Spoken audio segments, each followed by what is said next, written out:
names in the middle of the song. 16 ladies with an attitude and fellas that were in the mood. And we are trying to get you to name 3 of them. 215-263-WMMR. We will go to Ken. See if we can get the answer. Hey, Ken, good morning. There it is. All right, Ken, name 3, please. DiMaggio, Marlon Brando, and Jimmy Dean. That is correct. I'll give you the full list of 16 in a second. But Ken is going to get a pair of tickets to see Pauly Shore this Saturday at 9:45 at Punchline Philly. Tickets are on sale now, punchlinephilly.com for each of Pauly's shows this weekend. So did Marissa pull the audio here? And Monroe, featuring DiMaggio.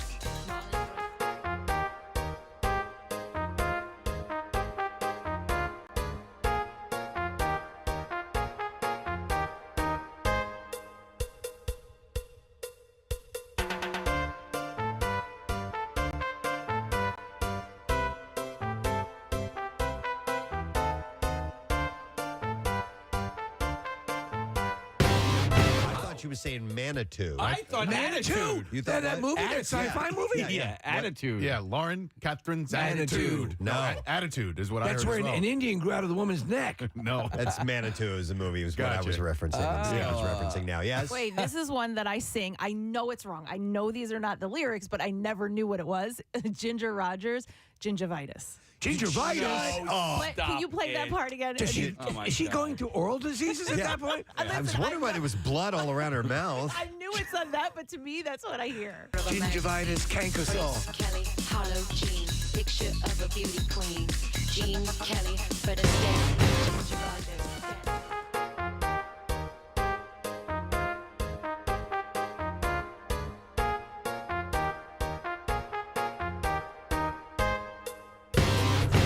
Dance the gingivitis with you. I just heard gingivitis. That's all. They had style, they had grace. Rita Hayworth.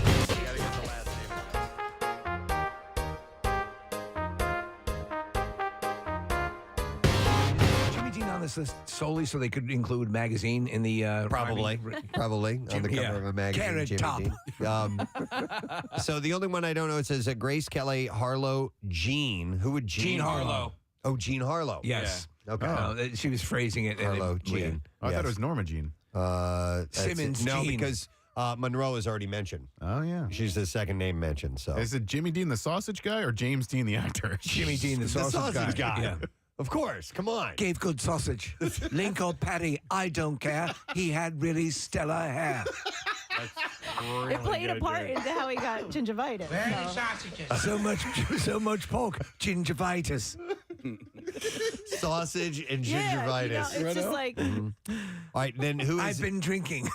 that says Rita Hayworth gave good face. Lauren, who would Lauren be? Lauren McCall. Lauren McCall. Right. Catherine Hepburn is Right. next. Lana would be Lana Turner. Yes. And then Betty Davis. Okay. All right. Glad we got that all worked out. Thank you, mystery listener, for sending me that question. I appreciate it. All right.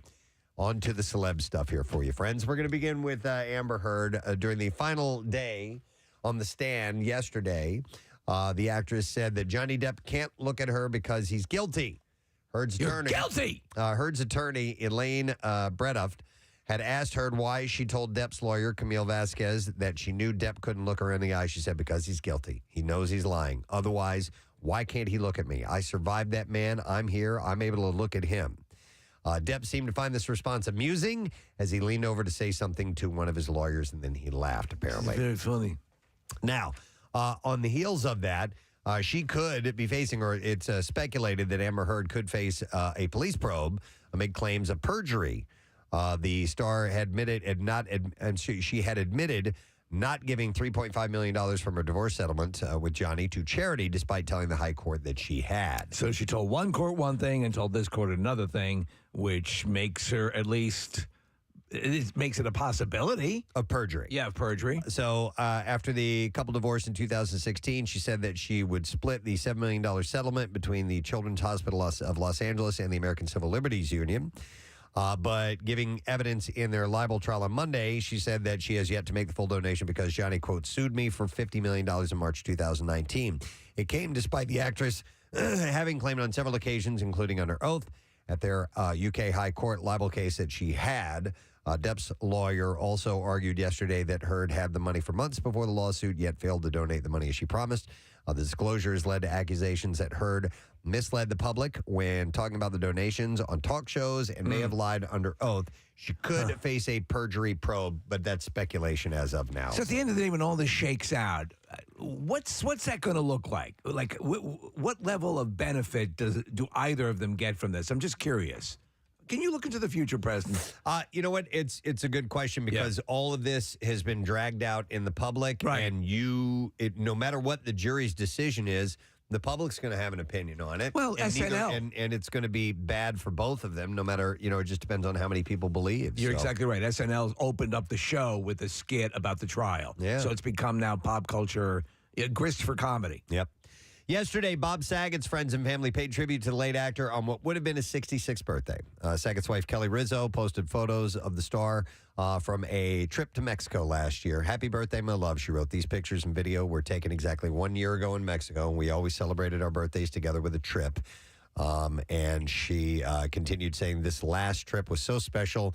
We both celebrated each other so big. You never know when something is going to be the last time. Yeah. But I'm so grateful that he was showered with all the love he deserves. I pray that he can see all of the love that he's already getting from around the world today. Honey, everyone loves you so damn much. It does hurt still, doesn't it, to think about we had a friendship, certainly not like she had, or obviously the other comedians and people in his life, but he was a friend of the show, and he was Still. a good friend. Yeah. And every time we talked to him, it felt like, we just picked up right where we were It was before. so comfortable. Very comfortable. Yeah. So his on-screen daughter, Candace Cameron Bure, and his good friend, John Mayer, also shared posts in memory of the comedian. So this is a cool story. Even Spiegel, who is a Snap co-founder, and his wife, Miranda Kerr, the model who we've mentioned from time to time, are paying off the student loans for Otis College of Art and Design's 2022 graduating That's class. awesome. I love when that happened. That's great. And he announced it at the commencement. Kathy, you should do Westchester. Yeah, go ahead. Oh, my God. Otis president Charles Hirschhorn told the students at the Sunday ceremony, "We know that for most of you and your families, the shared burden of student debt is a heavy price that you pay for an exceptional Otis education. We understand that this debt can compromise your future and limit your creative ambitions, and we do not want to see this happen." And he goes on to announce that the school was given, quote, the largest gift in the history of Otis College through their Spiegel Family Fund. And he said that their gift will enable you to repay your student loans. Do they give any idea as to what the price was? I'm sure it's chunky. I didn't see Kathy, a number. We could call it the Driving to Alaska Fund. Hirschhorn said that 77% of Otis students are people of color and more than 90% carry student loans. He said everyone is trying to process what's happening. It is absolutely joyous. Could you imagine that? Spiegel became a billionaire at the age of 25, according to Forbes, and his net worth is roughly $5 billion. It's like $1 billion. And Spiegel said during his speech, "I can confirm this is an extraordinary talented class of 2020. This honor is especially meaningful to me because Otis has played such an important role in my life as a designer. I recalled attending a high school summer program at Otis College when he was 15 years old. He said that the program was tough with harsh critiques, but ultimately made him a better designer. And he also reminded graduates that they have the power to create a better future as they move on from college." And at the end of his speech, he congratulated the graduating class and said that they would do amazing things. That's pretty awesome. It is awesome. I remember when I finally paid off my loan. I benefited by going to a very cheap inferior school. I made the right choice. And it always looms over you, you know? Yeah. In her new book, Mean Baby, a memoir of growing up, Cruel Intentions actress Selma Blair confesses that she has, in fact, sunk her teeth into multiple celebrities. She goes on to detail how she ended up biting Sienna Miller, Seth MacFarlane, and Kate Moss. She shared that she introduced herself to Sienna Miller at the Chateau Marmont one night following her divorce from Ahmet Zappa in 2006. She said, "I couldn't begrudge her for any part that she was winning over me. So I grabbed her arm and bit it, playfully, as if it were an apple. Even as I held her forearm in my mouth, I was aghast at myself. I thought, what have I gotten myself into?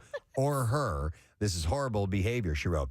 Apparently, Miller screamed, "Opa," and then said, "You bit me, didn't you? You really did. You whore." Blair added that Miller didn't shame her for this. And she said, and for this in my book, She will forever be the belle of the ball. Now, Kate Moss wasn't as forgiving, and she ended up biting Blair back. Ooh. In response, Blair writes, "This is the first time I had any inkling of how much I might hurt people when I bit them. I transformed into a shamed nursery school kid. Oh my gosh," I whispered, "I am so sorry." So, What do you think you do if someone, let's say Bill Burns bit you? Bill Burns. Oh my God. If somebody bit me, I'd probably hit him. Yeah. I would probably reflexively So smack weird. them. I would as well. I don't think I'd punch them, but I would at least whap. Yeah. You know? I had two You'd girlfriends. slap 'em. They went through a biting phase, and they weren't girlfriends. They were girlfriends, and they would do this out at bars. They thought that it was hilarious. It is. And it was so freaking annoying. But they did it for 6 or 7 months, and it was just like that's what they did for giggles. Stop it. And yes, it was so obnoxious. Wow. It can hurt. Well, Selma Blair was on board for that. In a recent interview with The Hollywood Reporter, actress Sarah Jessica Parker seemed to be at a loss for words when asked about the sexual assault allegations against her former co-star Chris Noth. She had said, and she kind of rambles in this, she said, "I didn't even know if I'm ready to talk about it. I don't even know if I'm ready to talk about it, but I don't think I wasn't reacting as a producer. I should have worked on this because it's just," and then she trailed off. Is there some of the, just improv that you have become known as? I mean, it's wild because they sort of touch on this type of stuff in the morning show, which is, Steve Carell is the one Right. who is the accused, alleged, but really predator. But everybody around him is then sort of, They've got to dance. they liable, you allowed this stuff to happen. Did you know about it? Did If you know about it? Yeah. And if you did, then you're Culpable. just culpable and just as guilty. And Right. That's the whole Harvey Weinstein thing for years. Yeah. If you go back and look at the amount of celebrities who are making out in the open, Seth MacFarlane did it at an award show years before Ronan Farrow's book took off, talking about what was sort of accepted canon in Hollywood. Okay, this is how he solicits his actresses. And then everyone suddenly acts aghast when it becomes something that everyone's supposed to be horrified, rightfully so. And then you think about the horrible position that someone would have to be in as their career is starting to say they work for that Weinstein Corporation. They're finally starting to get a foothold in the business, and then they find out about that. And then they go, what do I do? I can't say anything. Right. I can't say anything or I will be ruined. I mean, not just lose my job here. I will lose my career in this industry. And so therefore you're in this horrible position, you know what I mean? Yeah. Because of all of it, because of that dick and what he did. Right, and his stupid robe. Yep, that stupid robe. So anyhow, when the interviewer asked her if she had spoken with Noth since the allegations went public, she replied, no. Near. Nair. Nair. Page 6 reports that designer Bob Mackie, who once worked for Jean-Louis, did not approve of Kim Kardashian wearing Marilyn Monroe's 1962 Jean-Louis dress to the 2022 Met Gala. Was Bob Mackie in any way involved with the design of said dress? You know what? In this particular blurb, it doesn't say that, but I think he might have been, Steve. Possibly. I thought I read that. He designed. Yeah. If there was anybody of any profile in the 60s and 70s, Bob Mackie was designing their stuff. I love this quote, too. He said, "I thought it was a big mistake. Marilyn was a goddess. A crazy goddess, but a goddess," he says. "She was just fabulous. Nobody photographs like that." His favorite people, Bob Mackie, to design for Marilyn Monroe and Jimmy Dean. Oh, yeah. The sausage Pictures guy. on a magazine. The sausage guy. Yeah. sausages. And he goes on to say, and it was done for her. It was designed for her. Nobody else should be seen in that dress. So he kind of came down on that. All right, this is interesting. After a disturbing photo resurfaced from Neil Patrick Harris's 2011 Halloween party showing Amy Winehouse's rotting corpse as a meat platter. no. The How I Met Your Mother star has issued an apology. He told Entertainment Weekly, a photo recently resurfaced from a Halloween-themed party that my husband David and I hosted 11 years ago. It was regrettable then, and it remains regrettable now. He said, Amy Winehouse was a once-in-a-generation talent, and I'm sorry for any hurt that this image has caused. I want to see the image. Well, sometimes I haven't seen it yet. Sometimes you do things to be, that know are wrong, done in that wrong way. I mean, especially Halloween. especially Halloween. The amount of people that dress up as someone who died the week before. Right. Yeah. I always find that, me personally, I'm like, Oh. Oh my God. Not really a That's Halloween. crazy looking. Yeah, that's disgusting. We're looking at a picture of it. That I could is- see if it was a presentable, like real meat, like, you know, a charcuterie. Is that it? That can't be That it. can't be it. That's Is that it? Amy Winehouse's real corpse? That doesn't look edible. Okay, that's disgusting. What is that made of, Preston? You're the That's chef. okay. No, I don't think it's edible. It was supposed to be a platter that they put meat on top of. Oh, see, I had a wholly different idea. Yeah. I was like, is that hummus? Yeah, Like, what is that hummus? That's disgusting. Oh my God. Those are clearly All right. chickpeas in her mouth. All right, moving on. Rosemary Trapp, a member of the musical family that inspired the Oscar-winning film The Sound of Music, has died. She was 93 years old. Is she the last of the Von Trapp kids? No, there's one more. So the eldest daughter of naval war hero Captain George Johannes von Trapp and his second wife Maria Kuchera passed away peacefully at a nursing home in Vermont. She was in the presence of loved ones all day long, her family said in a statement. The statement was signed by the family's only surviving son, Johannes von Trapp. And it read, Rosemary's kindness, generosity, and colorful spirit were legendary, and she had a positive impact on countless lives. I remember when I saw the actual Maria Von Trapp, and I thought, you don't look like Julie Andrews at all. Right. Her One childhood. of my favorites, right? Yeah, most definitely. Her childhood was spent in Salzburg together with her 7 older half-siblings and 2 younger siblings. Later, the Von Trapp family emigrated to the U.S. in 1938, fleeing Austria when Captain Von Trapp faced pressure to cooperate with the Nazis. 3 years later, the family relocated from Pennsylvania. Yes. I'm not sure where in Pennsylvania, to Stowe in northern Vermont, and eventually set up the Trapp Family Lodge in 1950. Trapp became a U.S. citizen the following year and performed with the Trapp Family Singers for many years. Does all right, so Cabot Cheese, we do stuff with Cabot Cheese from Yes. time to time, and they have they do like these giveaways and it's like at this lodge that is supposed to be Connected to the Sound of Music? Yeah. It's probably this then. Probably this, Right, yeah.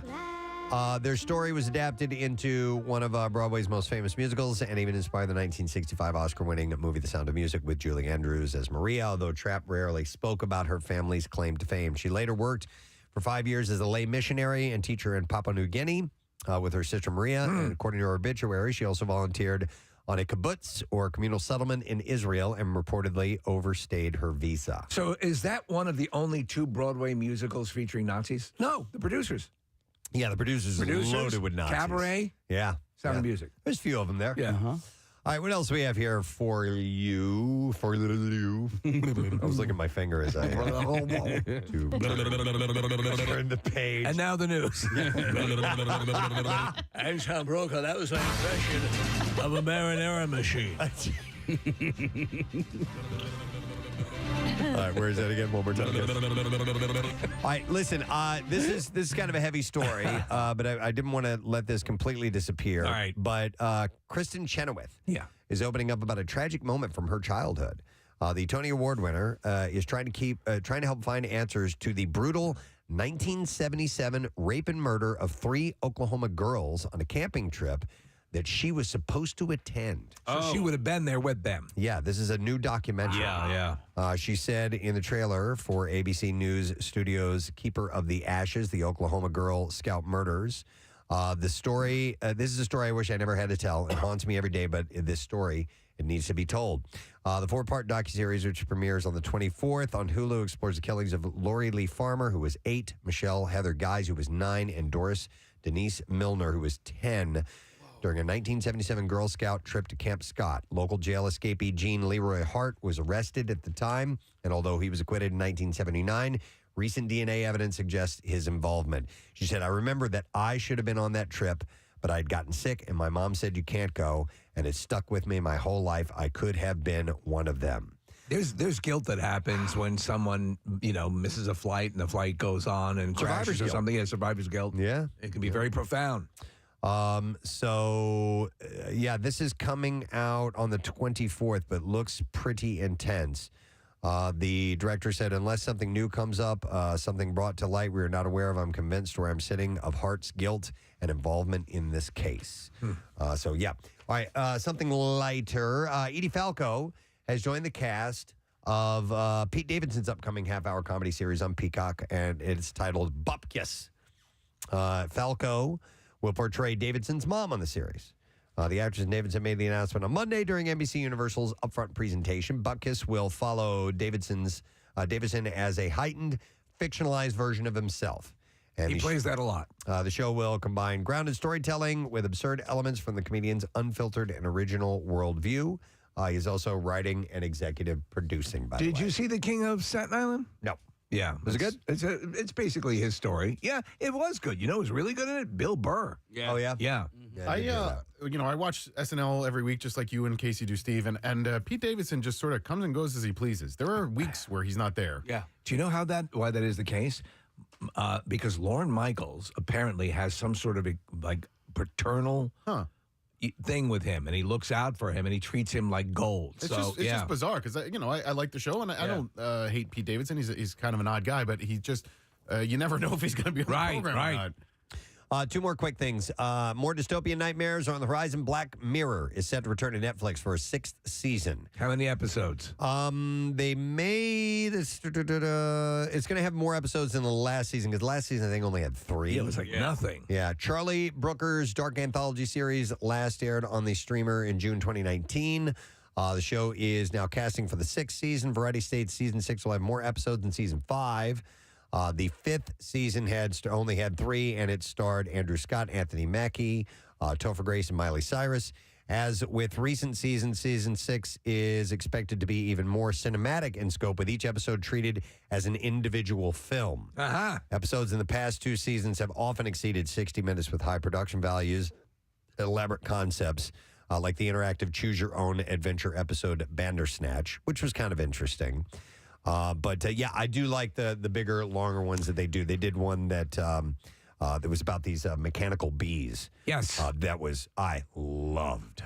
What's your favorite episode of all the Black Mirror seasons? The one that sat with me, I can tell you the one that's, I bring it up all the time, Metalhead. Oh, yeah. I mean, it sits with me about, every time I see one of those Boston Dynamics robots, I think, Jesus Christ. You know which one? My favorite was one that was called White Bear. And it's where they have these criminals that are part of this TV show, but they don't know they're part of a TV show. Oh, yeah. And they're hunting this woman down, and it's really strange. I thought I saw them all. I don't remember this one. Yeah, it's really good. And then there was another one they did with that was very, very Twilight Zone-ish. Where this woman shows up and there's this roadside attraction. Yes, I love that one. That's great. Yeah. Oh, I like that one. But it's like a museum. Yep. It's the first one I saw was the first. It's season 1, episode 1, and I had no idea what the show was about. So it was where the pig. The politician had to have sex with the pig. Yeah. Let's say okay. Yeah. But anyway, you just can't say having sex with a horse. Okay.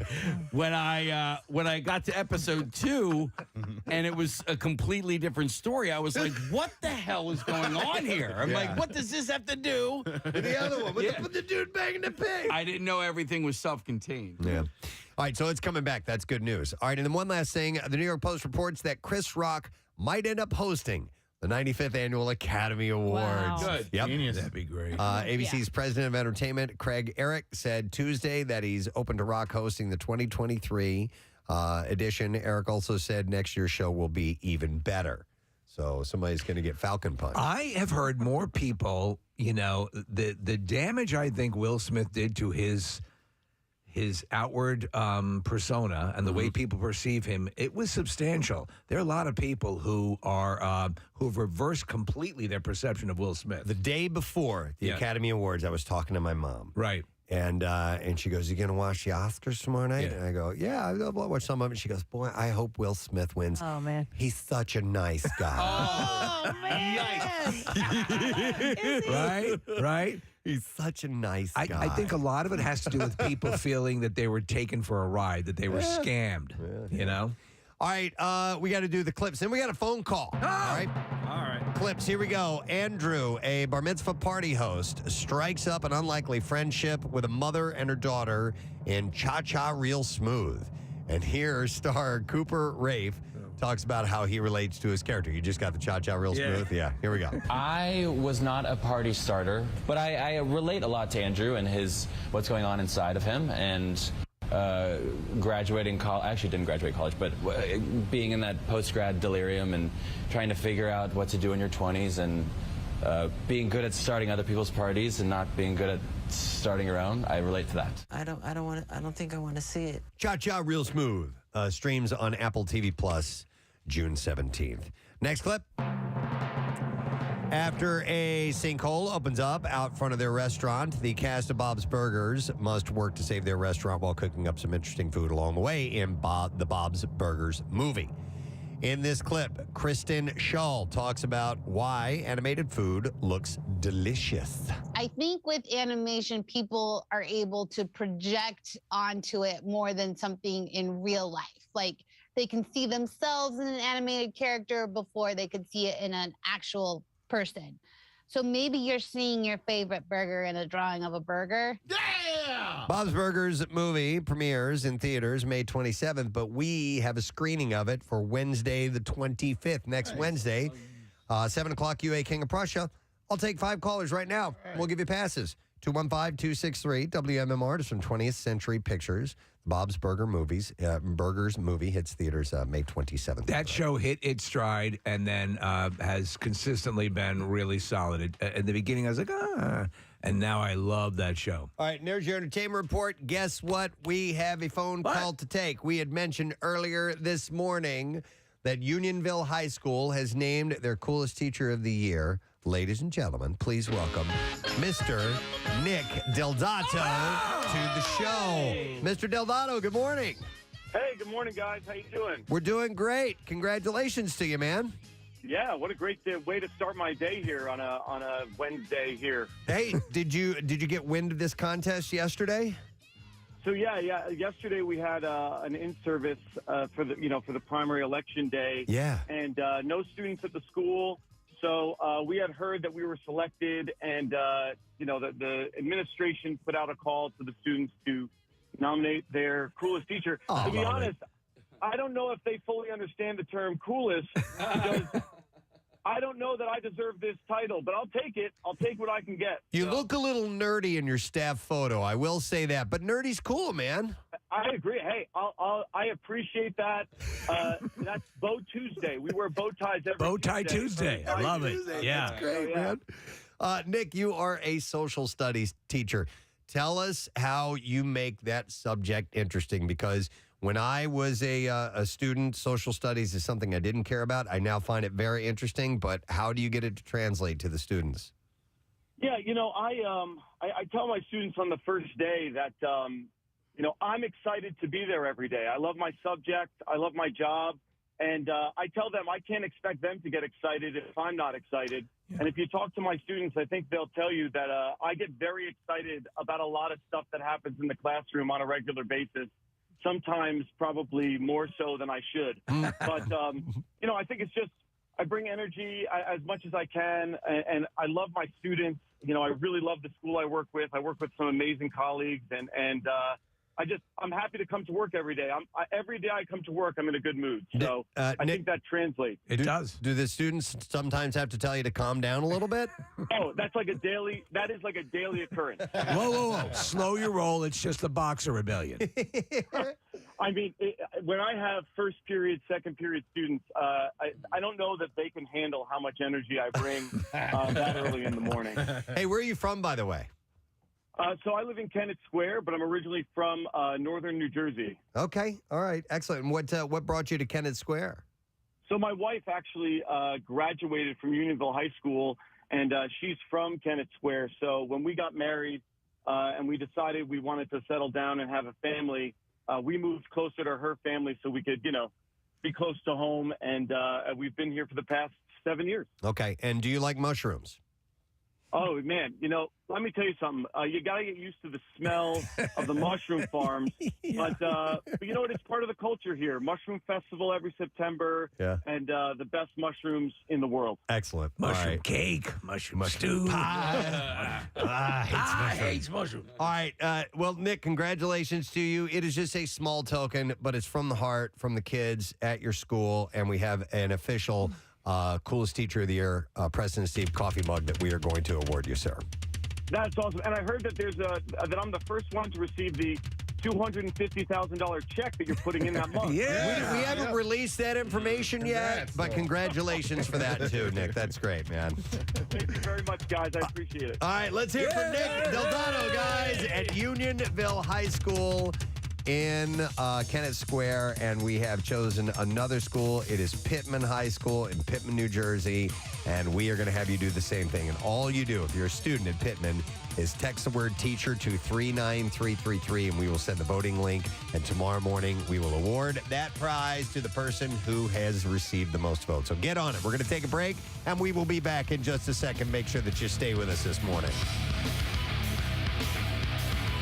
Preston and Steve on 93.3 WMMR. Reporting the other day about a home coloring procedure that you can do for hair. Yeah. And we're going to try it out today. We're going to give this a shot. Should I reveal what by all it is? means. Apparently, you can color your hair with Nutella. You know, the dip, the chocolatey hazelnut dip. I love it. It's one of my absolute favorite things to eat. And so you've always had an issue with... I used to dye my beard because I have a gray beard and I have darker brown hair, little tufts of gray. Yes, but distinguished. But anyhow, and so it's a stark contrast between the two. And I used to dye it, and then I found out that I'm allergic to the hair dye. Yeah. And I mean, like burning. burns on my face. I should have shaved today. Damn it, I didn't do it. I have a little bit of... Well, what do you... No, that's if okay. you I feel shave, like it's okay? you need All it. right. I want it longer. Yeah. Okay, all right. Anyway. I'm the stylist in this, by the way. Okay, yeah, Kathy is going to be a stylist. So we're going to try dyeing my beard with Nutella today. and So see if Kathy's it going to works. nut all over your face. She's going to nut on my face. Well, there's this. It looks like in the video anyway, if this even works, is that there's some condensed milk. So yeah, I might lick your face, dude. Okay. I might be licking your face. You want to start with that? It'll look like you I know. Kathy's nutting all totally glazed me. Anyhow, so we're going to try this out today, and we'll see if it works or not. Ooh, Kathy is putting on rubber gloves. Oh. Ooh. What are we doing here? I think we're getting a rectal surge. Call Dr. Mike. Hello, sir. What are we gonna do here today? Oh, okay. We're doing the role full play. treatment. Yeah. Role play. All right, Well, you're a border guard. I wanted to darken up my beard a little bit. You know, it's kind of salt and pepper, but I'm allergic to chemicals, so I need something a little more natural. Oh, I know what we can do. I have Nutella and something that looks like man juice. I Man love that juice, stuff. Man juice and Nutella. Let's give it a try. All right, hang on. I have And to Kathy take my came with all the professional equipment, a garbage bag, which has a hole punctured in it that she's putting over Preston's head. We don't want you to get dirty. It's a nice little smock. It barely covers your shoulders. So I'm going to have to leave my headphones off, right? Yeah, because you're going to get up here. Yeah, come on, man. What are you, a professional? What? Do you have a brush? So we're just gonna have you tilt your head back a little bit. Ooh. All right, now lean in a little more to the microphone, guys like Kathy. that? You're going to have to rub your breasts on Preston's face. No, it's as far as... All right, so we have a mixture. Is it a mixture of Nutella and half and half? Well, no. So it's Nutella, and then you just take the condensed milk and you kind of sprinkle it on his face afterwards. That's what the video does. So that's This what is I'm like gonna a do. bad gay porn movie. All right, I got it a little closer now. This is really bad. Can I get a scalp massage, too, while you're back there? Listen, we don't do that here. No, that's Shocking. that's the hair equivalent of a handy. Okay. I thought you were going to be... It's just a hand. using like a brush, like a... She's I got a brush. she's using a spoon. We gotta put it on. All right, so she's now ladling the Nutella, which is thick, man. Yeah, how do you not just want to Oh my God! eat it right this away? looks like a sequel to Two Girls in a Cup. Awesome. All right, so she's spreading it on his beard. He's eating the Nutella. It's disgusting. Oh my God. Casey. All right, so the Nutella is being. You got no Preston. You got a little. on your- It looks like someone teeth. crapped on your chin. Now listen. Oh right. my Video, he God, does Chuck like- Berry would be all over this. Yeah, It yeah. does patches, so I'm gonna do. Save that. Save that to the hard drive. And then I'm gonna rub it in. All right, so he's got dollops of what appear to be crap on his beard. It's Nutella, though. Are you putting that in his nose? Oh, my God. Don't you want your mustache done? It's God, what a soothing the size voice. of a dog turd. She's got a can of condensed milk. How are you going to pour that on his That's what they beard? did in the video. You got to pour it lightly because it's a full, wide open can. Oh, my God. Oh, my God. What are you doing? She's. What are you doing? What? It's hot. Dude. Oh my God. You're dying Oh alive. my God. She poured like and 8-9 ounces. It's going down his neck. Rub it in together. That is a filthy mess. Oh, okay, now she's rubbing it in. Okay. This Because he had a giant glob. What do they call this? This swirl, this frothy swirl that occurs after backdoor stuff? I don't know. They don't call it. Is that felching? No, that's with the straw. Schmegma. No. Oh my God, this looks disgusting. The condensed milk is making the Nutella like yummy, gross looking. And No, this is not yummy. This is weird. Oh, well, there we go. Yeah, it's coming in together nicely. Get up on the sideburns there, Kathy. Okay. Yeah, you can do sideburns. All right. I mean, because it's right now, it really does look like someone took a full-blown dump on your face. It really does. But this is, okay, so when you're done nutting on his face, let us know when you need to. How long does it need to sit for? That's the mystery. I don't know, Kathy. Like 2 hours. That's it? Is this just a practical joke from the Nutella world? Seriously, I think it might be because this condensed milk is really making the consistency of the Nutella disgusting. Well, I always wanted a pearl necklace, and now I have one. I'm breaking out my camera. I'm going to put it in. This is part of the one DJ in a dumpster. No, you know who I look like? Oh. Yukon Cornelius, man. Yes! Nothing. If this turns out to be an elaborate practical joke, it's a good one. It is a good one. Because we fell for it. Yeah.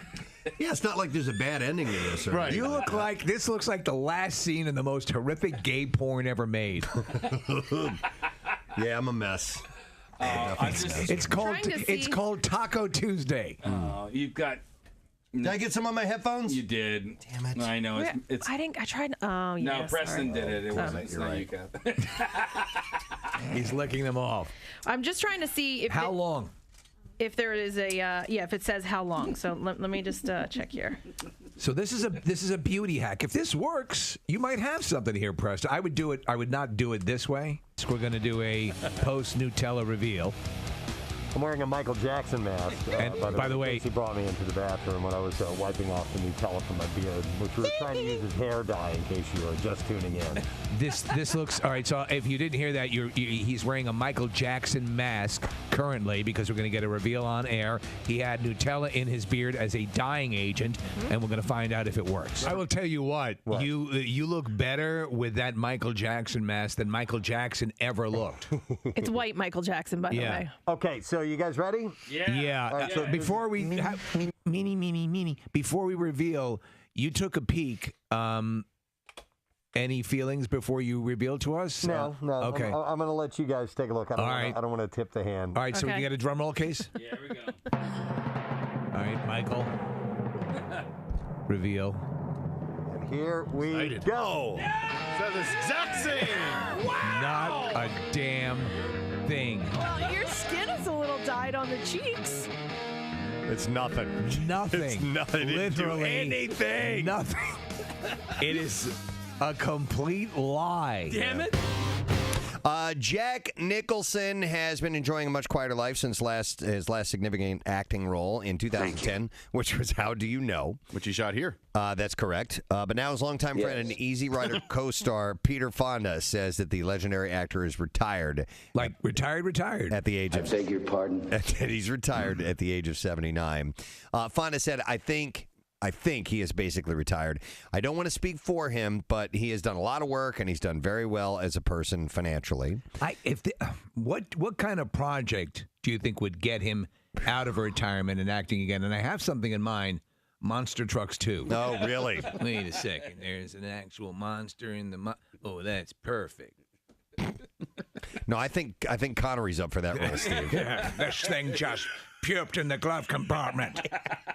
It's all right. It's just a monster. It's very benign and benevolent. Kind of reminds you of like a whale or something. But it's got tentacles. I don't know what the hell it is. It's a disgrace. So it's a buddy movie. Yeah, that's it. Well, Connery... I can't even put my drink in the cup holder because the monster's tentacle is blocking it. Calm down, you old idiot. But Connery, he retired a few years back as well. And I think it's just Jack's time to do the same thing. You know, God, they both have a huge body of work. And you can't say Jack Nicholson hasn't lived. Well, So there is controversy in the offices of WMMR. I've heard. I've heard. Chuck's cereal bowl has gone missing. What? The second one. Again. Yes. Chuck's first cereal bowl went missing a few months ago. Now, the thing about this bowl, there was nothing special about it. It wasn't handed down from grandparents. Well, no. I mean, in its appearance, it was just a plastic, yellowish, faded yellow bowl. Well, you might even walk past it on a shelf. But when I say nothing special in appearance, does not mean that it was not special to him. Because Chuck, this was a cereal bowl from your childhood. I didn't know we were doing this today. Sorry, but are you emotionally prepared for this? The first one that went missing, I've probably been eating cereal out of that bowl since I was 6. Oh, man. Yeah. Why would you bring that to work, though? Because I love that bowl. All right. And then I eat my cereal. So you had the first bowl goes missing. How does that happen? Take us through that. It wasn't there. Yeah. How do you know? Where did you leave it? Where was it? Probably in the kitchen. It was probably on top of the microwave. I probably do that once a week for the past 150 years. What you've done what once a week? Left it in the kitchen, or I grab it the next day. I've seen it on top of the microwave. Yeah, Chuck, son, it's not your fault. It's not. I know it's not my fault. It's not your fault. I know, and I'm going to burn this place down. I don't blame it, Kat. I totally do not subscribe to this, Kathy. Do not leave it out there. opinion. If it's your things and you want to keep an eye on it, you don't want somebody to take it, don't leave it out in a community area. Listen, I'm here at MMR where we're all family, I mean, come on. We're all family. No. Somebody's using it. Someone else is using it. Kathy. Someone else is using the family bowl. Kathy. Yeah. I agree. You see a sweet bowl like that, You want to get your hands you're on gonna it. take it. It's gotta be I don't care who owns it. All right. I don't care if it's the CEO of Beasley. I'm grabbing a sweet bowl like that. Well, here's the deal. Somebody did, right? Here's the deal. I don't think anybody took the bowl. You don't. Oh, Casey has a theory on this, by the way. I think somebody threw, and it begins in Mesopotamia. Well, and the word was, the way Casey set it up to me, he's like, I know what happened, and it's BS. It is BS. Well, and I think I know too. Yeah. Okay. I think I know who it is. Yeah, no, I know who it is. So here's the deal. Chuck, before, I thought somebody took your bowl. But today, I think your first bowl was thrown away. I think your second bowl was thrown away as well. Because it was left. Because it was left in the sink. Now, here's where I have the problem, right? Because I understand you're going to leave stuff in the common area. And for some reason, that irks people, right? And their irkitude supersedes. Let me see here. I think it's time to open up shop. That's what we're doing, yes. We are going to welcome you into the general store, my friend. Time to head down to the general store. There's Preston Elliott, your proprietor. He's going to show you around. Don't you see me as the proprietor wearing like overalls? Like an apron, overall or something like that, standing at the front door waving Look, you. he just put up some preserves. Yes. Wearing a derby, maybe? Ooh, a derby. I didn't think about that. Oh. All right. So this is interesting. A man named Cooper Lund posted online. It was last July that he had been charged nearly $28 for a 23-ounce glass of Sam Adams Summer Ale at New York City's LaGuardia Airport. $28. Like that's what it cost, or it was a mistake? No, that's what it cost. Oh, my That's what they're charging for one of those tall beers that you can get. $28. Wait, how many ounces was it? It was 23 ounces. So it was, it's like 2 beers. Okay. But $28? I mean, So, and after the post about the outrageous price went viral, it led to an actual change in regulations about food and drink prices at New York City airports. Yeah, it's long been known that you just get ripped off like crazy. Yes. Well, and it's so, like any ballpark, too. I mean, I don't know how they get away with any of these prices, but they do. Yeah. The Port Authority of New York and New Jersey has mandated that concessions sold at LaGuardia and JFK can't exceed, quote, local off-airport street prices, plus a maximum surcharge of 10%. Well, I guess so what they're saying basically is you're a captive audience there. Oh, yeah. And so they're going to jack those prices. Yeah. It'd be nice if they just did that on their own. Yeah. I mean, it's kind of crazy. I had, it's funny because it's happened to me countless times. Like you said, Casey, it's usually at not just a ball game, any sporting event. Any sporting event where you, or, hey, at concerts. In the movies. Too. We got the MM barbecue coming up this weekend. So, Marissa, we were at a Sixers game, I believe, and it was during the Camp Out for Hunger. And Marissa and I went to one of the bars on the suite level. We were being taken care of that night, gang. It was wonderful. And Marissa's like, I want to buy you a drink. I'm like, all right, awesome. And so I'm looking around. This was several years ago, and I'd never had Whistle Pig rye before. I'm like, oh, yeah, I'll have one of those. And I didn't realize it until later that was just one pour, just a whiskey on the rocks.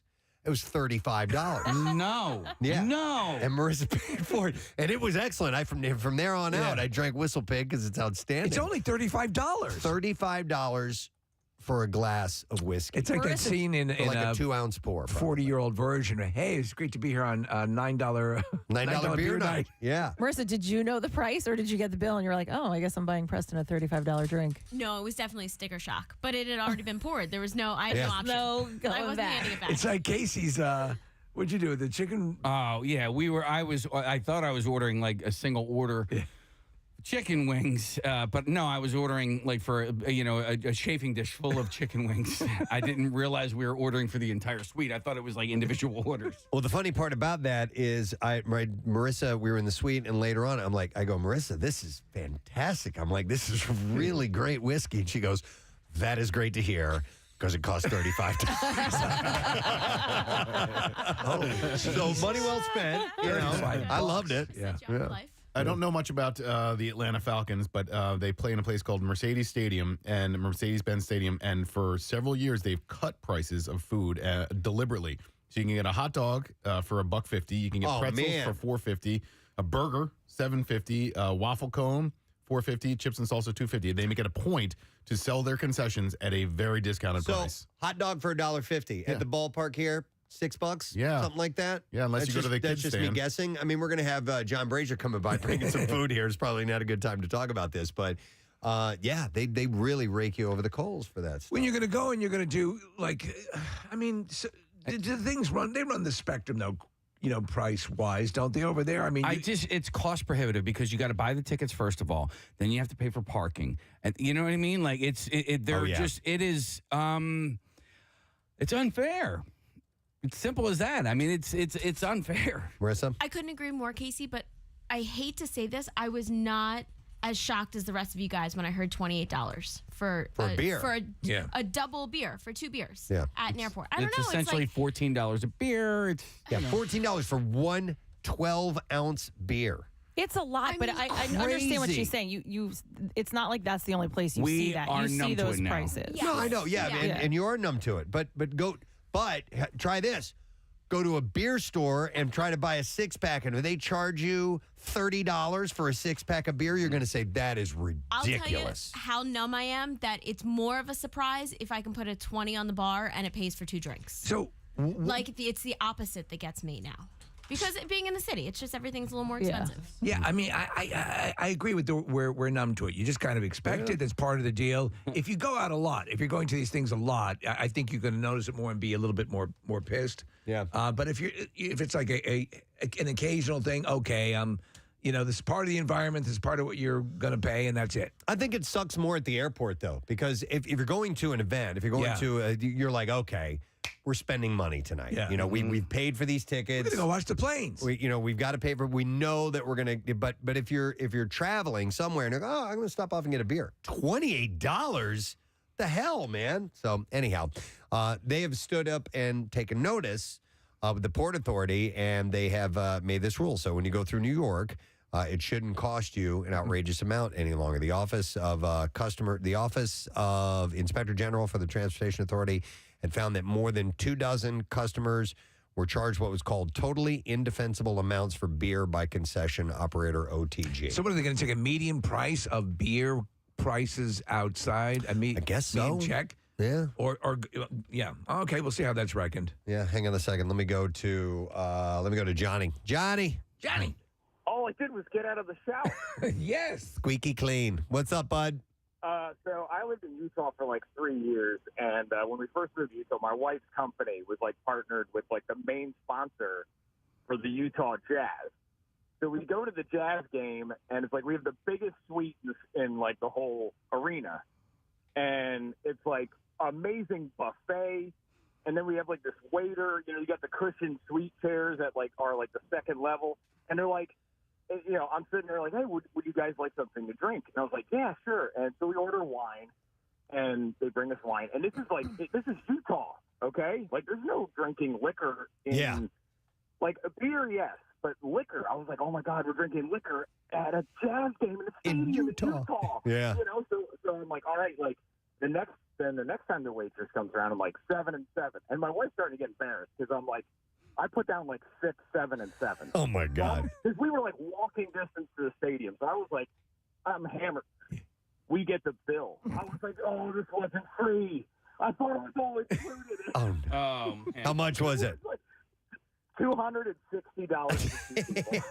$250. Yep. Yeah. Yep.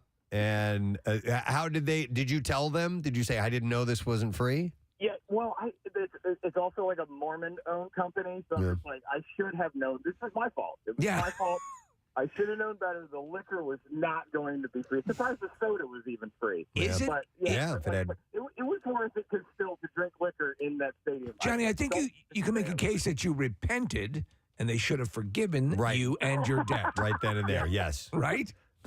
Whatever. Baptize me if I get out of this 200. That's right. All right. If Thanks, I Johnny. convert, can you cover my beer tab? I told you I was in Utah and I was at a restaurant and I ordered a second drink and then they cut me off. Oh, you can only have 2? They came over and said, I'm sorry, you can't have any more. Because I'd done 2. You can have more wives than you can have drinks. Right. Go get another woman. Because it was just straight, whiskey on the rocks. It wasn't a mixed drink or anything like that. And they cut me off. It's pretty wild. I was like, you serious? Remember we talked about the preparation area where you couldn't... it's called the Zion Curtain. Right. You can't see the bartender see them making the drink for you. Wait, why? Because they think it will lead to wanting to drink more. Oh, if you actually see the bottles, I got you. Kathy goes along with that. Similar, I need some Zion curtains at home. Similar to my shipping issues, like paying for shipping, I'll pay $15 for a margarita, but if you charge me $3 for a club soda, I'm going to ask why. Yeah, right. I can't stand when you get charged for club soda. All right, so anyhow, $60 drink, please. They're making a change in New York. All right, what else? Let's go to the gaming section of the store. Wheel of Fortune is going on its first ever live tour.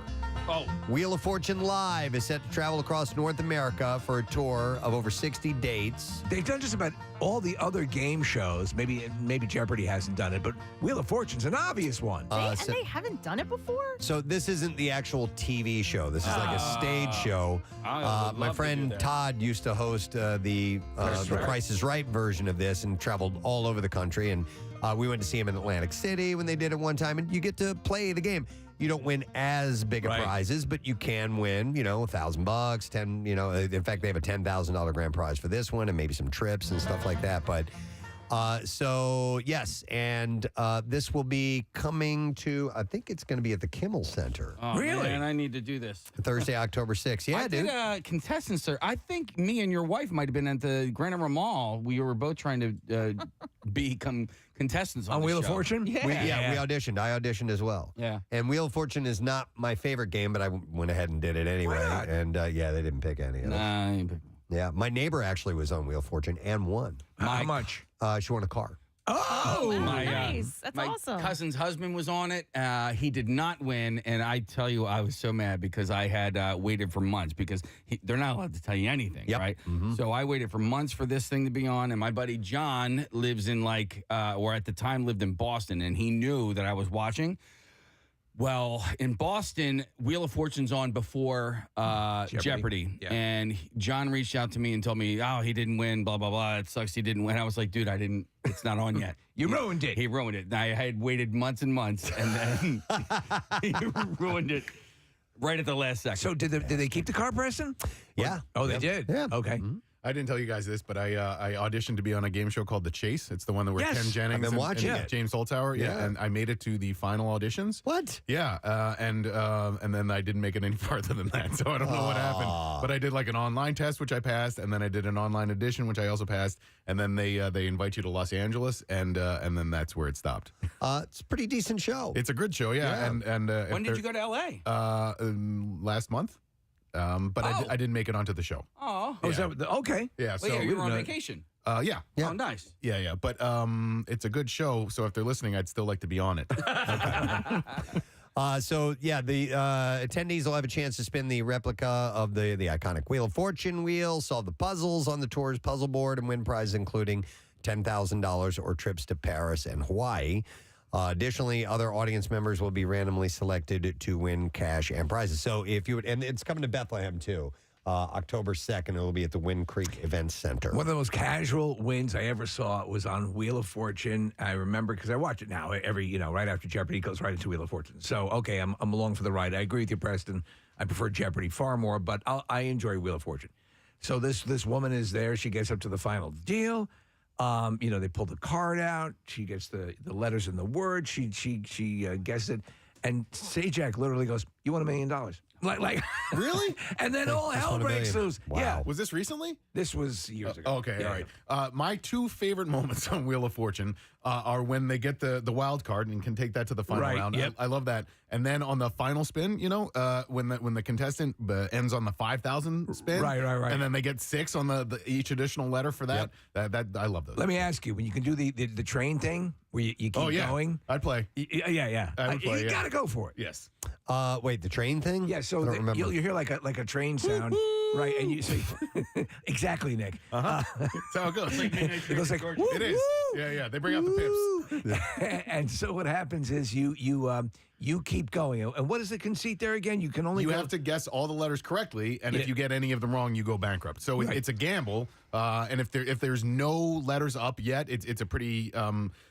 There are two ways to look at it. You could go for it and not lose anything if there are no letters up there yet, or you can go for it and lose everything because you've made it thus far. And but you can win a lot of money pretty quickly. Absolutely, especially if you kind of know what it is. Yes. Okay.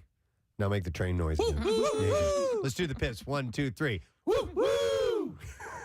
Good time. Because I'd rather live in his world than live without him in mine. That's right. Tickets. My world is his. And his and hers alone. Tickets for the live show start at $29.50. You know you will. General sale opens on May 20th at 10 a.m. Who's hosting? Did they say? It's going to be a variety of hosts.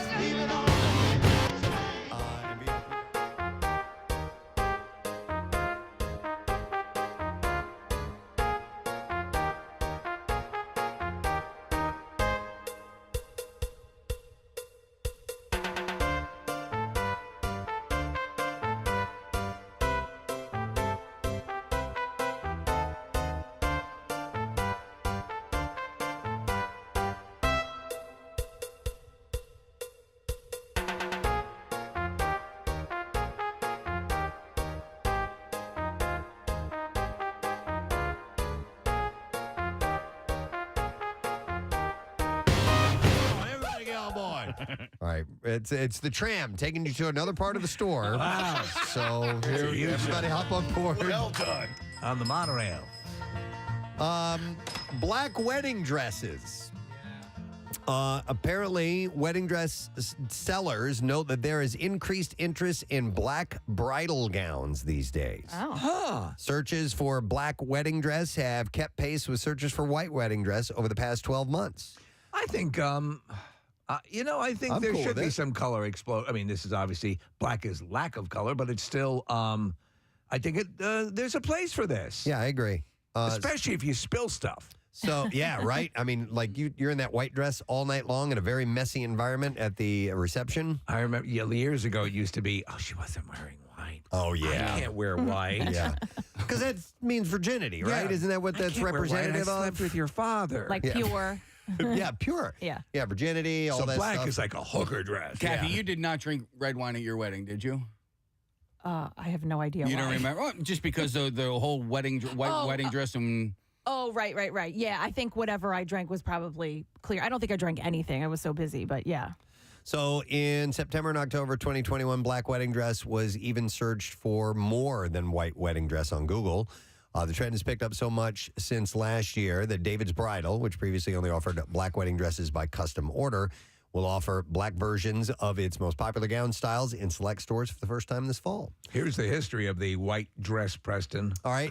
The practice likely traces back more than 2,000 years with roots in the Roman Republic when brides wore a white tunic. The color white represented purity, symbolizing both a woman's chastity and her transition to a married Roman matron. To be honest, I think it would spice up wedding pictures and stuff like that. Yeah. If you could have different colored wedding gowns. Yep. So Laura McKeever, senior manager of brand PR with David's Bridal, said the concept of what's considered traditional has evolved.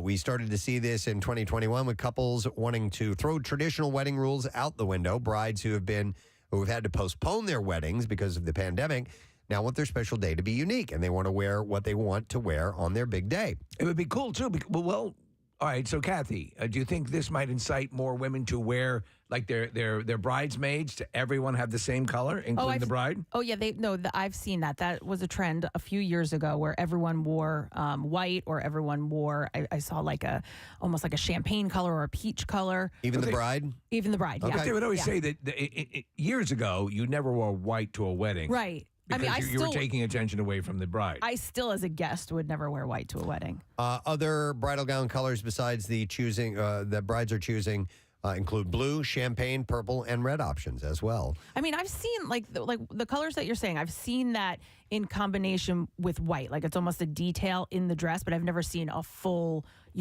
red wedding dress or black wedding dress. Okay. So David's Bridal says, as a result, they've upped their selection of gowns in unconventional colors by 30% this year. So they're going for it. All right. Let me see here. Let's go to the electronics department. It's a huge store, by the way. Ever since they've been expanding. Yep. We have several wings. Once that brothel burned down next door, they were able to get the land. They put on an addition? Yeah, they did. I didn't know that. Yeah. Screen time of any kind is generally considered to be a negative influence on a child's development. But what shelf is this on? This is the electronics. Oh, okay.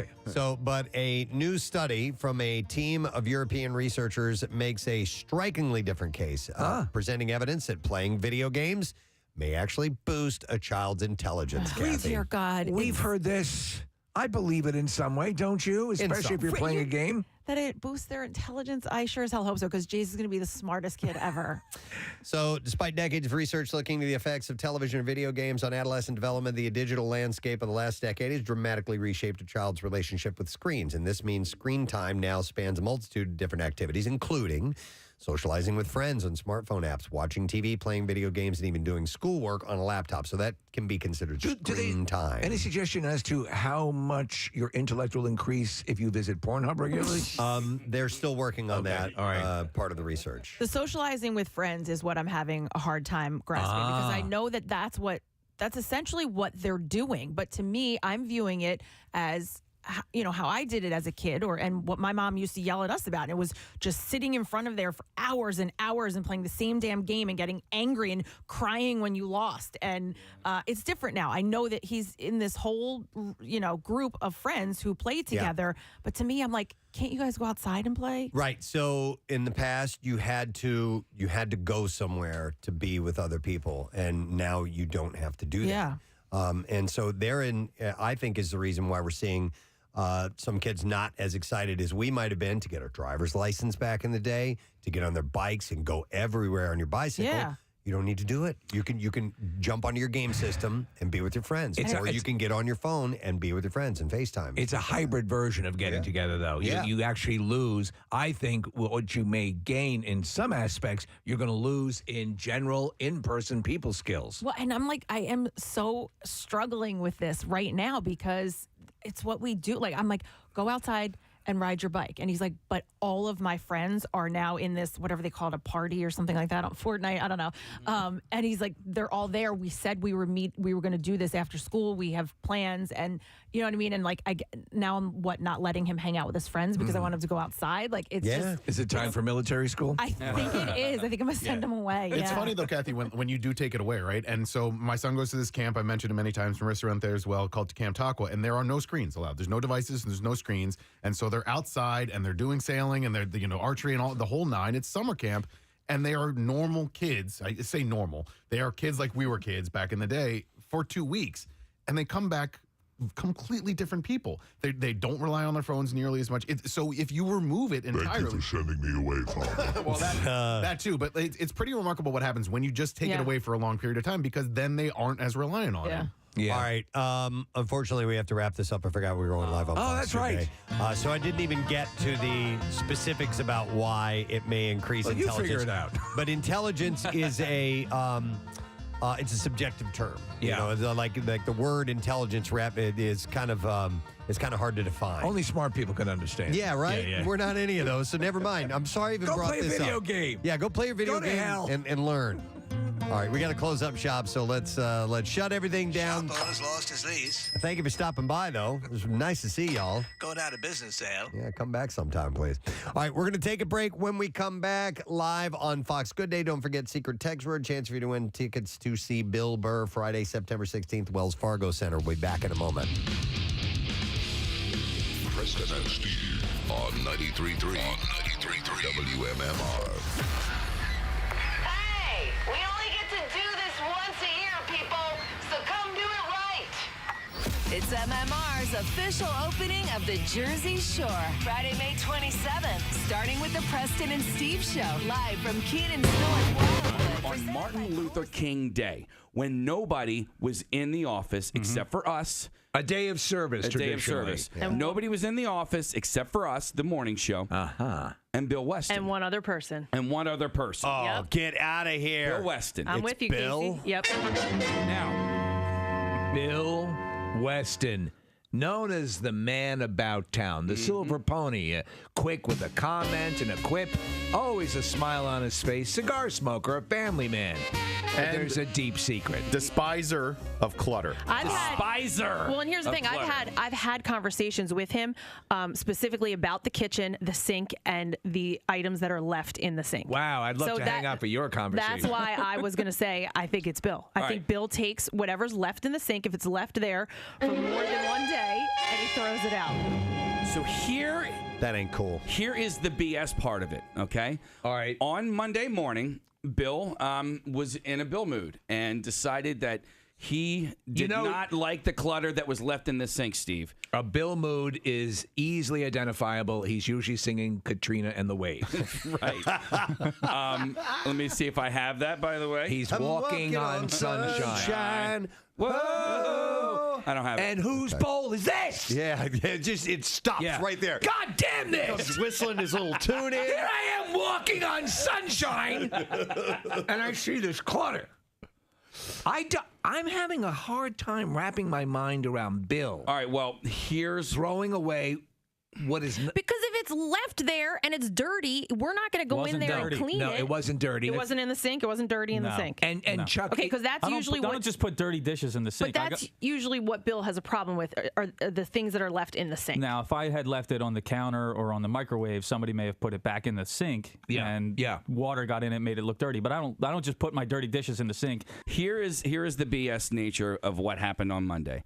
So Bill was in his Bill Weston mood. He was walking on sunshine. He's not walking on sunshine anymore because there are 3 dishes in the sink. 3 dishes in the sink. What I discovered is actually one of those dishes was mine. I didn't realize that there was a measuring cup left in the sink after the crock pot cook-off. Well, Mr. Foster, you said there were 3 dishes in the sink, and now all of a sudden there's a measuring cup. Yeah. Which one is it? But hold on. I just want to point out it was the Wednesday prior. This is now Monday. It's now Monday. So Bill has probably been looking in that sink, and it's been annoying him. Right. And so I didn't realize my measuring cup was in there because I didn't actually wash the dishes after crock-pot cook-off. So I didn't. So I grabbed my measuring cup, and now there are 2 dishes left in the sink.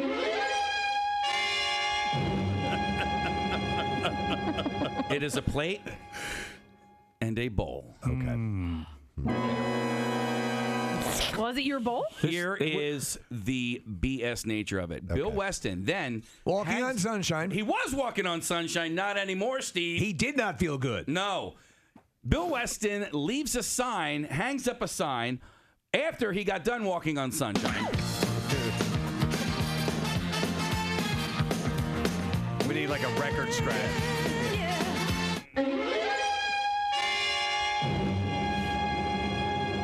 He puts up a sign, an ultimatum. Take these dishes out of the sink. Death to America. By 10 a.m. or I'm going to throw them away. Whoa. Now, Well, you actually saw the sign. oh, yeah. On You actually Monday saw the when no sign. one was here? When nobody was here! You can't do All that. right. So that means do that! But here's the thing, Please, that means please. he thinks it's us. Please. This changes everything. Yes. This is like a Toyota-thon. How is it like Toyota? It changes everything. changes everything. All right. There you have. Yes. You have intent. You have a declaration that would mimic the act stated earlier. Yes. I rescind my earlier comment, and now I am fully on board with this theory. We now have motive. We now have motive. We have opportunity. Yes. We have silver hair. And I submit the silver hair fibers that were found. Silver, yes, look at this. Yes. Silver hair. Well, not that she's biased, but Emma Watson, who was offered the lead role in the live-action adaptation of Cinderella but turned it down, says that she was happy to take on the role of Belle in Beauty and the Beast. She tells Total Film there's this kind of outsider quality that Belle had, and the fact that she had this really empowering defiance of what was expected of her. She was also offered the role of Xander Cage, and then Vin Diesel came back. In a strange way, she challenges the status quo of the place that she lives in, and I found that really inspiring. She manages to keep her integrity and have a completely independent point of view. Who's playing the Angela Lansbury character? The pitcher or whatever. I don't know. I don't know but who's voicing that's sort of a those. critical character, is it not? Yeah. She was the clock or the... There's Luminaire. I thought it was a pitcher. She's a pitcher, okay. Yeah, she's a catcher. Emma Thompson.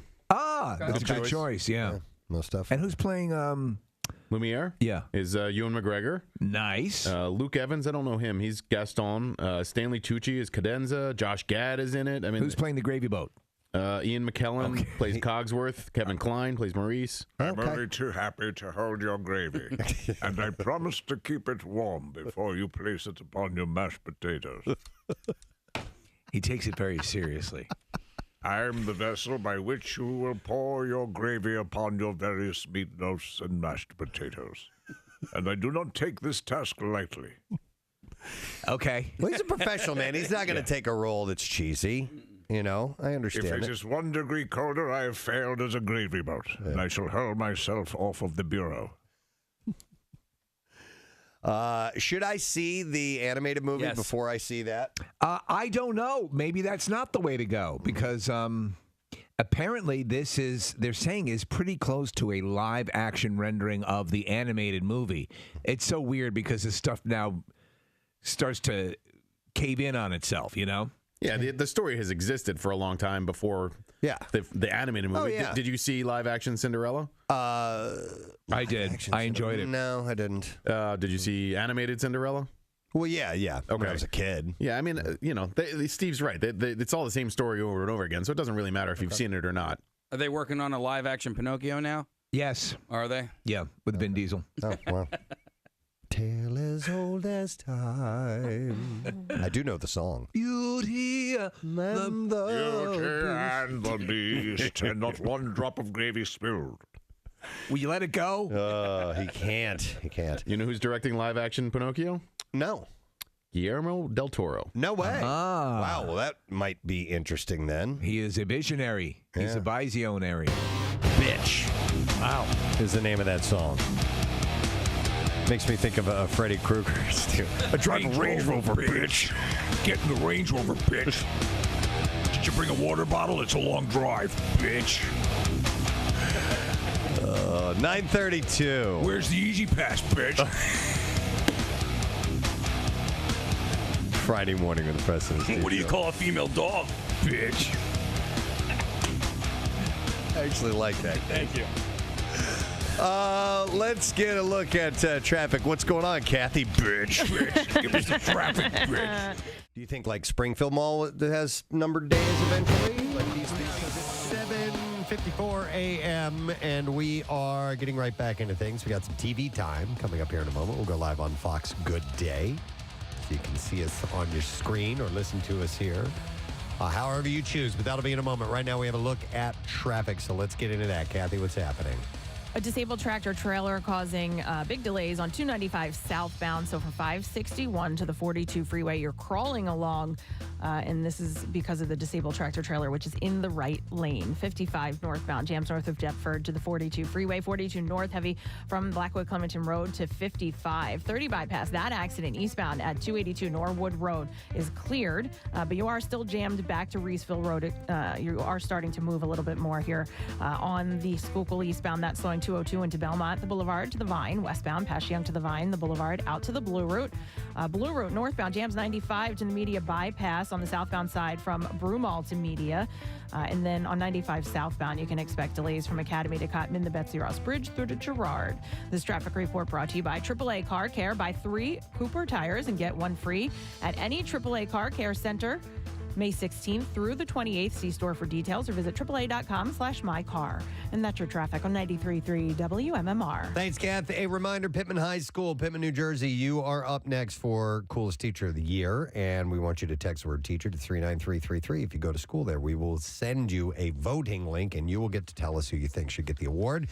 We gave one just a little while ago to Mr. Nick Delgado at Unionville High School in Kennett Square, and a very cool guy and a lot of fun, and we were happy for him. We also are happy the fact there's a new Daily Rush video for you to check out, and it's called Kathy Can't See Without Her Glasses. Put on her glasses. Kathy takes off her glasses, and she's basically blind. Preston puts on Kathy's glasses, and he's basically blind. Obviously, we had to make them race each other. That's the tagline for it. So if you want to watch it, I've not seen it yet. You can follow us on Instagram for a first look at the Daily Rush videos. And it's sponsored by Xfinity's Gig Speed Internet. And you can learn more at xfinity.com. While we're waiting for a second for the Fox Good Day music to come up, and then we'll go live. Just a reminder that the MM Barbecue is this weekend. Oh, my God. I got our little schedule for the day. And we're going to start the Preston and Steve side stage early. Yes. At like 1:30 or something like that. Yeah. So if you're going, make sure you find it, come over, check it out. We want to see you there. It's sponsored by your local food stores. We are now going on Fox Good Day. Hey, Preston and Steve, we've done this chat before, but we have so much fun doing it. We get so much response. We're going to do it again. Yep. Because another survey has come out. They surveyed a lot, thousands of women. What are your biggest turnoffs when it comes to men? And here, like right at the top, was bad personal hygiene. Dirty fingernails, eating loudly, smacking your food, and just general lack of manners. Wow. Preston, let's start with you. What have you heard over the years? How have women rejected you over the years? Oh, yeah. Let me count the ways. Yeah, I mean, listen, hygiene is going to be, you first have to do an assessment. You have to do a visual assessment right off the bat. And if they've got, a booger hanging out of their nose or something like that, I'm going to say, yes, that's probably a downside. So, but listen, you can only, as I found out earlier on, you can only polish this so much. It doesn't matter. And it doesn't really matter that much, you know, but, yeah, listen, and we all have standards, and looking good is probably the first thing you got to do, as good as you can. Yeah. I think that's it. Number 2 is probably don't be O.J. Simpson. That's probably another one. Yeah. It's a big turnoff. Yeah. I guess this begs us to go to Kath. I think the hygiene thing is number 1 for me. I mean, it's just like, I don't know. I want to be nice about it, but like, if you're put together, you don't have to be, like Preston said, you can only polish this so much. No, I'm not. It's okay. No, she's right. We know. I'm repeating what he said, but like, if you're put together, no matter what you look like, you're going to be more attractive than somebody who has bad hygiene. And how does that elude you, Kathy? How does it? How do you leave the house going out to the idea is you're going to try to impress someone, and you're going out looking like a slob. That's a disconnect. Like, don't leave your house in pajama pants. Right. Don't leave your- What's wrong with that? Don't go on a date with pajama pants. Yeah, I could see that. Or step out of the house. Or but unless, whatever. unless you're out legitimately dating a pair of pajama pants. Yeah. Could be your weird kink. Is Marissa around? She seems to accept about it. No, not. She has very low standards. Yeah.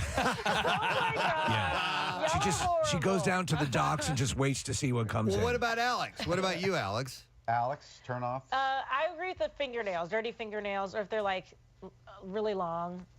Yeah. Like not manicured. What I if agree. what if their butt hair goes up over their pants? Oh my gosh.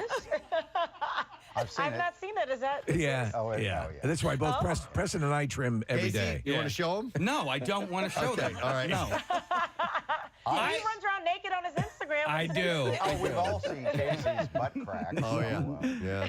Some You're of us welcome. see I know. more. Did anyone mention bad breath? That's Oh, one here's that I couldn't handle. Marissa, bad breath, she says. That's one she can't handle. So, Yeah, but Definitely, because a lot of people, it just will not go away.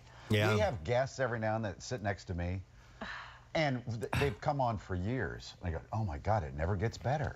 Oh, like who? Yeah. Give us a name. Yeah. I've got a couple names here. and I know who he's talking about. Really? Does one of them host the Clash Room?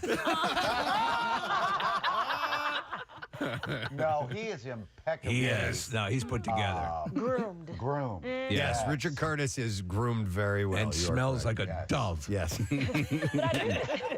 that a good thing? It is. Okay, all right. Never smelled a dove. I don't know. Yeah, it's a compliment, I guess. Thank you. Yep. All right, we'll see you guys. Yep. Clean up before you go on a date. Probably a good idea. Most definitely. Oh, by the way, the Preston and Steve Show side stage is not presented by your local food stores. It's presented by your local Ford stores. Oh my God. Oh. I said food. I'm like, well, that's a very generic thing. Just food in general It's and stores presented that by sell them. stores. Yeah. It's presented to you Presented by commerce. by your local store. Oh, my God. Brought to you by capitalism. God almighty. All right. Anyway. For anyone listening to the schedule, the lineup is coming out later this afternoon. So keep an eye on WMMR.com. Oh, the full lineup. So you'll see Excellent. the full lineup Excellent. of the show for So- this weekend. But we will be there earlier, so as Preston said, keep that in mind. Wait. Usually it's a little bit later. We don't have the lineup of the show yet? What are you talking about? Like the set The list. exact times. The time. For the bands? Yeah. We haven't released that yet? No. Not to the Oh, public. okay. With us? Well, the food, Preston, the food stores didn't get back to us. Oh, okay. All right. We were Anyhow, waiting on the food store. I thought that info was all out. Tells you how much I know. I do know we have to do this, though. WMMR presents Preston and Steve's Bizarre File. Brought to you this morning by Mulch Works of Aston. They offer the highest quality mulch and topsoil that's manufactured on-site delivery or pickup for residential and commercial markets. You can visit mulchthis.com. What? Brought to you by Dirt. By Dirt. All right. So this is a strange thing to have on your bucket list, but police in Florida's Monroe County say a sedan was spotted speeding in the morning. An officer attempted to flag down the car using his lights and sirens, but the car continued initially before stopping at an intersection. The driver, a 19-year-old named Jania Douglas, was arrested, and she told police that getting arrested was on her bucket list since high school. Wow, we got to have aspirations and goals. So, mission accomplished. Now it's murder. She is facing charges of fleeing and eluding police, but it's something that she wanted. It's always been on my bucket list. A police chief from Burlington County, now facing DWI charges in Mercer County, was lying down in the road behind his pickup truck, keys and cell phones strewn nearby, as seen in body camera footage from the arrest. The video shows what happened after police caught up with Bordentown Police Chief Brian Pesci, who was charged with crashing his vehicle and fleeing the scene earlier in that evening. The truck's driver's side door was flung open. Officers arrived. They saw Chief Brian Pesci lying on his left side near the curb behind his Chevy Silverado. The belt on his pants was open, and his jeans were partly down, and the officers wondered out loud whether he had peed or thrown up on one of the truck's tires before falling to the ground. Wow. And one of the This officers... is not a flattering picture we're looking at. Yeah, body cam footage. Pesci nods that, yes, he's married. And Sorry, girls. When you asked if he can call his wife, the chief sprawled on the pavement says, "What's the problem?" To which the officer says, "Nothing," adding afterwards, "But you look sick." You're sleeping in the middle of the road, your pants are down, another officer said. So that's how I sleep. He has been restricted on duty. He's been on restricted duty until further notice, pending investigation results, as he faces charges of 5 traffic offenses. But yeah, pants down, lying on the ground, not a good spot for the chief of police to be in. I think you pull off into a parking lot, right? Yes. So in Florida, state and local investigators are investigating a food truck explosion during a seafood festival. And one person was flown to an Orlando hospital burn unit afterwards. The department posted photos of the scene on Facebook that showed the sides and roof of the truck blown off the vehicle. Jesus. Man. So you remember that happened here? Yeah. A few years ago. Propane explosion, yeah. So I would imagine that's what happened. The cause is still unknown, but yes, they usually have plenty of propane on those things, and that's probably what exploded. Somewhere a mile away, a guy was yawning and a shrimp landed in his mouth. What the? It's like being at a hibachi restaurant. Whoa. In England, more than 7,000 dominoes were toppled around Norwich to celebrate the opening of a 250-year-old art festival, and these are big dominoes. The startling installation was the opening exhibition of the Norfolk and Norwich Festival on Friday and featured the 17-pound stone dominoes. It was very cool to see this. Which ran from Anglia Square to the Forum. The work by artist Julian Maynard Smith was toppled and took a half an hour to complete the route. That's how long it took for those things to fall. We had talked about doing something like this. We couldn't do something on this level, but I love watching those domino displays. The route was about 1.5 miles long and is the latest version of the which that has been replicated, it says. Come to known as. In cities around the world since the first version in 2009 aimed to connect London boroughs. Mr. Smith said that it is still the essential idea to try and connect different communities and locations and places. We're going through more of a quirkier places and trying to find a variety of spaces. So it was kind of a cool little video. All right, clothing was modeled by children and displayed the message, and I'm going to paraphrase here. All right. I love cock-a-doodle-doo. Oh, boy. Without the last part. What? Amazon, like it straight up says that. So Amazon has pulled from its e-commerce website several children's clothing items displaying the sexually explicit message. You know how long I worked on that clothing? The items This is ridiculous. sold by third-party sellers included a dress, T-shirt, summer hat, and hoodies boldly displaying that message using a heart emoji. I have to call my models and they're disappointed. Sometimes a rooster emoji replaced the word. And according to Carolina Zakova, who discovered this, said it was disgusting. And following an inquiry, the Seattle-based e-commerce company removed the items. She first discovered the items when searching on Amazon for a bathing suit for her 8-year-old niece. And that's when she came across an ad for a girl's sporty swimsuit, which showed a young girl wearing a white bathing suit with that message on it. What the hell? I was quite shocked because it's a girl that's maybe 7, 8 years old in the picture. How is it possible that somebody is selling it and who is buying these things? How does it pass getting up on the site? Well, it's one of those third-party ones. Right. So Zagova complained to Amazon. They removed the bathing suit, concerned that they still would be selling similar items. She searched a little further, and this time she was dismayed to find an ad for a children's hoodie displaying the same explicit message modeled by a young boy. She contacted Amazon using its online chat option, but this time she was unsuccessful in getting the item removed. You know, in a lot of these cases, the model is not wearing, is it just wearing something white? And then they'll blank. Yeah, and then when you can change colors and switch the items. And so I doubt somebody dressed a kid. Here, Billy, put this on. And took pictures. Yeah, Amazon said in an email that the items violate the company's offensive products policy, which bans children's items with adult content, including sexual references. They said all sellers must follow our selling guidelines, and those who do not will be subject to action, including potential removal of their account. So, yeah. But they have gotten rid of them. It's depraved. You know what? I can't end on a bad story. Yes. So do that. We'll wrap up right there. And that is what I have in the bizarre file. Yes. I have a positive to end on. This is a text, Steve, from Richard Curtis. Oh, no. No. He says, it's all about the hairspray and the aftershave. Yes. You guys rock. I smell great. Does he know I just said he smelled like a dove? Yes. Yeah. Okay. No, he appreciates it. Yeah, the dove is a beautiful bird. He's a big fan. Love that guy. All right, let's take a break. Come back in just a moment. Don't forget, secret text word. Today we have a chance for you to see Bill Burr. He is coming to town in September at the Wells Fargo Center. And tickets go on sale Friday, but you can win them ahead of time. Text the word secret to 39333. We'll be back in a moment. Preston and Steve on 93.3 WMMR.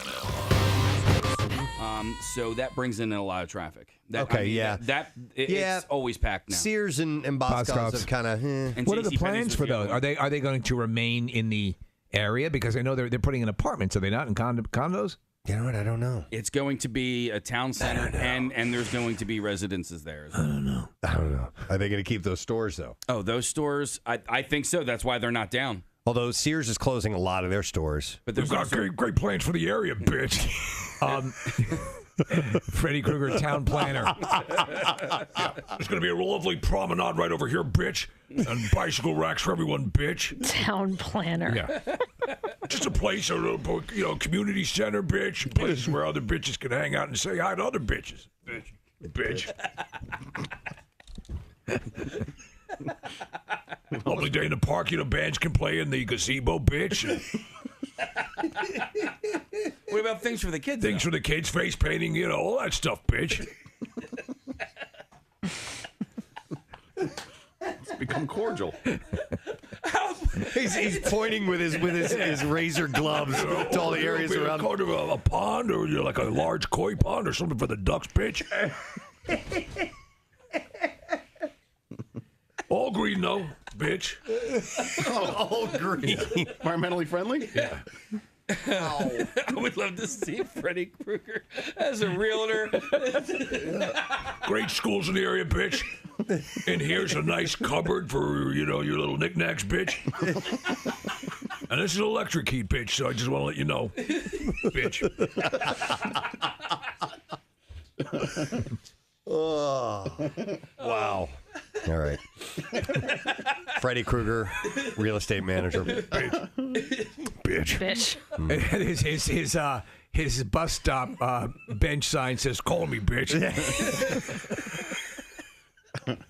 He's the his Tom face. Skivington of the underworld. Right. Of the other realm. But with the mustache. And the claws. Oh, my God. Oh, my God. Oh, my back hurts. I love it. All right. He's slashing prices. Yeah, somebody texted, is he slashing prices, bitch? Brent Selleck, 31 years old today. And then it's my birthday.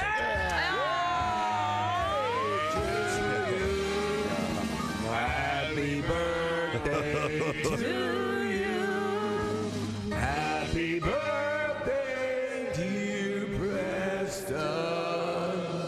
Happy birthday to you.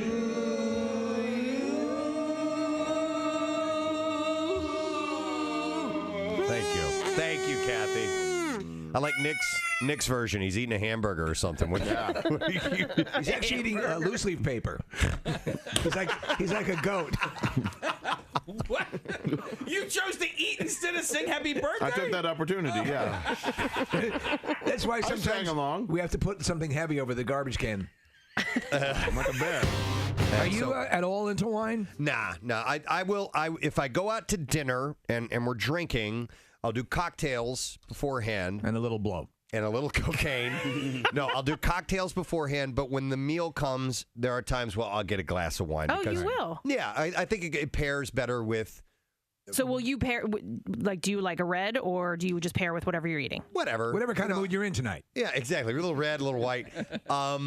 I'll stick with the standard, red meat, red wine, okay. Poultry and fish, maybe a white wine. But it's okay to mix it up from what I understand. That rule is not hard and fast any longer. But I will have something. I think it's easier to eat with a meal as opposed to, a Jack and Coke or something like that. Or a wine and Coke. But I'm not a... Which is disgusting. Well, have you ever tried it? Yes, I have. Did you put Pepsi in my wine? Of course I have. A wine and Coke? Was this in the early days? Yeah. It was When It's you like, put anything in Coke. Yeah. Gin and root beer. Yeah. It's like, whatever. We did, what can we mix with this? Cranberry juice and rum, and we called it crumb. That's not good. All right. But like a white wine spritzer, that's, Oh, I've been doing that lately. Have you? Yeah, you know what? I just... Have you really? Yes, I've been doing white wine that's spritzers awesome. in the evening. It just helps with the hangover when you have to get up before I am. And I've been making bracelets with my name on it.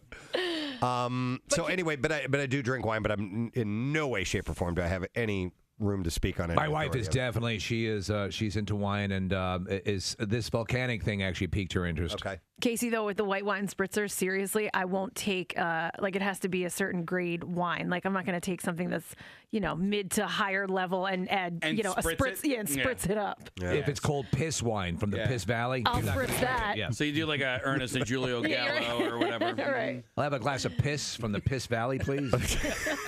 It's not going to taste good. This is a 78. But tasting a white wine from Santorini, Greece, Zabo described the wine as... I am Zabo. As salty, saline, and crunchy. Everybody, Zabo's here. Zabo. I am Zabo. Crunchy wine. Crunchy. Do they can they grow grapes hydroponically? Sure. And would that make They can do anything. Yeah, right? They made RoboCop. Yeah. The movie. They did. He's not wrong. No, technically he's not wrong. No. They can do anything. He also tasted red wine from Canary Islands in Spain and another from Italy, which he described as being wonderfully perfumed, savory, potpourri, floral, and substantial. Did he mention RoboCop? No. Not Zabo, what about RoboCop? What are you talking about? What? I know you guys think I'm crazy sometimes with my taste palette, but there are, if I look at a menu, a wine menu, I will know, I don't typically like, and it's a wide range, but any wines from California. I don't think I've, and it can be anything. It doesn't have to be one specific wine. You but don't like them? typically, anything that I've tasted, if it's from California, and I don't know, maybe it has something to do with the soil that the grapes you grow said in. you're not fond of Mexicans. Stop it. I never said that. Oh, I'm part Mexican. Oh, okay. Well, then why would you say that? That's crazy. No. There are some people you might have a palate for it. That could absolutely be it. But I'm just wondering, maybe it does have something to do with where it's, where the grapes are grown. Yeah. I don't. There's a documentary a friend of mine recommended. I haven't seen it yet. It's about sommeliers, like master wine tasters. And I haven't seen it yet, but he said it's about Somalians? No, in the scene pay attention. In a scene, some friends are talking to the guy. He's like, "Come on, do the thing, come on." And he's like, "I don't want to blah blah blah blah this and that." So he ends up giving in, and they pour him a bottle of wine. He does not know where it comes from, anything like that. He is able to sample it and has such a refined palate that he can not only tell you the type, he can narrow it down to the exact vineyard that it came from. Gosh, what? It's some people have these incredibly sharp palates. They're basically the Michael Jordan of the wine world. I mean, it's this rare genetic ability to do something that you can be trained as a sommelier and make it to a level where you can work in a nice restaurant and know a lot about wine. But unless you have this innate ability, you're never going to be like this guy. It's like people with perfect pitch. Exactly. And there are people that can smell things as well and know exactly the origin of it, what it is. RoboCop has a gun in his mouth. Well, there's a to reference a movie. Move along. Drink your wine and move along. There's a scene in one of the Hannibal Lecter films that he leaves a scent of a hand cream on a letter, and they bring in all these perfume people, and they're able to smell and find out exactly where it came from. And there are legitimately people that can do that. Same thing with wine. People who work in the perfume industry are paid many millions of dollars because of that ability. Yeah. Not that I'm an expert, but I drink Sauvignon Blanc and from New Zealand. There are different wines from New Zealand that I really really love. But to some people, it's going to taste very similar. It's going to taste the same. So we did a taste test, and it was 4 different Sauvignon Blancs from New Zealand, and I picked out each one and which was which. Okay. Wow, you're like the RoboCop. Well, no, but it was like you're like the RoboCop in New Zealand. I'm from New Zealand. Lead me to your wine. No, you have a great nose and a really refined palate. And awesome boobs. And a pointy nose. I would not say a great nose, man. I can't take scents. Like, it gives me a headache. Your nose has abilities. Yes, it does. Is Psalm the name of that documentary? This is the one that I know about, unless there's another one. Maybe there was one that you saw that I didn't, but I've heard of this one before. SOMM. Well, there is a documentary on Netflix that was, we put it up on PrestonSteve.com, like documentaries that you have to see. And Okay. it's about, I don't know if it's about sommeliers or wine, but it is about wine. So it was my birthday yesterday, and I have like 6 great bottles of bourbon at That you home. got? Yeah, some of them I got, Yeah. some of them I bought, and they're of the upper level of bourbon. So, yeah. So I was sampling a few, and the best way to get a feel for them is to taste them side by side, because then you can really taste the differences between them. No palate cleansers or anything? No, ice. You call that a palate cleanser? And don't give me crap because I put ice in my bourbon. But anyway, I wish I could articulate what I'm tasting. I'm like, yes, this tastes different than that, but I can't go. It has hints of caramel and an aroma of star anise, or I don't know. Don't use words, just use sounds and grunts. Yeah, like RoboCop.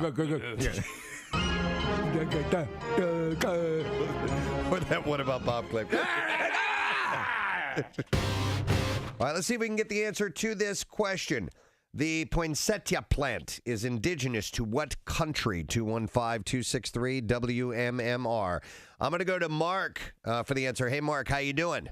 Good morning. If I win, will this be enough to spray Kathy's bush? Yes. Yes. It very well might be. Yeah, Please, that's Mark, fine. give us the right answer. Is it Mexico? Mexico. You can spray her poinsettia. You are correct, Mark. On your fact sheet, does it say where the name came from? No. It derives its common English name from Joel Roberts Poinsett, who was the first United States minister to Mexico, and he introduced the plant to the United States in 1825. There you go. How about that?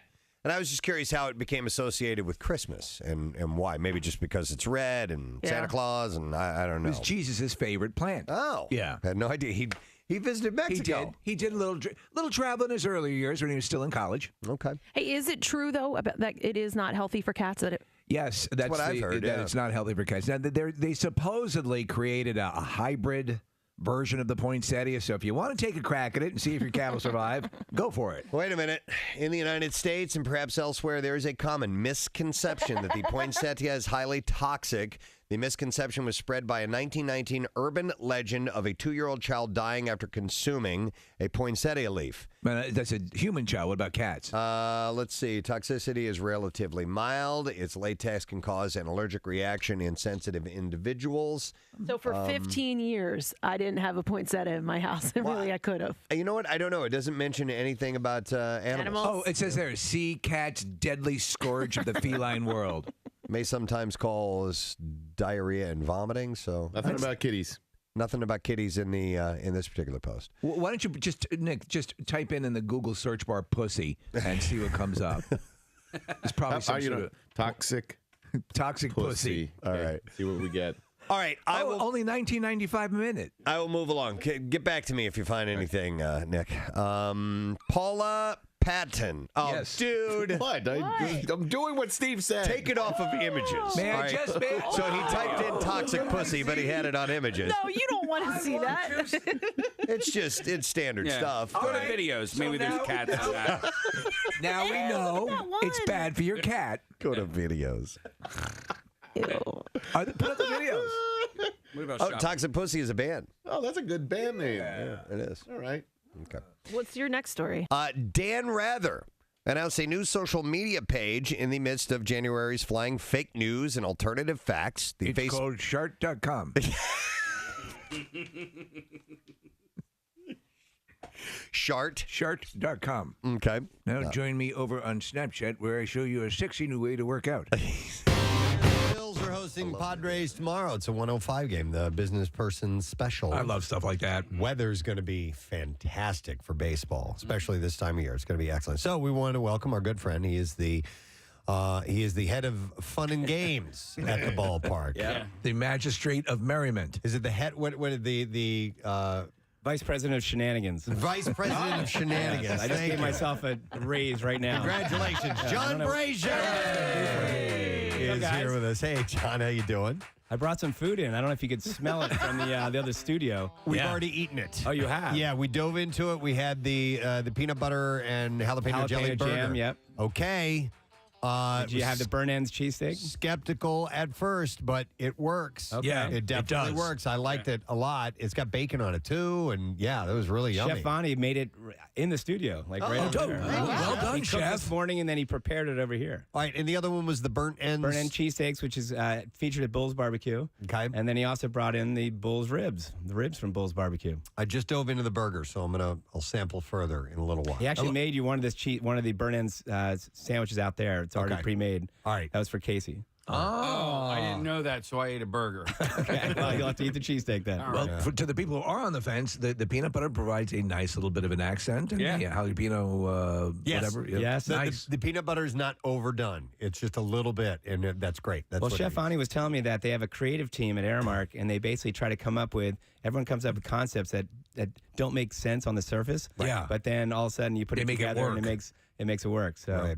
I guess that's how a lot of creations work. How have things been going so far during the season around the ballpark? It's going well. I tell you what, speaking of food, staying on food, the line for Manco and Manco is, I didn't think any line could beat the crab fries from Chickies and Pete's. Right. But Manco and Manco, I mean, I'm telling you, people will wait. And it just, there's so many great food options. And people forget we have Federal Donuts and, all kinds of. I forgot. Right? Yeah, I didn't remember. Where's Manco located? It's out in Ashburn Alley. Okay. Yep, it's right. It's not too far from Chickies and Pete's. We have cheesesteak options with Campos and Tony Luke's, and you have now Ryan Howard's got his chicken sandwich. That's Colton's. right. Yeah. Have you tried? I assume have you've tried it. Yes, really good. So By the end of the season, do you try everything? Well, the interesting thing is normally we don't. We eat up in the press box. In the press box, we have their own food up there, but there also is a lot of opportunity where you're trying different things, and we'll do events where they'll bring in the pizza, or they'll bring in the Colby's Sunkist chicken. When I watch Southern games, Kiss chicken. I watch games at home.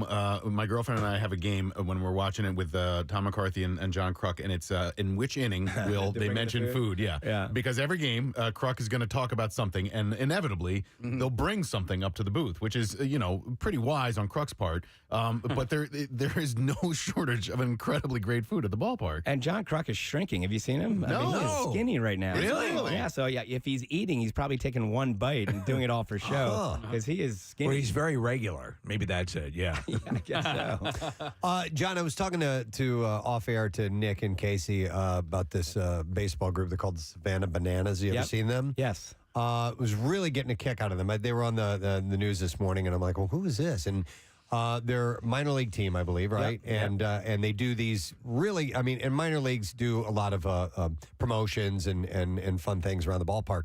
But these guys are taking it to the next level. And it made me realize how much I actually like the things at the ballpark that are going on in between the plays that you guys do. It's part of the whole experience. It is, and minor league baseball is really good at doing all that. Yeah. And it's almost like, especially, I think Savannah, if I'm not mistaken, is an independent team.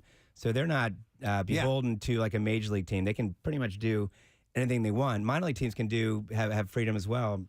I also think the Savannah Bananas, again, if I'm not wrong, is owned by Mike Veck.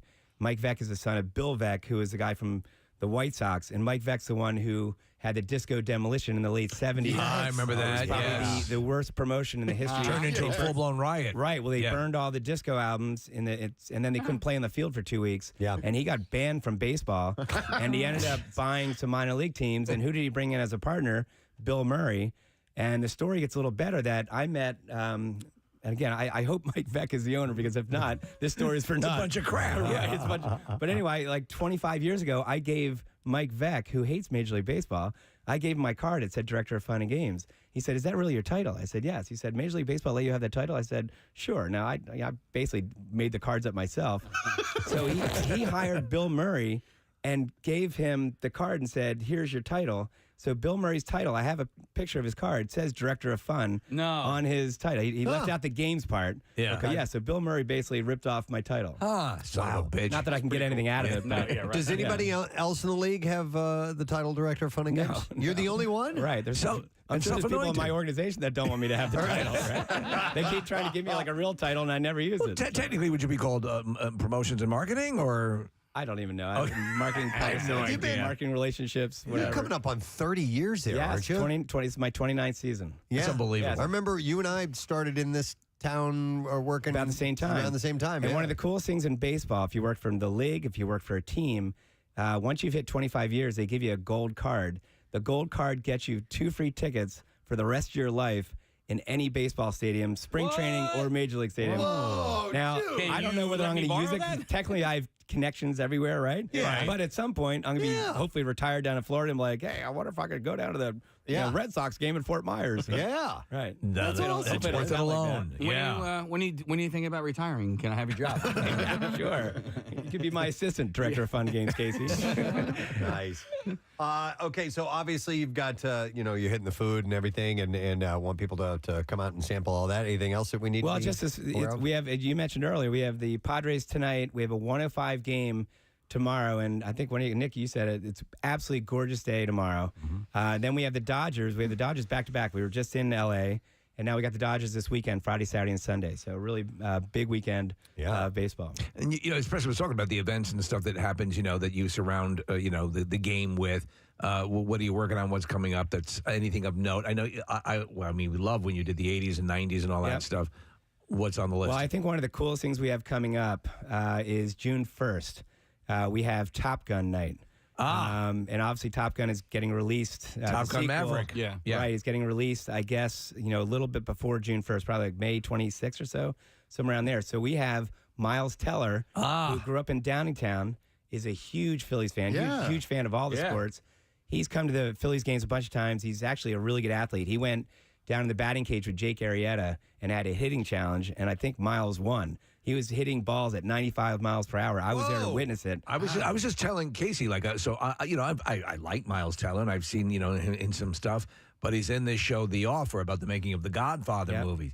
And he's playing one of the legendary producers. And I'm like, this guy's really good. He's really good. He's magnetic. He commands the screen when he's on it. I didn't realize how big he was. Yeah. He's a big dude. And he's an immersive actor where he learns. He doesn't want someone doing the stunts. Like when he did Whiplash, he actually did the drumming. And you can tell he did. Well, you're a drummer, Preston. Yeah. But most of the shots were front on, right? Yeah, he So learned how to play. Right. And then he played a boxer. He played, a lot of different things where you need some technical experience. So, so we actually are doing a Top Gun night. He's going to throw out the first pitch. We're going to have a lot of cool, on the headshots, we're going to have, the players in aviator glasses. That's we're gonna awesome. Have some fun Fanatic videos and a lot of Top Gun themes. Any flyovers? I don't know. There you go. Yeah.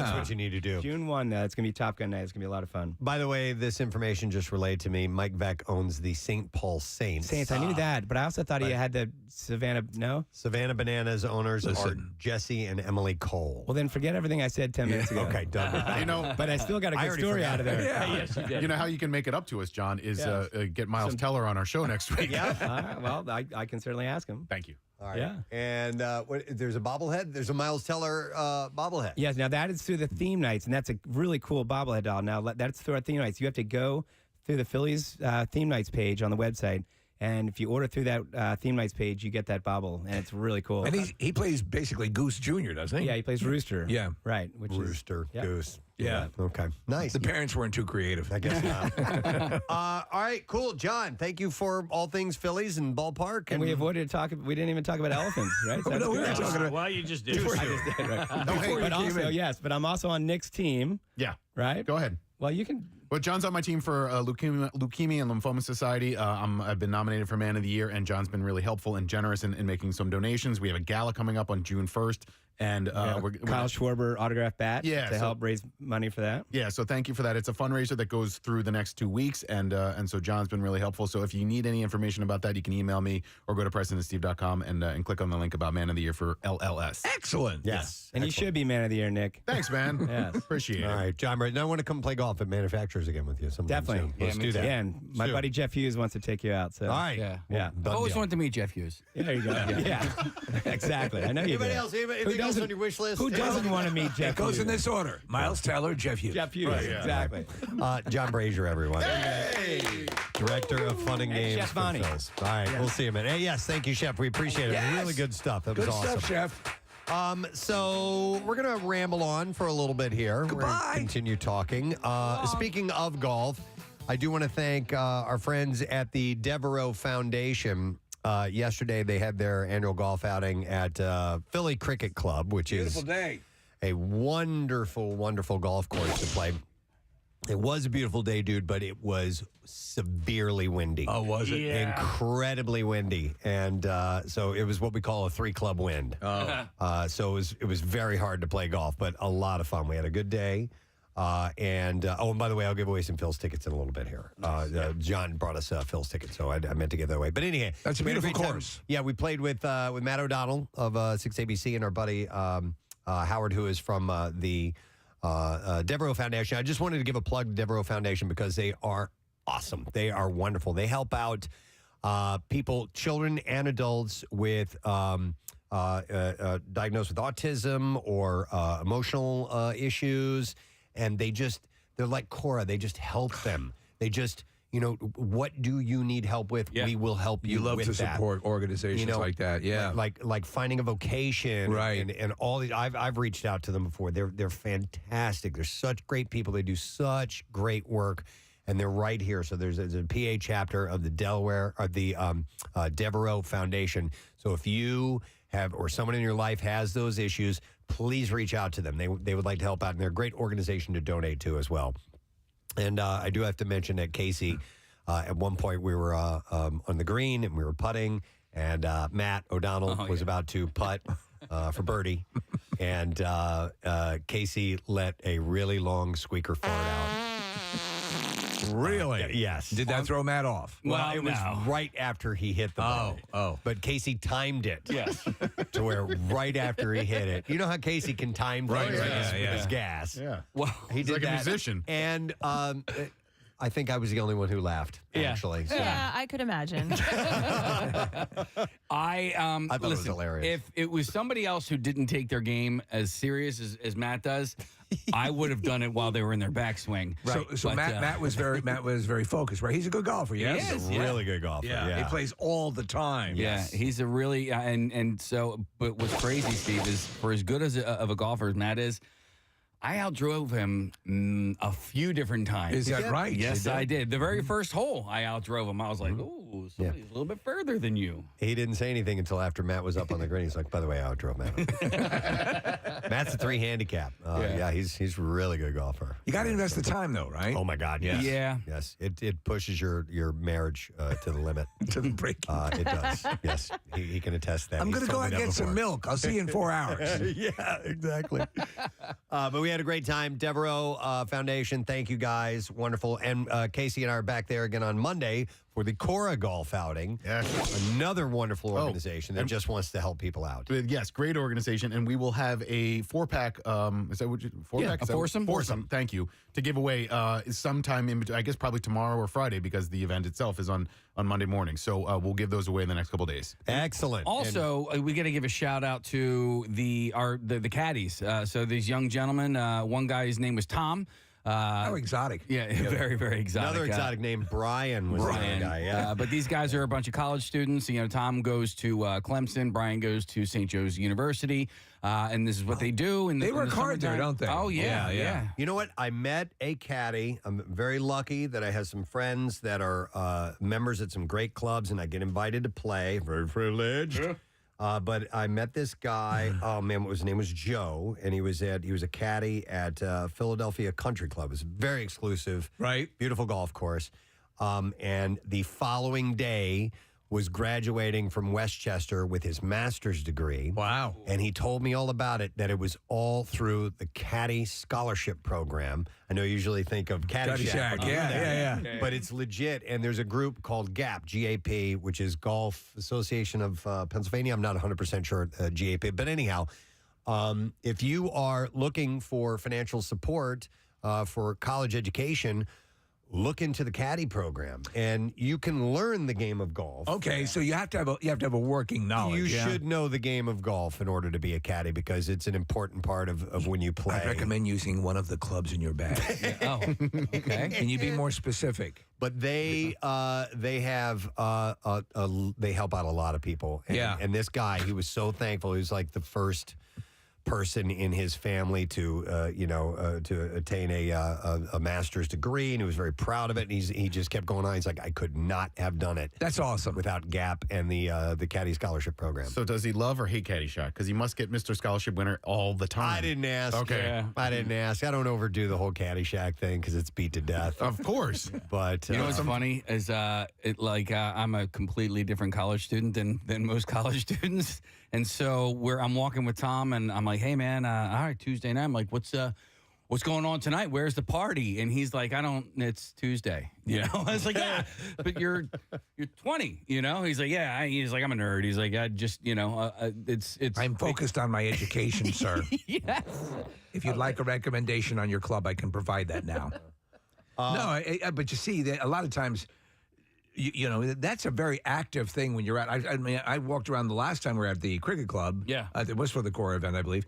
And man, the guys they give you the information you need. Yeah, they do. Yeah. Yep. So and girls, I assume there are female caddies. Yes, I'm sure there are. Yeah. Not as many, but I think it's probably a more heavily male dominated industry. Oh, I just got a text from a friend who is on the board of trustees for the Jaywood Platt Caddy Scholarship Program. Oh, okay. And that's are what we it's getting called. complimentary scholarships? No, but that's Bill Jeremiah, and he's going to take me to play Pine Valley, right, Bill? Right. So no, but it's. I was really. I was happy to hear that they do that type of thing. That's great. So very cool. We got a couple minutes. To stop and talk. I saw this poll, and I thought it might be interesting. It was a British poll, but I think it would probably translate. It's into in the a US. different language. Yeah. I'd use Google Translate to read it. I'm pretty good. But over half of drivers do not understand what the buttons and switches in their car actually do. Yeah. Now, this isn't the thing that we talked about years ago with Kathy, where you don't know what the little icons mean when they light up, like the service. Her sailboat was defective. Kathy's sailboat was one of them. But they don't actually know the tech functionality of cars. 53% said when it comes to the tech of their cars, they are clueless.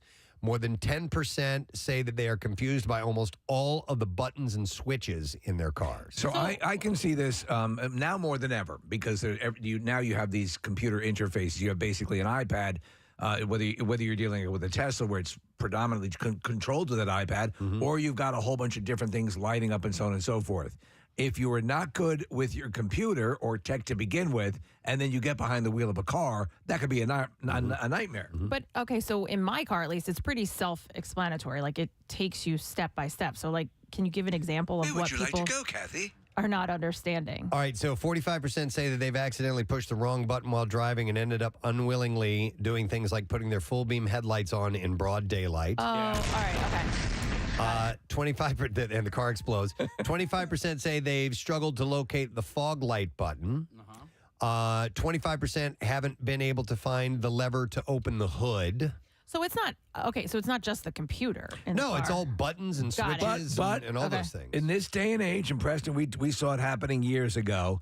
They love to over-engineer things. They make things that were very simple and easy and straight through, and they love to muck it up by making it hidden or making it something different than it was before. You know what I can't stand is when I let somebody else drive my car and they change your settings. And but just why are you even touching any buttons, right? Like there's a whole bunch of buttons that are on the steering wheel that I don't ever touch. Yeah. And I hate it. But if you hit some things, it'll completely change the dashboard. Yeah. And in my other car, my wife had this knack for hitting a button on the dashboard. You have your odometer and everything, but also there's a digital odometer, and I prefer to look at that rather than the dial. Yeah. It's just easier to read. And my wife every single time would hit some button, and I would have to relearn how to get it back to the original because What about your preferences? You can set your preferences, right? Yeah, I don't know about that either. Right. But like it was like the oil life would be on in the middle of the dashboard instead of the odometer, and I'm like, how are you hitting these buttons? How can she slap? How can she slap?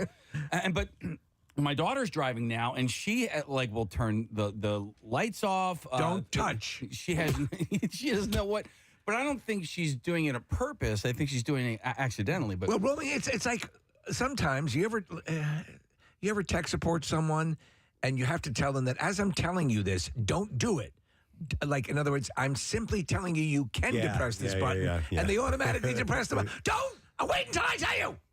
22% say they're regularly guilty of putting on the windshield wipers when they actually tried to hit their turn signal.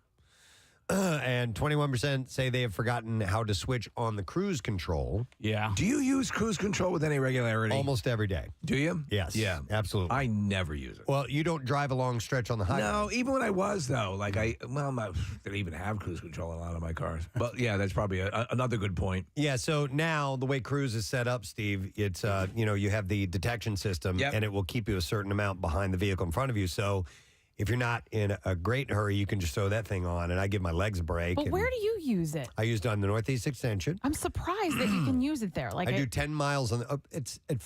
I'm leave the house. in the 10 morning. minutes you use after it. 4. Yeah. Okay. Because in the afternoon, there's no way you can use it. There's too many cars out there. Yeah. So you said, like, there's a 10-mile buffer above 80 miles an hour. Yes, just like that. But yeah, I'll mainly I use it in the morning on the way into work. And it'll slow up to, as you're approaching the car, it'll slow up, and then it'll maintain the speed of the car in front of you. Yep. Also, because I have it on mine, and I've only used it for longer road trips. Right. But like if you start to kind of drift into the other lane, the car will drift you back into your lane. How often, because you and I drive the same car, how often does your car beep at you to tell you you're doing something wrong? Probably every day.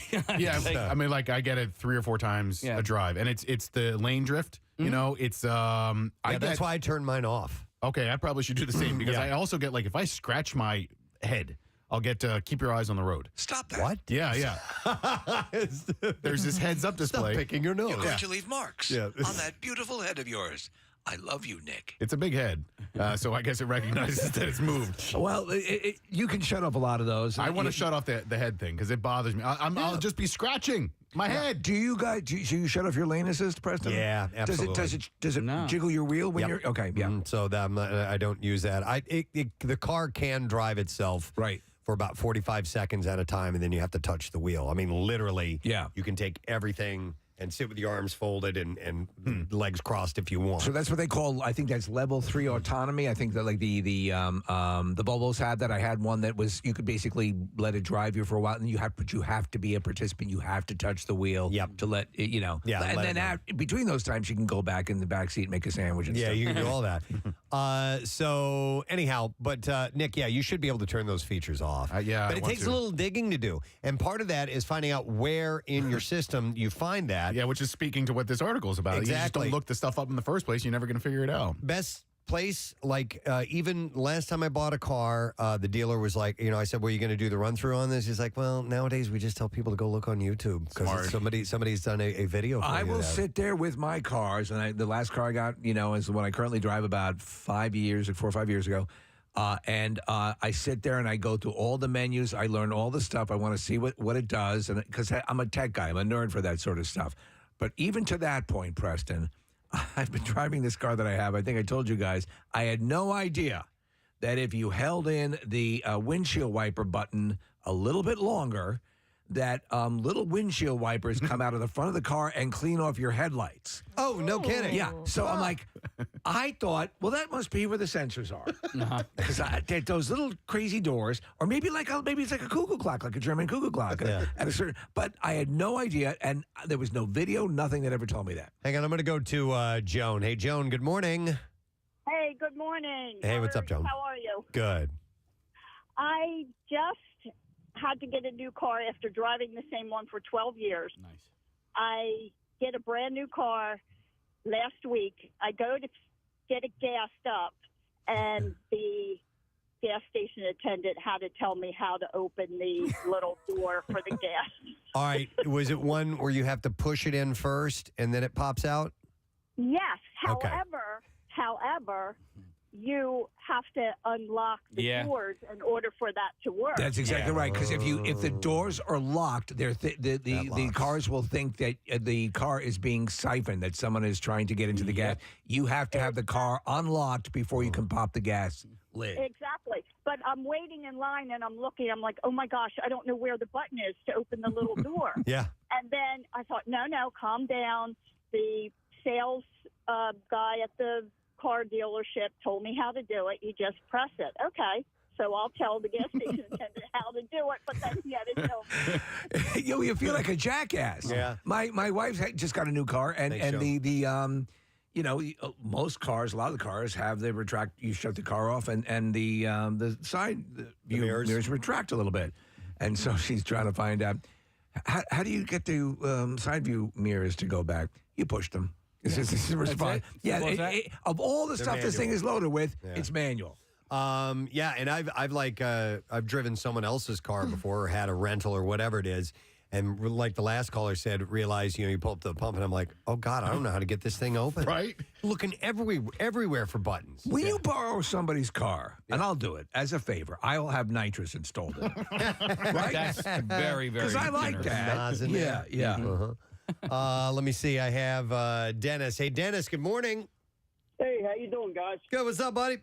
Not much. My girlfriend bought a 2022 Chevy Blazer, and she was trying to open the glove box, but there's no latch on it. And here, there's a button on the dashboard that you have to push to electronically open the glove box. So stop and think about this. Why? Why not just what was wrong with the dumb little lever on the box itself? Exactly. I don't get. In fact, some of them used to have a key open. Remember? Yes. Which You you'd can never lock it. use. You'd Yep. never use. I like Apple CarPlay a lot. I think it's really handy. Yeah. But I do miss. There's no tactile sensation at all when adjusting things on a screen like that, right? So you can't feel for the heat button, or you get used to where your fingers would go when trying to adjust things on the.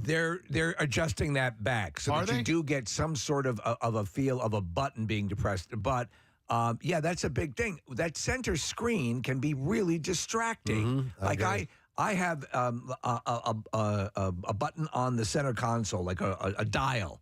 And I can use that and then depress in the middle. All right. And that helps a little bit. It's almost like a mouse. Yeah, it's distracting. We have a Jeep, and what is fun is having a passenger that hasn't been in a Jeep before and watching them try to roll the windows down. Oh, yeah. Oh, because why? the window, none of the controls are on the doors because you can take the doors off. Okay. Okay. The controls are actually on the dash. It's in the great. center. And so you sit there and watch them look at the door, and they're looking away from you, so you know what they're doing, and they're just like, oh no, he's kidnapping me. I've got a vehicle that has no way to get in or out of it once you're inside. Oh my God. So more on this says 19% have been baffled by how to connect their phone to their car. Sometimes they do make it difficult for that. Needlessly so. 16% have been left embarrassed by being unable to unlock the doors to let passengers in. 33% admit that they have been embarrassed when they've had friends or family as passengers and didn't know how to do something simple while operating their vehicle. Popping the hood is a big one, as you mentioned, Kathy. A lot of people don't know where that lever is. You just don't do it that often. You don't. Unless you're changing your own oil and doing things like that, you don't really go in there. But you eventually, you'll but again, what was wrong with just the standard lever under the thing that you just pull out? I have there's a little lever now that's to the side that I pull. But you're right, you're not opening up your hood all the time. Yep. Wait, so so I have this thing in my car, and I know there has to be a way to fix it, but I've had my car now for 4 years, I think, and I still don't know how. So whenever I plug it in to charge it, it switches over to, like my phone. So if I wanted to listen. Apple CarPlay? Well, I don't have Apple CarPlay. So it switches over to, I don't even know if it would be Bluetooth, whatever it would be. But so it's now my phone. So whatever audio comes over on my phone, it's now in the car. Okay. Right. And for whatever reason, it pulls up, if I want to play music, it pulls up the exact same song every single time. It's the first song alphabetically. Is it alphabetical or? I'll tell you what song. I don't think it is because it's Is it Aardvark Almanac by ABBA? I'll tell you That's a good one. Oh, Casey, you're right. It is because it's all about that bass from Meghan Trainor. There you go. And so we were doing it was during COVID days when we were doing Zoom meetings. I logged onto a meeting from my car with all of you guys and Bill. Yeah. And it blasted Oh, because I that's great. plugged my phone in, and Bill's like, "Are you listening to Meghan Trainor?" I'm like, "Yeah, apparently I am." I want to hear. I love Meghan Trainor. I want to hear other people what their startup song is. Well, so mine, for some reason, it went by artist, and it was Skyfall by Adele. Adele. All Yeah. right. Caroline, whenever she gets in my car, she plugs in the phone, and it's Act Naturally by the Beatles. Okay, so wait, this is so you can't change this then. This is happening to everybody. Yeah. Ah. You can set your like whatever I have left it in. I'm not.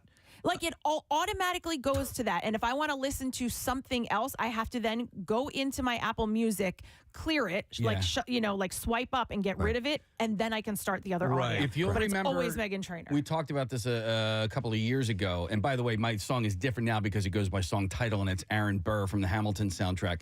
There was a guy who he put a track on iTunes that was like 30 minutes of silence. Yeah, and somebody did it on Spotify too, and they like named it like A or something like that. So when you would guarantee that you would have time because you would be used to hearing at least a snippet of that song before you went over to something else, and this would give you that time to. My first song on my playlist is "Fear of the World" by ABC. ABC. All right. Okay. Marissa's is 1979 from Smashing Pumpkins. Oh, because it's numerical. Well, because it's we'll go with numbers first. All right, mine is by artist, so I don't know what the rhyme or reason is on that, but it's Fanfare for the Common Man by Aaron Copeland. Yeah. Great one. Yeah. AARON, right? Yeah. Okay. Mine is an AARP commercial that I just. There's such soothing voices on those senior citizens. So my numbers are actually at the end of my playlist as far as alphabetical of all of my songs. So I wouldn't get any of those number songs. Mine starts with the letter A. Let me go to some calls here. I do have some of the song calls calling in, but some people have been on hold for a little bit. Let me go to Jake. Hey, Jake. Good morning. Jake, you're on the air, buddy. What's up? Hey, just going back to the confusing buttons. I used to drive an old 2002 truck, and I moved over to my parents' Nissan Altima, and I was trying to open up the gas tank, and I wound up opening the trunk instead. So where was the button? It was. I thought it was right next to the blinker lever, but it turns out it was under the dash. And did you just do it the one time, or did it keep happening over and over? I wound up doing it a couple times. Yeah. And I've done that before because you hear boom. Yeah. And then you see the trunk open up and you're like, son of a bitch. I've got to put the gas in the trunk? Yeah. Let's go to Alan. Hey, Alan, good morning. Hey, how you guys doing? Good. What's up, buddy? All right, so this isn't my car. This is actually my son's car. He graduated from college. He got a good job. He's still living at home. He bought a Tesla. Okay. Well, we have a driveway where, you don't want to always move a car in and out, so you hop in the first car that's there. So I don't know if you've ever driven one, but it is literally a computer. Yeah. So the one day I hop in it, it's raining. So I'm looking for the windshield wipers. I don't know where the windshield wipers are. All of a sudden the windshield wipers start coming on.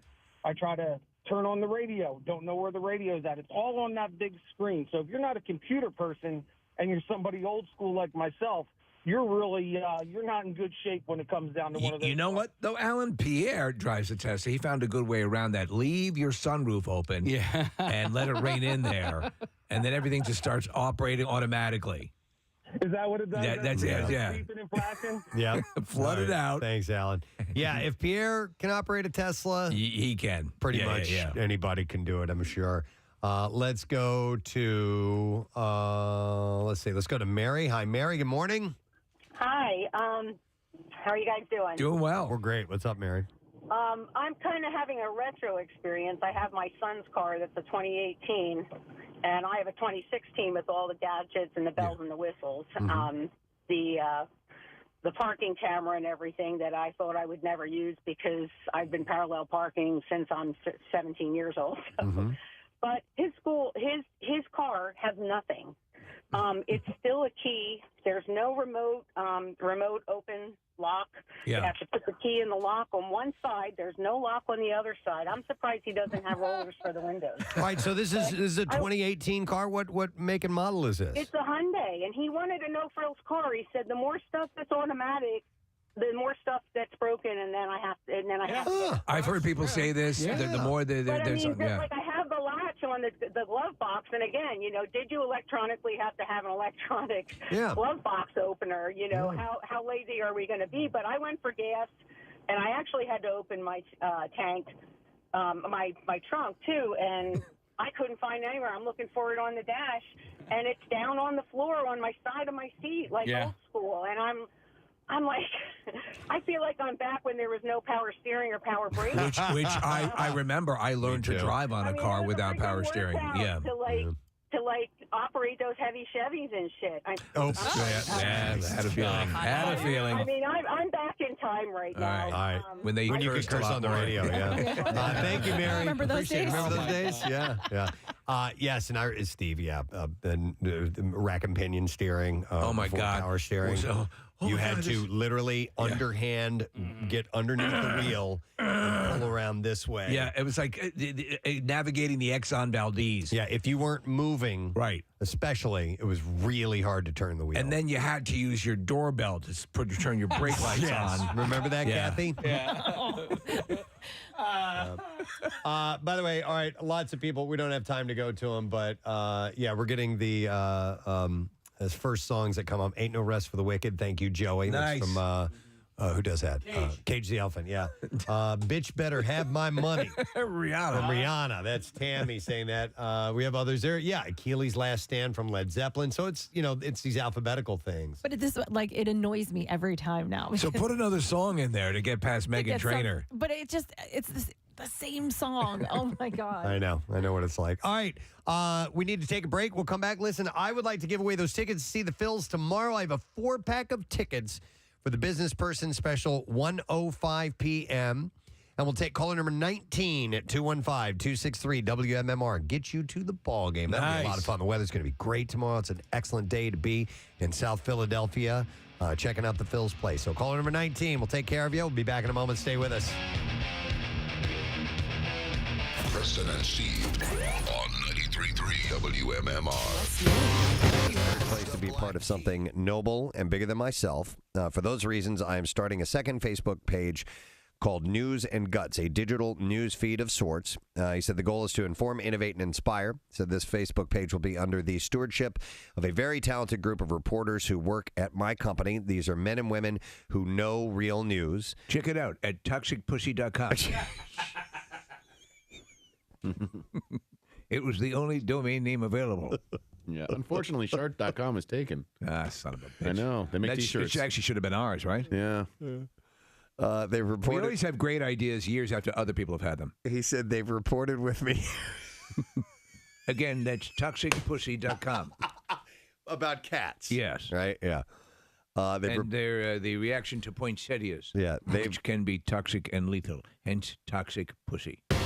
I don't know why I didn't bring this up earlier when I was talking about accidentally drinking last night. Yeah. But the tourism, and you guys know I'm a bourbon and whiskey fan. The tourism is way up in Kentucky. Because of this? The Kentucky Bourbon Trail. Wow. What is the Kentucky Bourbon Trail? Well, they've got loads of distilleries. So it used to be, and it isn't as much anymore, when... I assume it's not a straight line. No, to call a spirit bourbon. Yes. Part of the requirement is it had to be distilled in Kentucky. All right. There's another requirement. It has to be 51% corn, I believe. But now there are other. Now people are labeling bourbon, even though if it's not made in Kentucky. So they're actually there's a local bourbon. It's called Kinsey. And it's out of Philadelphia, I believe. Philadelphia, or at least Pennsylvania, and it's called bourbon. I had it's good. But anyhow, so Kentucky has a bourbon trail. So all of these distilleries, my dad and I went and visited the Maker's Mark distillery a few years back, which was really, really cool. And there's, Jim Beam and Wild Turkey and Woodford Reserve and just all of these different ones, Four Roses, Evan Williams. And you can go from distillery to distillery to distillery. How hammered are you by the end of that? Totally, because you get free samples while you're at them, and they can they do bus tours, so you don't have to drive. And it's okay, I got it.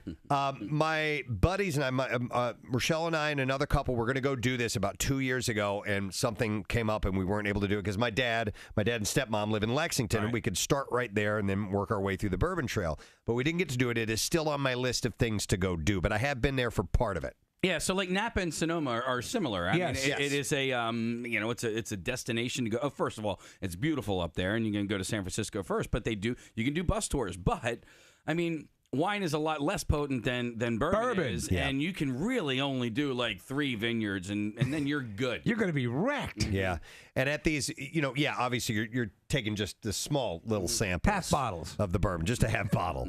But anyhow, there have been more than in 2016. There were more than 1 million visitors who made stops at distilleries along the Kentucky Bourbon Trail.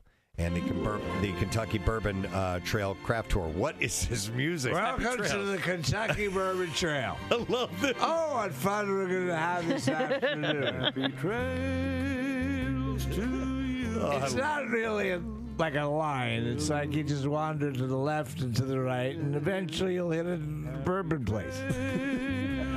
I'll be your tour guide.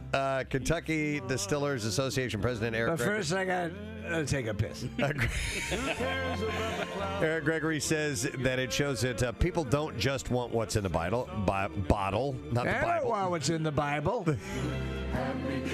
So they have a thirst for Kentucky's bourbon culture. Now, here's where I can connect to this. I do not drink. Everyone knows that. I, however, am fascinated with the culture surrounding it. When Mila Kunis talks about the way, what does she do for bourbon? Is it bourbon or what booze does she push? Oh, Jim You know what I Beam? don't know. Jim Beam. Is it Jim Beam? That's talks bourbon. about the process and all that stuff. I'm like, I am fascinated by that. It's pretty cool because you go into where they create it and distill it and refine it, and it's really cool to see the process. And then they age it in all these barrels. Right, and then the wood apparently can have, there's like a residue in the wood that can also be part of the water that they get right from that particular area or county. The minerals in that water have to do exactly with the flavor that comes out. So anyhow, so they said that it's way up right now. The Kentucky Bourbon Trail showcases 9 distilleries, and it was up 17% from 2015. So it's really cool. I'm going to go do that. I'm absolutely going to go be a part of that whole thing. So I should have brought that up earlier when we were talking about booze. I'm bringing it up now. So there. It's your show. You can do what you want. Yeah. Damn it. Antonio Banderas appears to be bouncing back. I did not know this, but he's doing well after being briefly hospitalized for chest pains. I felt very bad in my chest. In an interview with the Sun on Monday, Banderas, who is 56, said that I thought it was a heart attack, but I just had to fart. That he was working from home in Surrey, England. Ah, yes. Like a warm Barcelona evening.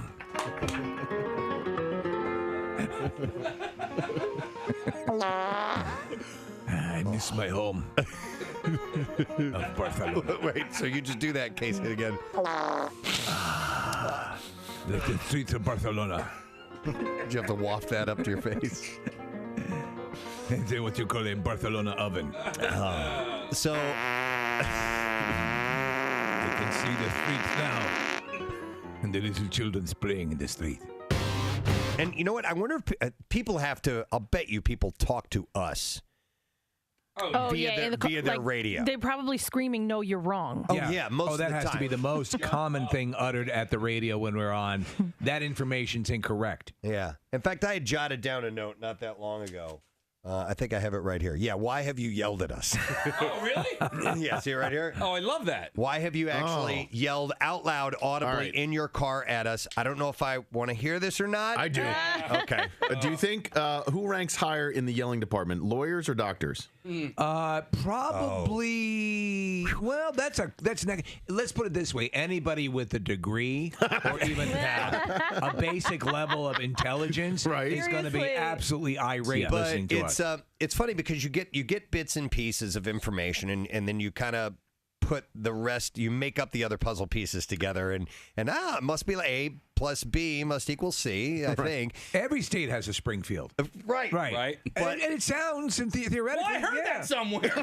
But every now and then we venture into territory where we have absolutely no expertise in it at all, and obviously we have a wide range of people that listen to this show, and some people are experts. Yeah. And then when we start to tread into their waters, it's got to be infuriating. But the truth of the matter is, part of the mechanics of the show is we enjoy having you set us straight. Here, I have some examples. I yell when you pronounce towns in Massachusetts wrong. Okay. Mechanics, you're almost 100% wrong when you're talking about anything car related. Yeah, it sounds about right. Yeah. My boyfriend and I pretty much only yell at Kathy. Let me go to Kyle. Hey, Kyle, how you doing? Hey, what's up, Gadzooks? Gadzooks. I thought you were going to sing Hey, Hey, Paula for a second. When do you yell at us? What's that? When do you yell at us, Kyle? All right, yeah. So, no. Earlier in the show, a couple weeks ago, you guys. There might be a gas leak in your house, Carl. People are yelling right now. Right now. At you, Kyle. My cat's sleeping. No. A couple weeks ago, you guys were talking about like bank robberies. Yes. You guys were talking about like, it's funny. People are calling in about like super crazy. Like they were calling about bank robberies. You guys want to know all the secrets about banking? Yes, we did want to know all the secrets about banking. All right, look, you know what? And I was listening at that, and like all like the tellers, everything, and I was hearing like TD tellers calling in about all. Yes. Yeah. Honestly, they could lose their jobs over that. As nuts. What they were telling you. Okay. All right. Okay. Now, what show were you listening to? No, he's right. We were talking about, for example, if a robbery takes place, what are the tellers supposed to do? I think that's the conversation Kyle is referencing. Yeah. So, Kyle, what's your background? Do you have an He's a bank expertise in that? Are you a bank robber or what? No, I'm not a bank robber. No, I'm not a bank robber. There is definitely a gas leak in your apartment. There are people yelling at Kyle right now. Open up a window now. Seriously, Steve. Okay. Steve, We're losing Oh, darn it. We're not losing him. He's passing out. The gas finally got him. Breathe deep, Kyle. Do you find him an attractive man, Robert Downey Jr.? Yeah, he's okay. Yeah. Okay. He's attractive. I don't know if he would be on my list. Do you like the attitude? Do I like his Do you attitude? like his sort of freestyle, loose cannon, happy-go-lucky? I mean, I like him. Snarky. Yeah, no, I do. I like him, but I just don't know if I created this list, if I would have put him on it. Okay. He is a guy that has matured well because he was kind of goofy looking. He was. In his teen days and early 20s when he started in the films, and he definitely had chops. He had acting chops. You could tell early on. Early on, yeah. But he had a goofy look about him, but he's stayed in good shape, and he got the big gap between his teeth taken care of, and he's a good-looking fella. He did. Yeah. If you go back to Weird Science. Weird Science. Name is Tony Stark. Totally. He had a huge gap between his teeth. I've just invented a repulsor ray. Holy cow! It worked. Tornation, it works. Good Lord. I'm gonna be an Iron Man. A man what's made of iron. Number 3 is Denzel Washington. I want to hear more Dumb Iron Man. I know. I'm gonna fire. It's cold up here. Gotta remember not to fly too high. God. Because my parts all got all froze up. Denzel Washington. We are getting ready for the festivities, so let us now go live to a small area of the WMMR parking lot known as Knob Gobbler, Pennsylvania, where our own Nick McWayne and Catherine Romano anxiously await the appearance of the ground slob, Gary Lauer, our slobnosticator. So we're here to observe a ritual as old as late yesterday afternoon when we first thought about it, and I'm so excited that we're here to observe that ritual. The arrival of the ground slob, Gary Lauer, and his prediction for a longer or shorter winter. That's what we're here for today, Nick. Yes. Yeah. I don't know if you guys can tell or see from the video feed, but it does appear that there's a little bit of rustling going on inside this POS. Is there a way that we can kind of listen in and see? Let me put the microphone up to the door. Okay. I don't know if you guys can hear anything. I'll turn it up a little bit. Okay, all right. Can't get it open. Who the hell's out there? For Christ's sake. Can't a man take a piss? This morning boner's so freaking hard to piss in the morning. Give me a double beer, for Christ's sake. Can you guys hear that? Can you hear the rustling? Amazing. He's just starting to stir. Give me that damn beer. saying something. Tell everybody, I think we're going to be in for another 6 more months of winter. Oh, you should smell it from down here, guys. Can you see him in there? No, I can't. Really? All I can hear is some rustling going on. I can't see anything yet, Steve. It's not very well lit inside. Who's he talking to? That hooker I don't forgot think her anybody, damn Casey. I think he's talking to himself. I heard something about a hooker. Yeah, he's attempting to. It seems like he's almost attempting to read lines I wrote for him, but not being able to do it. He's almost missing every single line. That is shocking. What was her name? I knew it. That damn hooker left her glass eye here again. Darn it. Preston, you got to help me out here, man.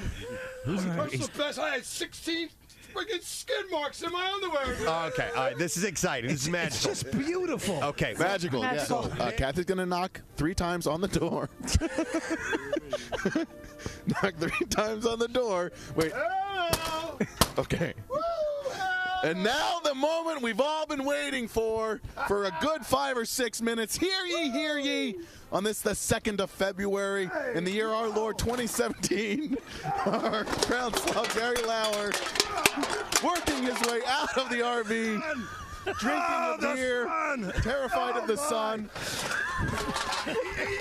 Beer cans and bottles aplenty. I need help. We need help.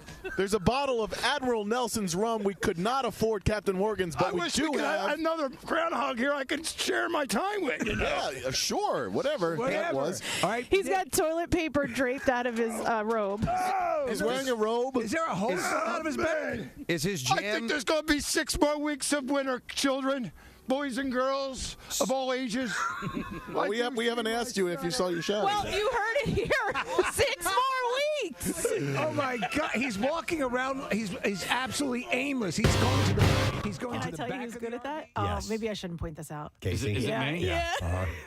I'm like, sometimes I'm like, what do you mean? What are you talking about? The person walked in the room and you didn't realize He it. just started speaking gibberish.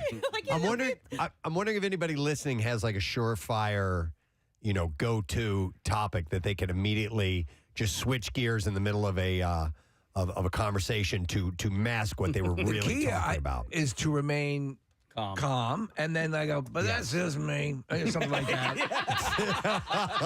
But that's just me.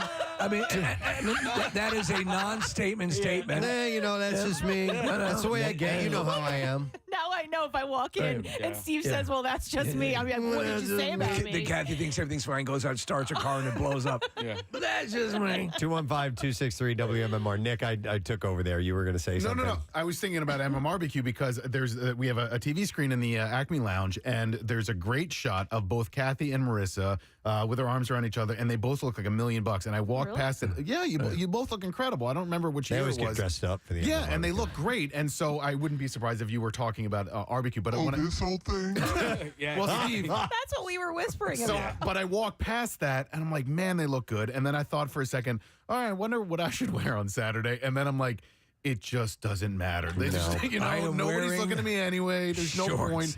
Yeah, it's going to be 96 degrees. I'm going to dress to live. Yes. And we'll take these calls that are coming in. But by the way, what will you do with a 97-degree forecast day? Were you going to wear something? Well, that's what we were talking about, because the outfits that we maybe planned are jeans or whatever. Now it's going to be 97 degrees. So loose-fitting lingerie? something, but something a little more flowy. Yeah. You'd have to, or you're going to drop dead. Yeah. Yeah, you guys definitely usually have long pants, long sleeves, a hat, or something like that. Yeah, like it's going to be hot as hell. Yeah, so we'll I'll see. throw on my summer sundress.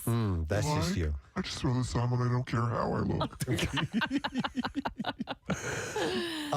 Let me see here. I'm going to go to, let's go to Michael. Hey, Michael, good morning. Yoo-hoo. Oh.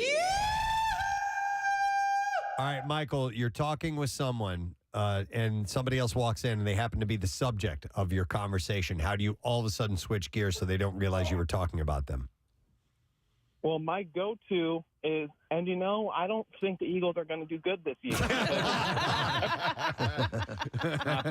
What if it's late in the season and they're playing really well at that point? You just switch it up to Flyers, or I had to switch it to the Browns. They always do. just stay within football, but you can always count on the Browns being bad. Seems legit, right? All right, thanks, Michael. Appreciate That's it.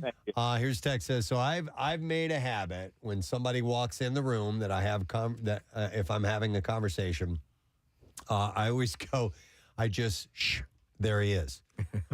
So now I do that no matter what. So it's buried. Yeah, people don't think that I'm talking about them or not. point. So as a joke, and Casey will do that sometimes. Yeah, no, Kathy does that. Yeah, you do that too. There he is. Oh my God, he's just gonna. Or you do the other. This is the dick I was talking about. That's good too. Yeah. Let me go to Joy. Hey, Joy. Good morning. Hi, how are you? Good. What's up, Joy? My girlfriend and I talk a lot, and we complain and bitch about our husbands, and they're not bad guys. But when they walk in the room, and they inevitably do, we just start talking about the grandchildren, and we automatically know that's what's going on. Is that a common thing? The classic women getting together to bitch about their husbands. It's depicted in countless sitcoms.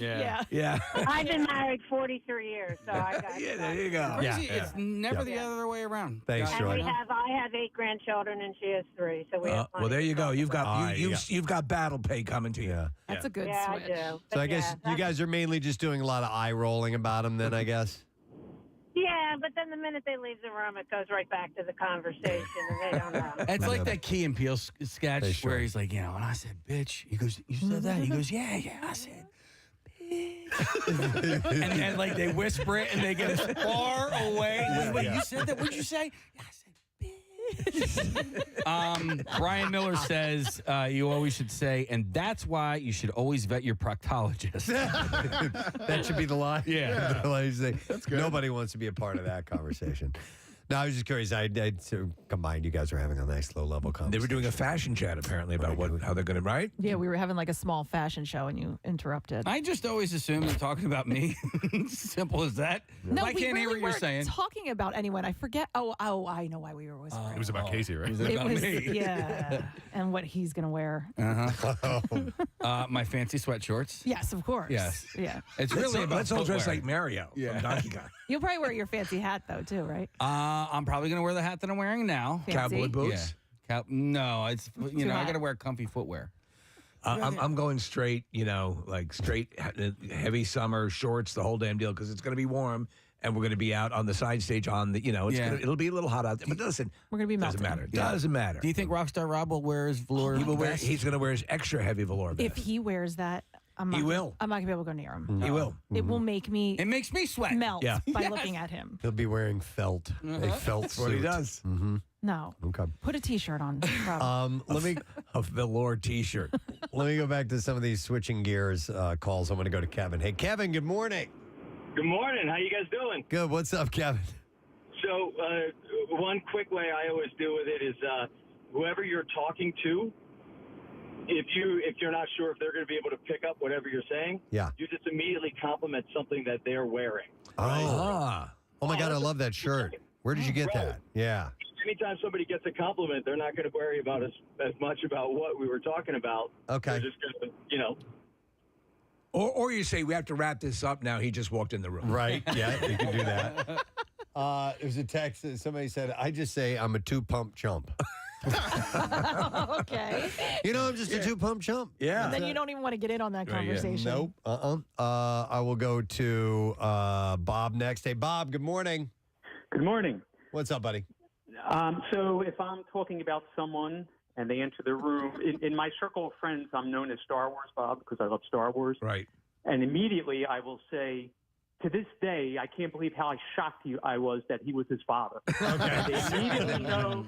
So they know. And they're like, Right. there he goes again. And I'm also hooked. So play to your own nerdness if you can. Exactly. I love it. What would your default might be? Golf, Preston? Yeah. Kathy's would be activities. It depends on who you're talking to and Succulents. if it makes sense. But you should have one at the ready that you've Something. rehearsed and and it is easy to go to just in case to avoid embarrassment, Here's a text that says, they said, I love this topic. My go-to is this. Yeah, I figured that was a decent interest rate, so we'll see how that plays out. They said that exact phrase works like a charm. Or something like, I don't think of kids that way. Yeah, that's right. Yeah. Like, what? Yeah. All right. Well, anyhow, I was just curious. I wasn't sure how that played out. Can I do a shard out or two? In fact, we insist. This one is a couple of days old, but I'm sending this out to Steve Dudley. He's a big-time listener of the show. He texts and emails quite a bit, and he said, my friend is at Fox Chase. This was on Tuesday, actually. I totally missed this. Right now, getting part of her thyroid removed right next to her carotid artery. Okay. Just asking for a shard out for Lori Dudley. And just sending good vibes to my baby. Thanks, brother. Love you guys or bitches, he says. I threw in 2 extras. Thank you, Steve, and hopefully everything went well. This one says, hey, Captain Blackfingers. I've been a huge fan of yours for years, and I was involved in the making of your roller skates from the Palace a few years ago for the Camp Out for Hunger. Yeah. And I'm asking a favor of you. Around May 13th. Oops. I'm a few days late. We are around May 13th. Around May 13th, could you please send a shout out to my lovely wife, Kim? It is our 22nd wedding anniversary, and the 14th is my youngest daughter's birthday. And says, by the way, she has been using shards for most of her life, blaming her older sister for making her shard on occasion. Thank you for all the years of entertainment that you and the gang provide our lives. That's from Josh Barclay in Mayfair. For shout out, and thank you for my roller skates, man. I really appreciate that. There's another one that says, good morning, President Steve. It'll be my mom's birthday on May 16th, so I missed that one. I was wondering if we could give her a shout out. She listens every morning on her way to work. It would make her day. Thanks so much. That is from Nicole Wakely. So here's What's the mom's name? It just says my mom. So Nicole Wakely, happy birthday to Nicole Wakely's mom. That's me. This one I think I'm getting right. It's today. It says, good morning at Presbo. You've been doing a great job of reading shout outs almost exactly when they're requested. So I figured I'd take a chance. Could you please give a huge birthday shout out to Ken Alexander, May 18th. Ken's a huge fan and the best Christmas tree salesman at Kenny Alexander's Christmas Trees in Hatboro and Warminster. Okay. That's from Tom Darcy. So shout out we have there. a master salesman here. Connor is a That's right. Christmas tree salesman. Yep. And then I thought this was a nice email. It says, hey, if you can get to this between May 19th and June 30th, that would be great. No particular reason why. I found the podcast of your show over 10 years ago. Couldn't even do that. I know, it's tomorrow. But I want to do it now or Do I'll it now miss before you forget it. And he says, I found your podcast show over 10 years ago. I've never been to the East Coast. And listening to your show has made me a true fan of Philadelphia. Wow. You guys have been there for a lot of the good and bad times in my life for the last 10 years. That's awesome. Some days would have been horrible without having your podcast there to make me laugh. I'm 42, and I live in Omaha, Nebraska most of my life. Because of you, Philadelphia is top of my list of places I want to visit soon. It's amazing. Thanks for all the laughs and best wishes to all of you, Gadzooks. That is from Dustin Lang. So, Dustin, come and see us. All right, man? Come to I love Philadelphia. those stories. You've never lived here. You have somehow you find out about the podcast and you become a fan. You know, my brother Josh lives in Colorado, and he just got a new job, and his new job took him to Omaha, and we were kind of making jokes, and it's Nebraska, and he's going to be born. He said Omaha was one of the nicest cities he's ever been to. I've never been. And they have the College World Series there every year. He's like, you got to visit Omaha. It's a really nice place to go. I was like, all right, I'll put it on the list. Yeah, it's one of those places you just fly over a million times and you never see it. But now I want to go. Nice. And by the way, I brought this up. Our former coworker Taylor, it's her birthday today, and so we wanted to wish happy birthday to Taylor Brooks. She used to work down the hall with Kevin Gunn, and now she works at a different radio station. But happy birthday, Taylor! I see her, so she'll post her her girl topics or her toxic segment, right? You know, and so she'll on TikTok tonight. We're talking about this. Yeah, she's putting in the work. So best of luck to her. Have you ever done something petty to mark your territory at a romantic interest's house, Steve? Yes, I took a dump in each four corners. I'm actually glad you just mentioned that. Okay. Someone just showed me a photograph, Kathy, on their phone. Wait, what? I think Kathy came back from the bathroom with a picture. I think that Casey is an artist of the ass. Oh my God! Thank you. Yes, I am. Which is also first on his playlist. Lots of different mediums. You know, I can do oil. I can do watercolor. Yeah. He got in here a little while ago, 10 seconds ago, before he had a live commercial to do. Yeah. And he does the live commercial, and then he goes, "This is why I was late." And he handed me a picture of a turd. that he just deposited. Right. In our Let's call it a bathroom. piece of art. Steve, I've never seen anything quite like it. Really? Okay, so he shows me pictures of his crap all the time.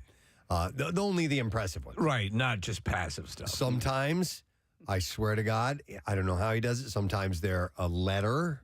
Yeah. Okay. It might be like a letter P, and he's like, I did this for the Phillies. You said this one looks like the painting The Scream. Yeah. No, this I had a W. What? I did. I had a W earlier in the year. This one, I'm roughly estimating. I'm thinking it's about 6 feet long. And it's in a swirling pattern. Wow. Think of a Cinnabon made out of human feces. I'd rather not. But they call those like a mandala? Almost, but kind of deconstructed, as if like there's spaces in between the swirls. Okay. Yeah. And I'm like, did you move your ass around while you were doing this? No, it's Like a Carvel machine? I don't have to. You know, like, do you ever see the people like who do like soft serve ice cream, and they're just so good at it, and they barely even move their hands? Like That's you. That's you. me. Wow. That's me. I had been baking this brownie for a long time, so you know, there's a lot of matter. And you know what helps you do that? I think I turned you Oh on to yeah. it. It's my fiber pills. It's your fiber pill. I take and believe it or not, like it calls for like, you know, when you look at the bottle, it's like, oh, you should take this a few times a day. I don't. I just take them in the morning, and I'm good to go. To me, it's wonderful. If you do work in that medium, if you want to be an artist on your level or Jackson Pollock, they're invaluable.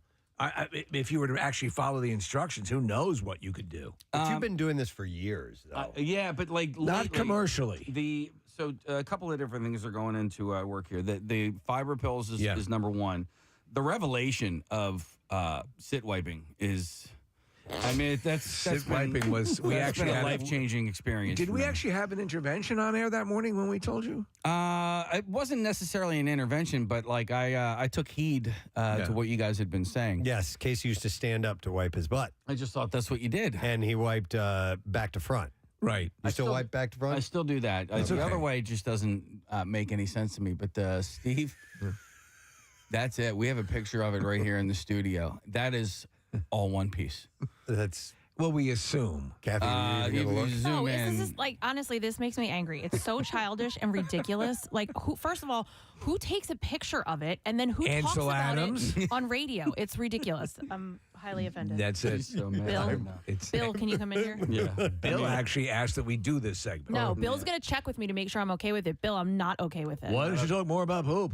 Or like menstrual cups or whatever. Wait, I just got a text from Bill. I didn't take a picture of my period and send it to you guys. No, but I didn't send it to you. We just got a text that we're not signing our contract extension today any longer after this conversation. The fact that these are automatic toilets makes it a lot harder to snap photos, so you got to be ready. You got to hover over it and then turn around very quickly. I don't often, or I don't know if I've ever have. I know it's a thing that guys will do, but I will impress myself. Yeah. Well, we won't dwell on it any longer. Yeah. But I was color me impressed. Let's just say that I don't care where you stand on the issue. That was impressive. That was impressive. So Kathy is changing just this week alone. She's going to have me on for her story. It's going to be his story to talk about this. Speaking of his, I saw an interesting list, and I thought this would be kind of fun to go through this. I didn't mean to eat up too much time ahead of time, but this is these are unwritten men rules that were being shared. Well, this sort of sits right in that pocket. Yeah, it was on a Reddit thread. So, like showing a guy a picture of your poop. Yeah. It's not breaking a man rule, to be honest. It's kind of, Just a human decency rule. Yeah, that's all. But you know what, Kath? I won't send it to just anybody. Like, no, I won't send. I don't want to talk about it anymore. No. Only people on his Christmas list. Well, no, the three of you on that side of the board, I won't send it to you. I didn't guys. get it. Yeah, no, I would never. Yeah, but no, there are other guys that I will send it to. There's two people. We didn't have to put it up on the big screen in the studio. That was not necessary. Yeah. Okay. All right. Well, anyhow. What we need is a Jumbotron picture. Yeah. You send it to Preston and to Andy at our sister station. I wonder if she'd get a kick out of that. No, or she not. would not. let's I find out. guarantee Let's it. find out. Andy's pretty cool, man. No. I'm sorry. Are you saying I'm not cool because I don't like a picture of his that he just sent? Of his turd. I want to say the S word. I know. Yeah. You could. Anyhow. If you said as a dog species, Yeah. A Shih Tzu. Yeah. Yeah. So men are sharing their unwritten men rules On this Reddit thread. On this Reddit thread. All right. And I would like to share some of them with you. Please. I don't know if you've ever noticed this, but we as men nod down when we greet someone and we nod up when we meet someone that we already know. Whoa. Yeah. And I didn't realize that until I read that. And I'm like, you know what? You're right. Wait, down when what? When you're meeting them for the first time and you don't know them well, you're like, nod like this. But if you see, like if I saw Nick over there and a place I just walked in, I'd go like, what's up? Yeah, that's what God. it means. It means what's up. That's so funny. Yeah. Wow. Yeah. So that is an unwritten guy rule. Here's another one. If a friend buys you a drink, you don't pay them back with money. You just buy the next one. Yeah. That's anybody. That's not just guys. Thanks for the drink bill. Here's a hand job. I'll tell you this. No, that was whistle, but that was a $35 drink. That's $35 then. I'll tell you this. Yeah, you want Marissa Andy. Marissa, I owe you one. Where'd she go? Oh, to get Andy. I think she got that paying for things, or somebody does it out of the kindness of your heart. You don't offer the money back for a drink, right? I mean, No. I think that's an age thing. I wouldn't even say it's a. Good point. When you're younger, when you're in elementary school and somebody buys you a drink. No, but Steve, like the splitting of the check when you're in your 20s, right? You'll still kind of itemize stuff a little bit, and then you reach a certain age, you're like, we assume you have some more resource, right? Yeah. No, that makes sense. All right, here's another unwritten guy rule. It is essential that we pee away the small bit of poop on the side of the toilet bowl. Yeah. Yeah. Even if it's not yours. Or whatever. Anything in the urinal is a target. It's a target. They actually have target practice. Target urinal soaps. Yeah. Which I think is brilliant. I agree. Here's another unwritten man rule. Don't hit another man in the balls. Just don't. No. Okay. Unless I would think it's a real... Pay a girl to hit him in the balls. You can do that. No, if you really are like in a... If you're fighting life or death, and you are cheap shot. afraid that, if you're fighting for your life or something like that, pound away. Punching or kicking?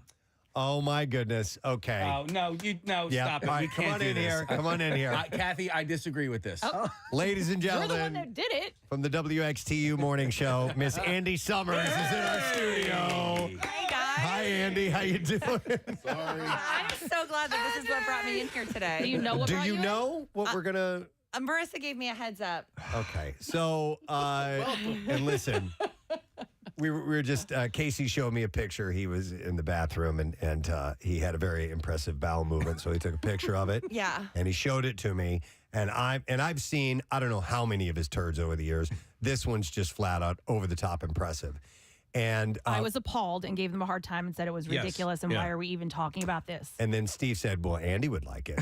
So They said she's cool. She seems She'd be cool. okay with it. She's cool. With the kind of coffee she drinks, I'm sure she's So we're always by the the coffee question machine. stands, do you want to see? I kind of do now. I told you, man. God, I mean, it's such a big You're so buildup. cool. So, because that was the first thing when Marissa said, "Would you be upset if someone sent that to you?" Yes, I don't want it sent to me. You need to be But I apprised. said, You would need to be apprised what you just don't Yeah. have it open up. Right. You want the option. Can I understand let me that. ask you something. Would you talk about this on your show? Cow pies? Oh, you're going to get this out of me. So there's someone that lives in my house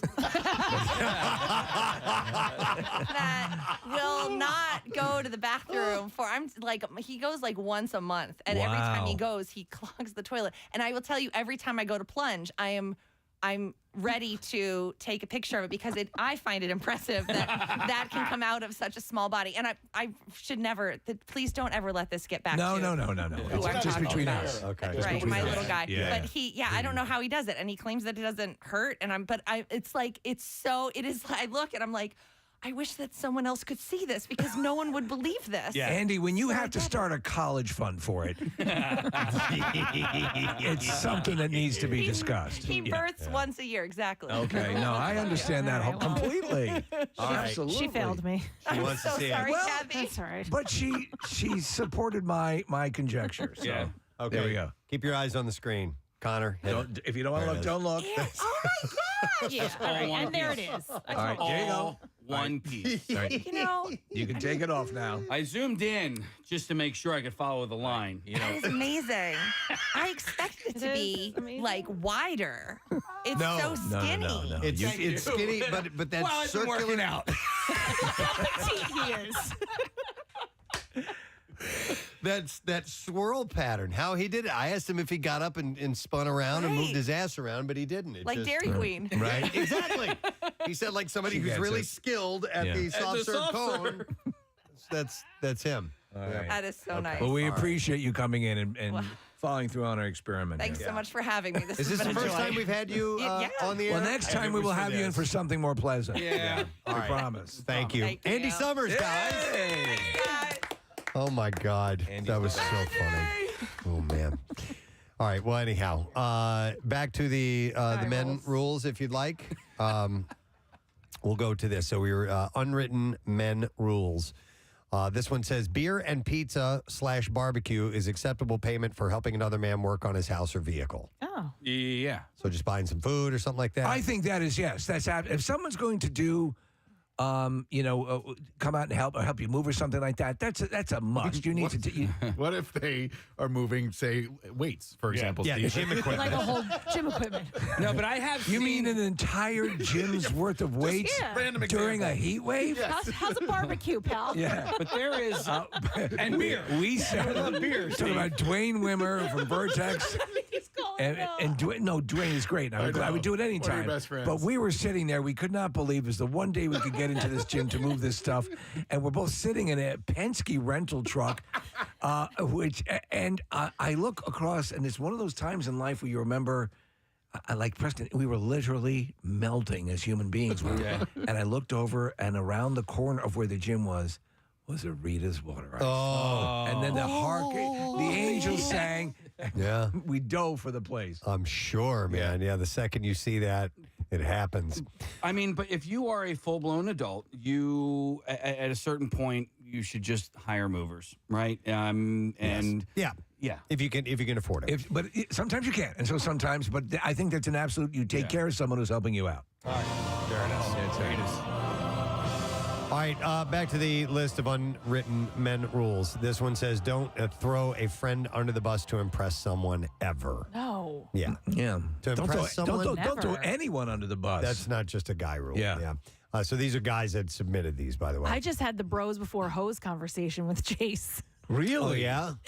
Yes. Did he use the phrase? I didn't quite phrase it that way. No, but I had to say, like, that your friends and your friendship is much more important than any trollop, than any whore, any strumpet in 4th grade.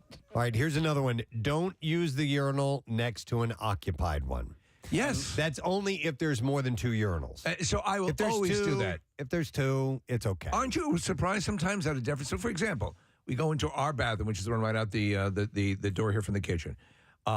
If someone's at the urinal, I'll just walk into the stall and I'm giving them space to breathe a little bit. I don't do that. Yeah, I do. I'll go ahead and use the urinal because if I'm just peeing, will you pee on their back? The person standing there. Only if they ask. Wait, so there's only 2 urinals? Yes, so you and have 2 to stalls. go next to them. No, well, I won't. I'll go into the stall. Right. If you don't use the stall, right? Yeah, I mean, if I walk into the bathroom and somebody's using a urinal and there are 2 open toilets, I'll just pee. That's probably the only place that I will do that. If it's someone I don't know. Yes. But if I walk in and you're there. What if a lover? Or Nick is there, or somebody that I know, even Bill, I'll pee next Will you to go him. up and ask, Preston? Will you go up and stand next to them first and say, do I know you? Yes. Yeah.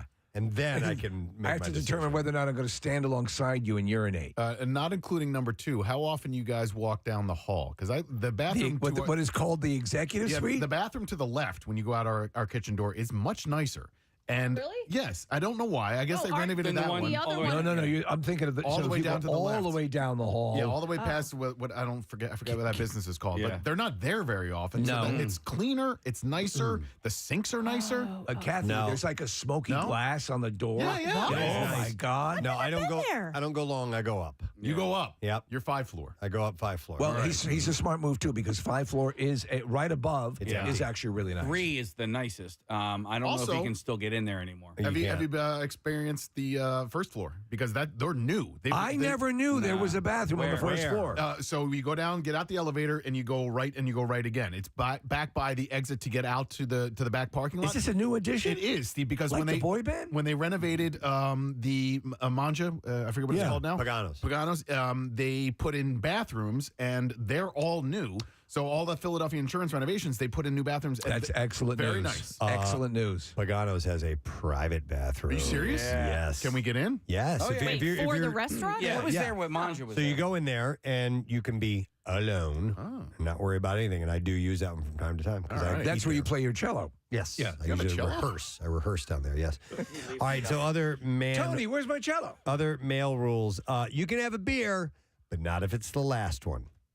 Now, I don't drink, but I would never take the last of anything of someone else's. Like even if I'm by myself, No. I let it rot. Of course. Who's supposed to drink the last beer? Well, you The can owner of it. You ask. You say, "Hey, mind if you're mind if I grab the at last your beer?" house and you simply have a one beer in the refrigerator. Yeah, but the you rule drink it. says never drink the last beer. I think that's a. You ask. That's that's. If you're in somebody else's house? I disagree. I would add to this. You ask first. Yes, that's what a sane person. That's the one caveat that's not, and it's an important one. I'm out. You ask before you drink it. Nick. Of course. Of course. Fine. Come on. Did somebody Sitting eat there. my dinner too? Who ate my groceries? Well, I didn't know they were spoken for. Look at that thing. They were in my trunk. How am I not going to have this? I didn't even put them away yet. I didn't put them away. They're freshly from the store. Well, no one seemed to be eating them. These are mine. Is anyone going to eat this dead squirrel on 76? Sitting there. No one claimed it. Thank you. All right.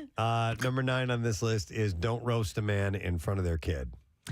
Don't. Yes. Roasted. Yeah. You roasted. Roasted. Yeah. That's anybody. If you have a good, relaxed relationship, like light razzing, perhaps, but you never say, you don't go the way you would without the presence of kids. Right. Kids, Yeah. you have to have respect for your elders, and you want them to have that as well. Okay, I don't understand this, so you guys will have to explain it to me. On this list, it also says, never use another man's protein shaker. Always compliment the cut. I don't know.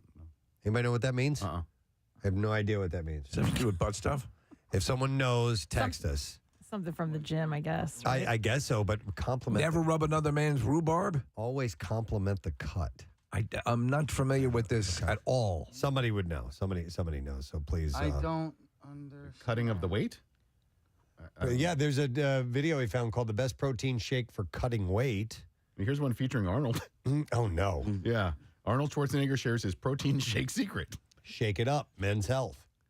Okay. You have to shake and you feel it's to go with the energy and the protein and the bowel movements that are 6 feet long. This kind of thing. All right, another one is the fecal and the thing. Nick will not like this. You can have the last slice of pizza, you can have the last beer, but you cannot have both. All right, well, see, that's an amendment to the earlier rule. It just said, just said never take the last This is beer. a different guy. These are guys submitting this. This is not a definitive list Nick, from Then one source. I'll hang out with this guy, but the other guy. I think you're right on track. I think if you were there, yeah, you can't have both. But there was one beer left.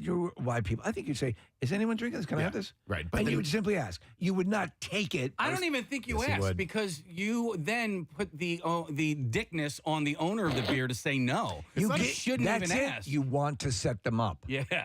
It's a dick move to ask for the last beer. It's a dick move to put them into a position for them to decline you. If someone says they want it, I wouldn't think less of them for taking it. Yeah.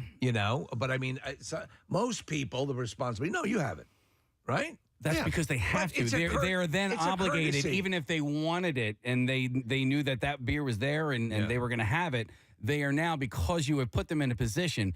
If I say no, I'm going to look like an a-hole. Who are you going to be more comfortable around? Someone who asks or someone just takes because they're afraid of making No, you don't look do like either. an a-hole? You don't do You just either. walk away and never come back? So that goes to the you can't have the last You beer. move out of the country? Yeah. So there you go. Yep. All right, Casey's sticking to the rule. I'm moving to Tunisia. There was a last beer situation. I'm sure you understand. All right, here's another one. I like this one. It says, the unspoken man up and deal with it, real men don't cry bull ass is bull ass, and It is. real men actually express emotions. I agree with that 100%. Now there's I'll watch a movie and I'll tear up. When my baby ducklings get whooping cough. Yes. No, but I think that's absolutely right. And to make someone think that, okay, it's crazy. Now I have been around guys who are, who is it? John Boehner, who used to tear up all the time. The politician. Yeah. It's a little too much, but yeah, I think within. You should feel emotional. That's not Absolutely. something to be castigated for. Hiding emotions is not manly. It'll make you explode. All right, how about this one? Stand when you shake a man's hand or a woman comes to the table.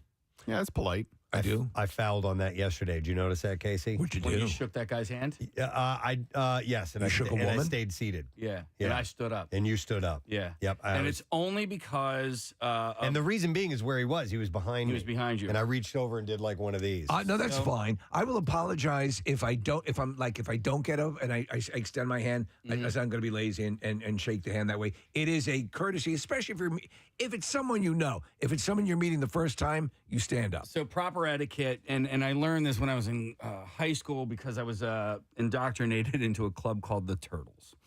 And Lucky. Yeah, the Turtles don't think dirty. What was their hit? I don't remember, but Turtles don't think dirty. Imagine you and me. And you, is that them? Yeah. It's got to be the only one for me is you and you for me. So happy together. So how is the weather? So anyway, turtles don't think dirty, and so you have to answer like 3 questions in order to become a turtle, and you have to remember you don't think dirty. And so the first question is, what does a man do standing up, a woman do sitting down, and a dog do on 3 legs? And the non-dirty answer is shake hands. Okay. And so that's where I learned that proper etiquette. A man is actually supposed to stand up when he shakes hands. So do you shake hands with your dog? What are the other 2 turtle questions? I can't remember the third one, but the second one is what sticks out of a man's pajamas that you can hang your hat on? All right, and you can't think dirty, so you don't want to say never mind. An erection. Yeah. What sticks out of a man's pajamas and you can hang your hat on? Mm-hmm. Sticks out of a man's pajamas. His foot? And you that's pretty good. That is pretty good. That is true. It's not the answer, but your head. Nose? His head. Your head. Yeah. Oh, sticks out. Of a man's pajama. Okay. And you don't remember the third one? I can't remember the third one. You're no longer a turtle. No, you Disappointed in can't. You bet your sweet ass I am. Yeah. If Moses lays an egg on a barn roof. Once a turtle, always a turtle? That's right. Okay. Right. That's right. Can I ask a question real quick? Sure. Go back. What is the turtle thing? So my buddy's dad, he was like, it was just, we were on vacation. It was me and a whole bunch of other guys, and it was just this fun liked little to eat thing. paint chips. And I don't, I don't. They have is it like a? It's like apparently it's like from maybe like the 60s or something like that. Maybe it's just like when the turtles were a fun sort of little. Got it. Club. Okay. There's no meetings. There's no dues to pay. It's their club. But if I were to say to a guy, "Hey, are you a turtle?" He would know what the response is if he was a turtle. Okay, that's like Cardinal Puff. You ever heard of Cardinal Puff? Once cardinal, always a cardinal. No. Okay. It's like a Digford. Yeah. Cardinal Puff was a drinking thing, and I don't remember what you had to do in order to become a cardinal. I forgot what it was. But then there's a response or a handshake or something like that. It's a very relaxed collective of people who understand the joke, right? Yeah, I don't remember. To be honest, I could probably look it up and tell you in 2 seconds, but I'm going to move on with this list. Okay, thank you. All right, how about this? This is the unwritten guy rules. Don't wear mittens. Guys, don't wear mittens. Stop wearing mittens. All right, this one says, don't start drama if drama begins. Take steps to de-escalate. If the parties involved clearly just create drama for no reason, fly, you fool, it says. So don't start drama. Try not to exacerbate a situation. I agree with that. All right, how about this? If your buddies asks how it's going, you should be able to talk about the stuff that is happening instead of just saying fine. and he should be willing to do the same for you. The unspoken rule of just pretending everything is okay is why male suicide is so high. What? Oh, geez. Male suicide is high. I would say this, though, also sometimes that's a rhetorical question. Yeah, it is. And you have to know when it is a rhetorical question. And when it's not launch into a dissertation on why your life isn't where you want it to be. Yes, because there are some people when you ask how, hey, how you doing? They'll tell you how they're doing. And I didn't mean it that way. I just meant, well, when I was a pleasantry. Yeah, there was a leak in the incubator. Right. All right, there's just two more things here on the unwritten guy rules. It says, if he's flirting with her, him, or they, we don't interrupt. Yes. Let them work their magic. Don't try, and definitely don't try to move in and one-up that person, out-flirt them. You never... Right. Well, that's C blocking. Right. Yeah. Yeah, totally. Yeah, same thing. Exactly. All right. And then finally, men rules. When your friend's crush is around, he is the funniest one in the group.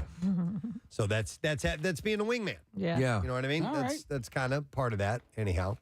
So, did you guys know that this turtle thing dates back to World War II? The Ancient and Honorable Order of Turtles. Wow. No, I did not know that. So, and in case Before I talk about December 7th, I'd like to talk about the Turtle Club. It has its origins in wow, in World War II, and that's crazy. No one thought FDR he thought they would lead with the Pearl Harbor attack, but he wanted to explain what the Turtle Club is about. All right, Michael knows what the third turtle question is. I'm going to go to him. Hey, Michael, good morning. Good morning. How you guys doing? Good. What's up, buddy? Here's the third question. Okay. What's long, hard, and full of semen? A submarine. Submarine, yeah. Okay. A submarine. That was the third question. All right. Okay, interesting. All right, Michael, thank you, are you a Michael. turtle? You bet your sweet ass I am. All right, thanks, man. See you, bud. You said that too, right? You bet your, is that the response? That's the response. Oh, okay. No. A few people are texting in the middle question that's highlighted up there, Preston. All right, what is a four-letter word ending in K that means to have intercourse? Right. Okay, it's got the answer up there. Right, yeah. Let's see it.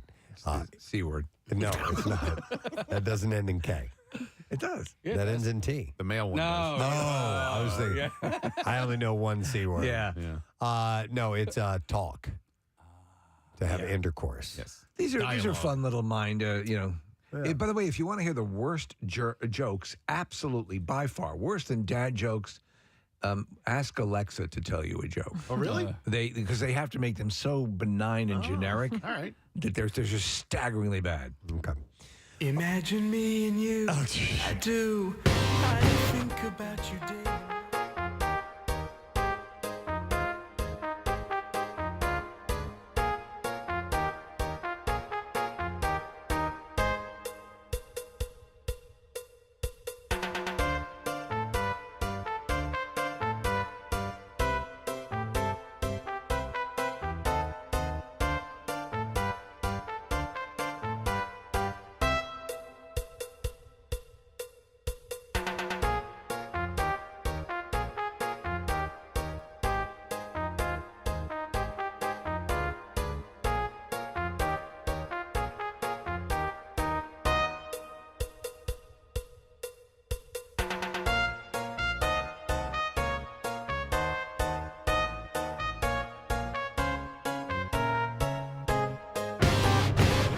Turtles? K-Rock, yeah. I don't know his name. I forget his name, but he wasn't that good, but he was energetic. Interesting. All right, that's our sing-along for the day. We have to have at least one of them every single day it happens. Was his name Howard Kalin or Mark Volman? Oh, wait, not Flo and Eddie. Flo and Eddie.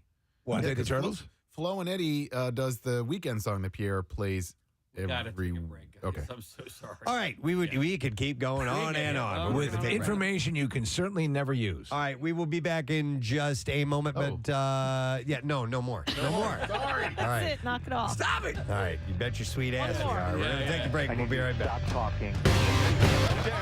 Gary, come on over here. There's a lot in there. Here, Gary. All right, do the official thing, Nick, just to make sure. Hello, boys and girls. Kid of all ages. Kid of all ages. Kid of all ages. Good morning, everyone. Is that one of the lines you wrote, Steve? Kid of all ages. I don't even recognize it, but yeah. Gary, Gary, I have to actually ask you a question before you announce it, okay? That's how this works. Because this is tradition and a ritual going back to yesterday. Absolutely. Do you, or do you not, Gary Lauer, our ground slob, do you see your shadow? Oh, I definitely see my shadow. He sees the shadow. I mean, it's in there. How not at all anticlimactic. Well, does that not mean 6 weeks more of winter? Yeah. Yes, and that's Sadly. what he said. Oh. You could understand that? Not really. I think it was written down. I speak Gary, and I understood that. And yes, he said 6 more weeks. And Gary, Gary looks like an Amber Alert in the making. he sure does, Steve. Unbelievable. We have some more invites to our Painfully Single Mixer. It's coming up on Thursday, and we are headed to Maggie's Waterfront Cafe in Northeast Philly. I think that's good. Everyone is very excited that it's going to be there, by the way. It's a great location for this. And this, of course, the most important mixer of the year. The view is supposed to be beautiful and romantic, which is perfect for what we're doing.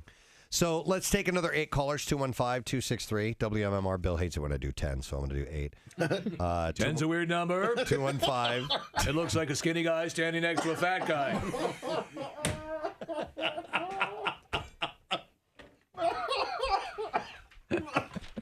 215-263. WMMR. If you're at least 21 and you can join us, it starts at 6 o'clock, so it's kind of a little bit early. You go straight from work and head on over.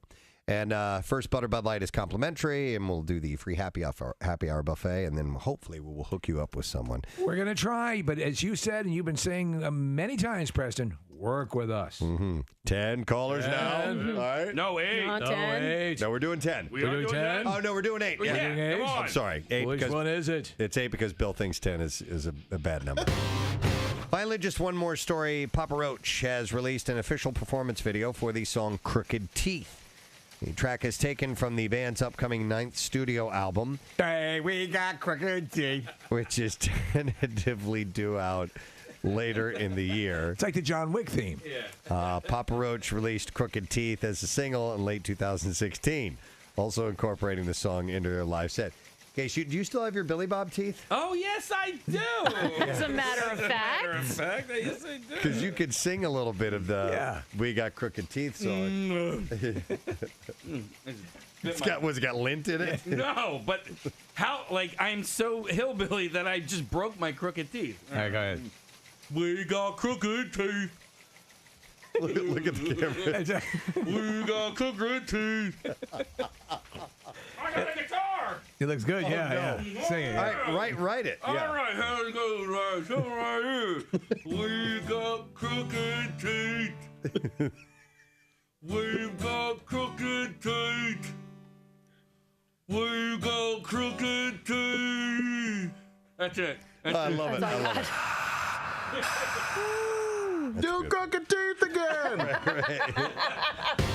So we have a couple of guests in our studio, and we might be adding a third in a little while here. I hope you have had a chance to see the teaser for the show Crashing, which is going to debut on HBO on February 19th. It's the world of stand-up comedians, and we'll get into the more details of that. But there's a show tonight. These guys are going to be at the Trocadero, and we want to welcome to our studio 2 gentlemen. First of all, welcome Pete Holmes to the program. Oh, yeah, okay. Star of Crashing. And we'd like to welcome our great benefactor of the Camp Out for Hunger for years, the one and only Judd Apatow. You guys have cost me so much money. But you've done a good thing, man. You know? And the great Artie Lang is here. I haven't seen you in so long. How you doing, buddy? Good to see you. They're doing their pleasantries. Yes. Artie's making his way over. We'll set him up on this. Sorry, this is better television than radio. Artie just walked in.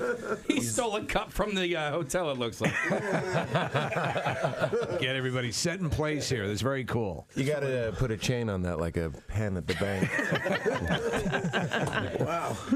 How you doing, Artie? All right, how you doing? The show, we were looking at the trailer. We love the concept, and this is actually sort of, Pete, this is your sort of a paraphrasing of your life experience. I thought you were going to say this was your baby. I was like, I've always wanted a baby. Yeah, it's a fictionalization. It's what Jed is so good at is taking something that's true. You know, I was religious. I did get married very young. My wife did leave me for a very small man named Rocco. He legitimately was named Rocco. Yeah, she left me for a boxer named Rocky. That is boxer, real. wait, that's a detail I never heard. And here we are in Philly. It's so perfect. It's so perfect. But the show is much funnier. That's what Jed. You know, we talked about what actually happened, the emotion we got correct, but then Jed is like, a real divorce isn't fun or funny or eventful. But you know what? There's a lot of sleeping and masturbating. Of course, yeah, but that could be said of any lifestyle. All right, so I gotta ask about this guy because What's my excuse? I'm still doing that. It's been a decade. There's a little detail that I saw in the trailer, and it's when you come in and you realize that your wife is sleeping with another man, and he has tattooed on his chest the L from Laverne and Shirley. Oh my God! I know. I had to pause it to make sure that was legitimately. I wish we could take credit for that. Oh. That is the dude's real. That's George Seriously? Basil. Are you That's kidding? his real tattoo. Jesus. He's a friend of mine. He's hilarious. Because the character's name is Leaf. I thought he put the L on his chest to be funny in the audition. Wow. And he was like, "No, that's my daughter's name. Starts with an L." And I was like, "All right, well, everyone's going to be making fun of you on the radio." Oh, well, it's funny because we like to go behind the curtain on stand-up comedy and all of that. And this, Judd, correct me if I'm wrong, but this is catching the process in the open mic stages, which is almost never explored. But it's when a comedian who's finding themselves is the most vulnerable. Yeah, and you're vulnerable in your own personal experience to begin with because of finding the Laverne and Shirley guy.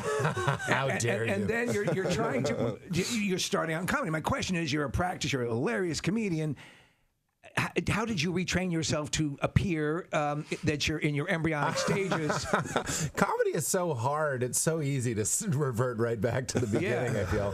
But Jed, you would have us do the same material more than once for the same audience, which would manufacture. Okay. We would just bore the people who were watching us tape. So I would just say, Pete, do your act. And he's like, well, how do I bomb? I'm like, just do it and then do it again. And by the third time, they're just going to naturally not like you. They hate you. They're so mad. So I would do bits that I've written recently and bits. It was nice to do jokes that I wrote in my early stages as well. But I like origin stories, you know what I mean?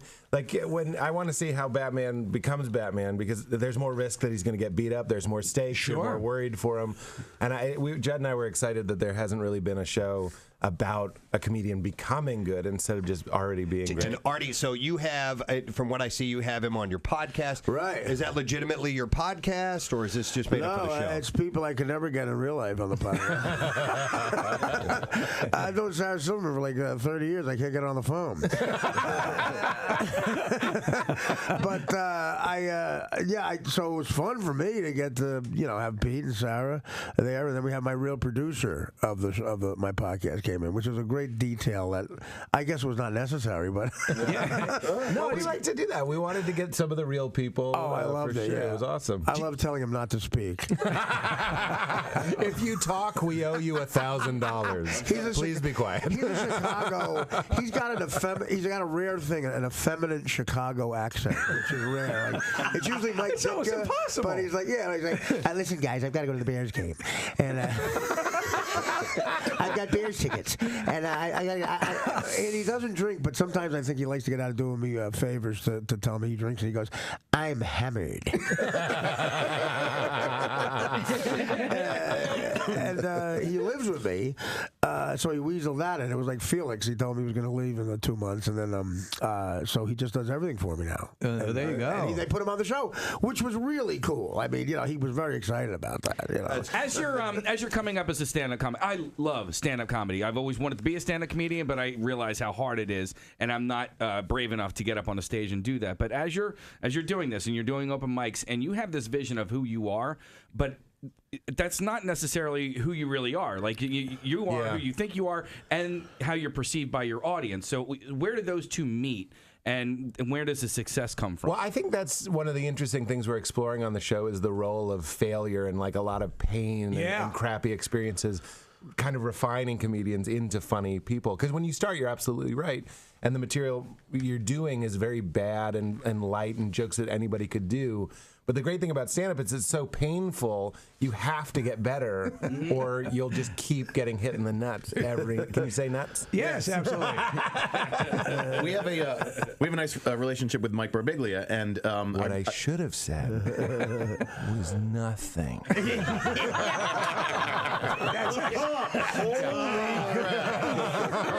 Dude, that was so good. And you were in Don't Think Twice, and Judd, you have a relationship with Mike as well, obviously. He was a consultant on the show. Okay, yeah. So that you look like Mike Birbiglia. I do a little bit. Wow, that's a compliment. I just think whoever you're talking about, you look like that. I'll take it as a compliment because he's talented. But I loved Don't Think Twice, and I loved it because of what it seems to me is sort of mirrored in this show. There's you pay attention to the art of the craft, and we're all fans of that. So how do you do that without getting too far away from actually being funny and entertaining? That's a great question. I don't know. I think we might have failed. Doesn't look that way. Well, it's about suffering. Yeah. I mean, it's something about, it's a weird profession because you have to do it in front of people while you suck. Right. Yes. Like, that's a bizarre part of it. Yeah. And so if you're trying to make money and you desperately need to pay for your bills, and it's hard to get anyone to pay you when you're bad at it. So it's strange. Hookers do that, too. Certainly on the professional. They learn on the job. The hooker open mic scene is brutal. Don't do it. It sounds great. It's like a free haircut. I think that's what you said. Well, it's good to have Judd because you trust somebody. Like he knows how to get it right. So if you figure you just throw a bunch of stuff out there, and he'll know what he's doing in the editing room. That's true. If not, it's like I'm clearly the bad luck charm in his career. Well, don't you have to be on Howard? If the ratings book came out and he was number 7, I'd be like, he'd look around the room and go, "What's different?" What's the reason we suck now? Well, that's actually true. One of the great scenes in the pilot, and a big reason why I think we got picked up, was this amazing scene that Artie did, that Judd directed in the pizza place, where the film we shot on film, so you only have 15 minutes per reel, and Judd just yelled out like, "Artie, talk about what you would warn a new comedian about." And Mr. Lang here, I'm a mess and I can't, it kills it. Consummate professional, destroys the reel. Everyone applauds, like Nick Nolte doing an amazing monologue. People are wiping tears. Someone got the coolest teacher. We want to congratulate again Mr. Nick Deldato. We spoke to him earlier today. He was the winner of coolest teacher for Unionville in Kennett Square and social studies teacher. Now we have chosen Pittman High School in Pittman, New Jersey. And so you guys get to vote. We'll take it up till about 6 o'clock tomorrow morning. Text word teacher to 39333 for the voting link. Let's do the Bizarre File. WMMR presents Preston and Steve's Bizarre File. Brought to you by Coors Light. The Preston and Steve show is headed back to Keenan's in North Wildwood next Friday, May 27th, to officially open the Jersey Shore. Be there starting at 6 a.m. and it's brought to you by Coors Light, made to chill. This is a terrible story. Kathy had it in news earlier this morning, but and there's a couple of stories. So one person is dead and another one has been rescued after siblings became trapped under sand while digging at a Jersey Shore beach on Tuesday afternoon. Yeah. It happened in Tom's Island, on a Berry Island in Tom's River. Tuesday, and the police arrived for reports of juveniles trapped in the sand as it collapsed around them while digging. And I'm mainly adding this as just kind of a cautionary tale. We're starting to get into that season, and if you see people digging these really deep tunnels, you may want to ask them to stop. They were able to rescue a 17-year-old girl treated at the scene. Her brother was 18 and died at the scene. They were visiting the region from out of town. They were from town somewhere in Maine. Yes. But it's terrible news. And then there was another story. Right. A 13-year-old boy in Utah died from injuries sustained in a dune collapse last weekend. Park rangers believe the teenager had been digging a tunnel in the side of a sand dune at Coral Pink Sands Sand Dune State Park, and it collapsed. And trapped him. Have you been there? Yeah. It's a beautiful park. Oh, that's terrible. Staff began digging to find the teen after a family member witnessed the collapse at about 5:30, and he was located 6.5 feet beneath the sand. They didn't get him out of there for like 20 minutes. He was airlifted to the hospital, and they declared him dead. When the weight of sand comes down on you, and you may not think about it, it's just sand. You can move your hands to it easily. But when a whole bunch compacts down on top of you, it is that avalanche effect. So it's just snow, but compacted and on top, the weight, you can't move. Yeah, think about sandbags. Yes. I mean, they weigh a lot. Right. Sand is when it's in a mass amount is very, very dense. So just keep that in mind. All right, so some other stories. Sometimes hungry bears will meet consequences. Workers in Sussex County, New Jersey, have finally freed an 89-pound bear cub's head from a plastic chicken feeder after finally locating the animal on a trail camera. This happened a week or so ago. The animal was initially spotted with its unfortunate feeder accessory months ago, and they couldn't find it for a while. And last week... I hope you've learned your lesson, Bear. The bear, I yes, have. stay out of the chicken feed. Sorry, Gene, big fan. The bear was sedated while workers removed the feeder. The bear appeared to be in good physical condition and was released into the woods. It's always just breaks your heart when you'll see an animal that's gotten its head caught in a jar or something, and it's it doesn't know what to do. Obviously, not everyone has immediate access to Gene Simmons. No. It is funny for a moment, but then you realize, yes. Oh my God, they're still reading the names. The 5 million chickens.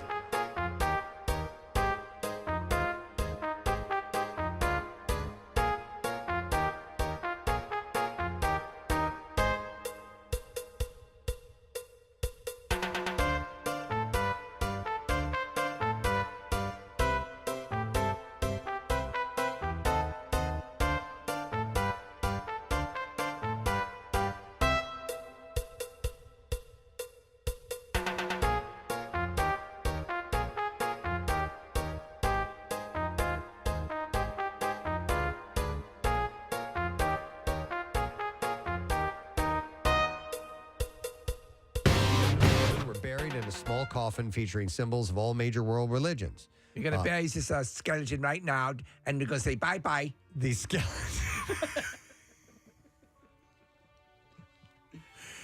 The skeleton had been in the school's biology department since 1952. A lot of times those are Jane Does and John Does, and so maybe that's nice. They sort of felt it should be respectfully laid to rest. And for years, students had pushed for the remains to be buried. The school took a DNA sample from the skeleton's bones, and they hope the results will shed light on the origins of the skeleton. And biology lessons are now conducted using a plastic model. So they buried it. It was Hitler or something. Right. Watch it turn out to be this horrible. We bet you're a wonderful person in life. Yes. I just feel so sorry for what happened to you. But we know you did good things. Wow. Turns out. Yeah. We'll get the DNA test back and find out. A team of marine biologists have welcomed the discovery of an endangered giant freshwater stingray during a recent expedition to a remote stretch of the Mekong River in Cambodia. How giant are we talking? This thing is huge. Like a manta ray? Steve, yes. It's like that big. Though they warned the biodiversity of the area was under threat. The stingray was accidentally caught by a fisherman in a 260-foot deep pool. And the visiting scientist helped return the animal alive, by the way.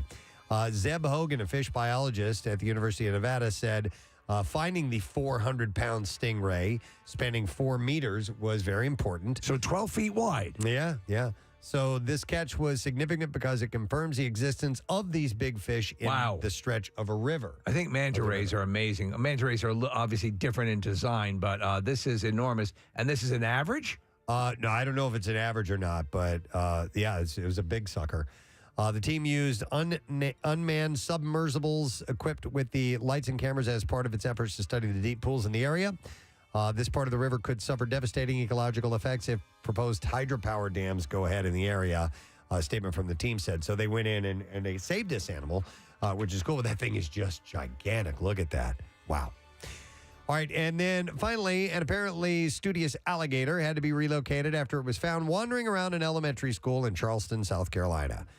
Concerned passerby called police. I hope we get on the AV team. After observing the alligator, according to Animal Control Supervisor Courtney Bales, the 6-foot reptile was spotted walking in roadways and through residence yards before making its way to the elementary school.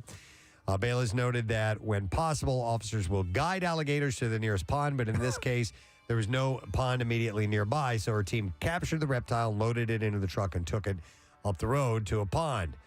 Video shows Bales and another officer jumping onto the alligator's back and taping its mouth shut. Yeah, you got to do that. Yeah, so these captures require careful maneuvering to make sure no one is injured. If you go back and watch some of that Steve Irwin stuff, man, it's crazy. It's insane. And that's what he would do, would jump on them. It's just crazy. But it's wild that he didn't get killed by one of those. He got killed by a stingray. Stingray, yeah, which was in the story right before that. There you go. All right, and that is it. That's all we have in the Bizarre File. Kathy! Yes. I need a sacred text or caller. I'm going to go with caller 10. Yeah. All right, call number 10 at 215-263-WMMR. Let's see if you can give us the secret text word.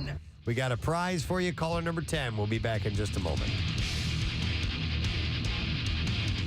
Preston and Steve on 93.3 WMMR. This week on Rock Breakdown, the Rock and Roll Hall of Fame announces their class of 2022, and they're inducting everyone from young to stories, and we just let them talk to a real version of me. I got to say, Artie, I read your book, Crash and Burn, and man, oh man, that is a powerful ass book. Your ability also to be as candid and entertaining at the same time, I think, is the skill set that makes you just such a great comedian. Because, I mean, there's a lot of soul bearing in that. And it's the Game of Thrones with heroin. You know, it's unbelievable. Yeah. It's an amazing thing. And fewer breasts. Yeah, only mine. I'll say this though, I think you have a real solid dramatic capability. I know you're a Godfather savant. Why haven't you been?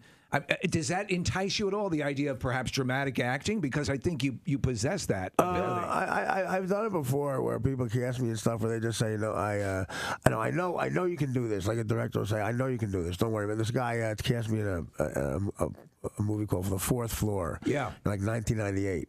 And I told my agent, the guy had seen me on Man TV, and he said, no, I know Artie can do this. I was playing the murderer in this movie, and opposite Juliette Lewis and William Hurt. Right. And I said, listen, I can't go to the Yankee-Padre World Series if I take this part. And it was being shot in Nova Scotia. And I said, so I'm going to have like 30 grand on something I'm not watching on television. And it's my team, so... You're Robin Williams in Good Will Hunting if he didn't meet his wife. I don't have to go see About a Girl. That's the riff of the year, I think. I'm more like Goodwill Forte. That's what I think Will. Goodwill Forte. So he agreed to let me do it. I agreed to do it. Oh, you did do it. I did do it. It's called The Fourth Floor, and the director was wrong. Yeah. No, I think it was. I did a good job, but it's so funny. Juliette Lewis and me have scenes together the whole time, and I was used to acting with people like Norm Macdonald, comedians who were trying to act. And in the first scene, I'm supposed to yell at her, and I yell, and she goes, ugh! And then I thought I really scared her, so I went, whoa, I'm sorry. And the director said, no, she's acting. And I genuinely thought, but she was so sweet and got me through it, and I think I did all right, but I don't know. I would love to try that. Yeah, I mean, it's something that, and it depends on the material. Yeah, I don't think Marlon Brando would have been any better than the guy who played the skipper in Alan Hale. It's just crappy material. Alan Hale in The Godfather would have been fantastic. That would have been bad. That's the thing. You could call Luca Brasi little buddy. That's I remember I was talking to Norm Macdonald. I was trying to get him to act in this thing, and that's always easy. and somebody said, Norm, you know what? We're not going to have you do it. He's like, oh, good, because I don't know how to act. He goes, how I act is I'll think of like a guy from a show, and I'll just do like a impression of him. Like this. I was thinking about doing Inspector Luger from Barney Miller. Wow. I opened up for him doing stand-up once, and they would yell that stuff from SNL. I go, do Burt Reynolds. And he would go, I need the mustache.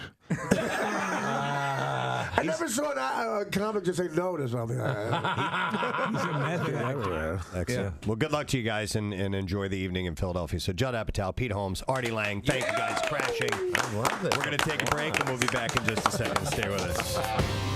Police are searching for a suspect who allegedly opened fire outside a nightclub in the Philadelphia section of Port Richmond. It happened at 11:15 last night at the Penthouse Club in the 3000 block of Castor Ave. Witnesses told police a gunman got out of the vehicle and opened fire into the crowd. The patrons then ran for cover, but they say it appeared 2 of the 3 men were the intended targets. Those men, after getting shot out, ran back into the club and eventually got into a vehicle without contacting the police. So there were 15 shots. They were shooting at 3 guys and no one was hit. They don't believe anybody was Were hit. they stormtroopers? Many of the witnesses You guys can't hit anything. Yeah. say they hid for 30 minutes fearing they would be hurt. Police found no blood or evidence that anyone was hurt at the scene. They've checked area hospitals, but so far no one has come forward. Investigators found strike marks from the bullets and at least 15 shell casings. One of the bullets hit a nearby car and a neighboring building. They walked single file to hide their numbers. Hide the numbers, yes. And those shots, you can see in the marks that were too accurate to be sand people. Police say the suspect was last seen running down Castor Ave. So far, there's no word on a motive for the shooting. We go down to Obi-Wan Kenobi at the Penthouse Club. As you can see, these marks are too accurate for sand people. They always march single file to hide their numbers. Back to you. He's a field reporter. Yes, we're outside of the Penthouse Club right now. I'm surveying the damage. This is clearly not the work of sand people. As you can see, the shots are too accurate. Well, I wish I got the humor. You guys look like you're having so much fun. I know. I was singing that. I was singing that too, Kenny. 4 people in the room are really enjoying themselves. No idea what we're talking about. Fifth one, God. slightly removed. Do they not have great aim, or what's happening? I saw them. They came in from that direction. He's a witness on the scene. C-3PO. Thank you, hero. All right, nerds. Let's do sports this morning. Should we do the letter? Yeah. Okay. I was going to give you another fact about Steamboat Willie. No, tell me. I believe that the technique that they used to make that, when they would show that in the movie theaters, it had a certain frequency that it vibrated, that the sound would make, and actually would make people sick. Wow. Sick. I just saw Steamboat Willie. That it would make them physically ill in the theater. Huh. And it's like it's almost as if you have like a whoop, whoop, whoop, whoop, whoop, whoop type of sound in your ears. In the projector? Oh my God, I'm doing Randy Newman cars. Do it again.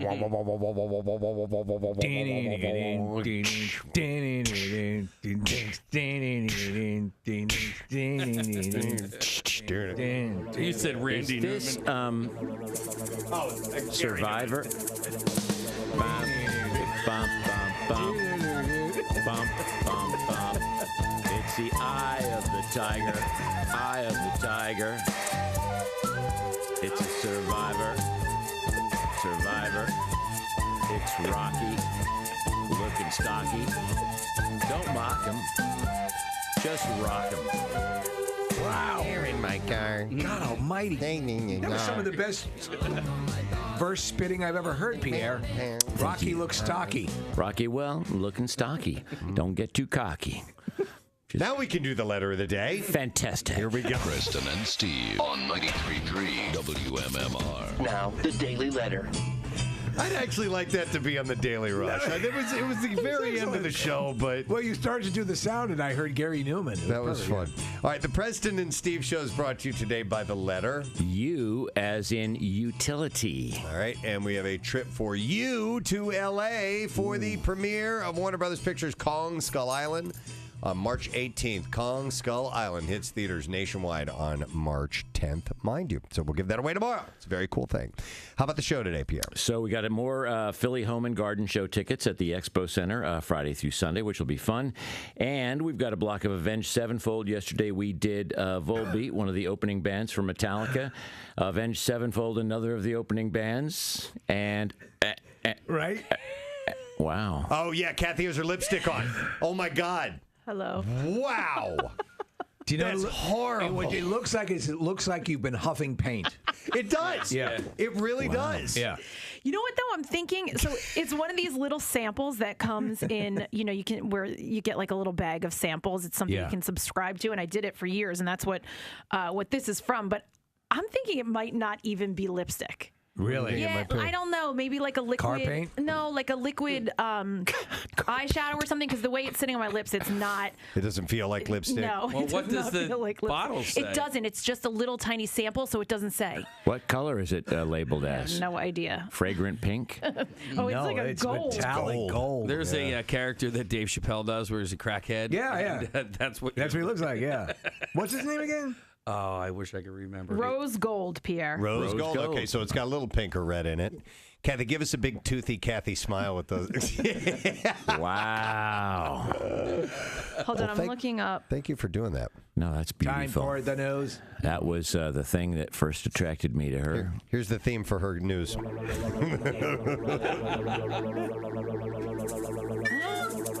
could be like. Eye of the tiger. Eye of the tiger. What rhymes with tiger? Liger. Have a lager because it's beer week. Okay. Don't be a freak. Honestly, if we don't sell those as albums, two separate albums, I think that's album worthy. All right, we shall see if we can get an answer to this question. What kind of a tower do we want named after us in Bristol? 215-263-WMMR. I will go to Dan. Let's see if Dan knows the answer. Hey, Dan, how you doing, bud? Yo, what's up? Yo, Dan, what kind of what kind of tower do we want in Bristol? What kind of tower? Milkshake. Yeah. He said it, milkshake. Hang on a second. He's using that vagina lipstick. Yeah, he's trying it out. Dan, hang on. We're going to get your information, and we are going to set you up with a 4-pack of tickets for the Progressive Atlantic City Boat Show. March 1st through the 5th at the Atlantic City Convention Center. And you can visit them at acboatshow.com, by the way. Boat show. Boat show. Going to the boat show. Lots of boats. What's that over there? It's a boat. What's that over there? It's a boat. Boat show. Boat show. Boat show. Boat show. At the boat show. See you at the boat show. Boat show. Boat show. Boat show. Boat show. Boat show. See you at the boat show. Atlantic City. Boat show. Now, Preston and Steve's Music News on 93.3 WMMR. You're a real crumb bum. How to do that again? And we'll only get one more. We'll only get one more day of that, folks. And you know what? We had a story the other day about a home coloring procedure that you can do for hair. Yeah. And we're going to try it out today. We're going to give this a shot. Should I reveal what by all it is? means. Apparently, you can color your hair with Nutella. You know, the dip, the chocolatey hazelnut dip. I love it. It's one of my absolute favorite things to eat. And so you've always had an issue with... I used to dye my beard because I have a gray beard and I have darker brown hair, little tufts of gray. Yes, but distinguished. But anyhow, and so it's a stark contrast between the two. And I used to dye it, and then I found out that I'm allergic to the hair dye. Yeah. And I mean, like painful burns on my face. I should have shaved today. Damn it, I didn't do it. I have a little bit of... Well, what do you... No, that's okay. I feel like okay? you need it. I want it longer. Yeah. Okay, all right. Anyway. I'm the stylist in this, by the way. Okay, yeah, Kathy is going to be a stylist. So we're going to try dyeing my beard with Nutella today. So Kathy's going to nut all over your face. She's going to nut on my face.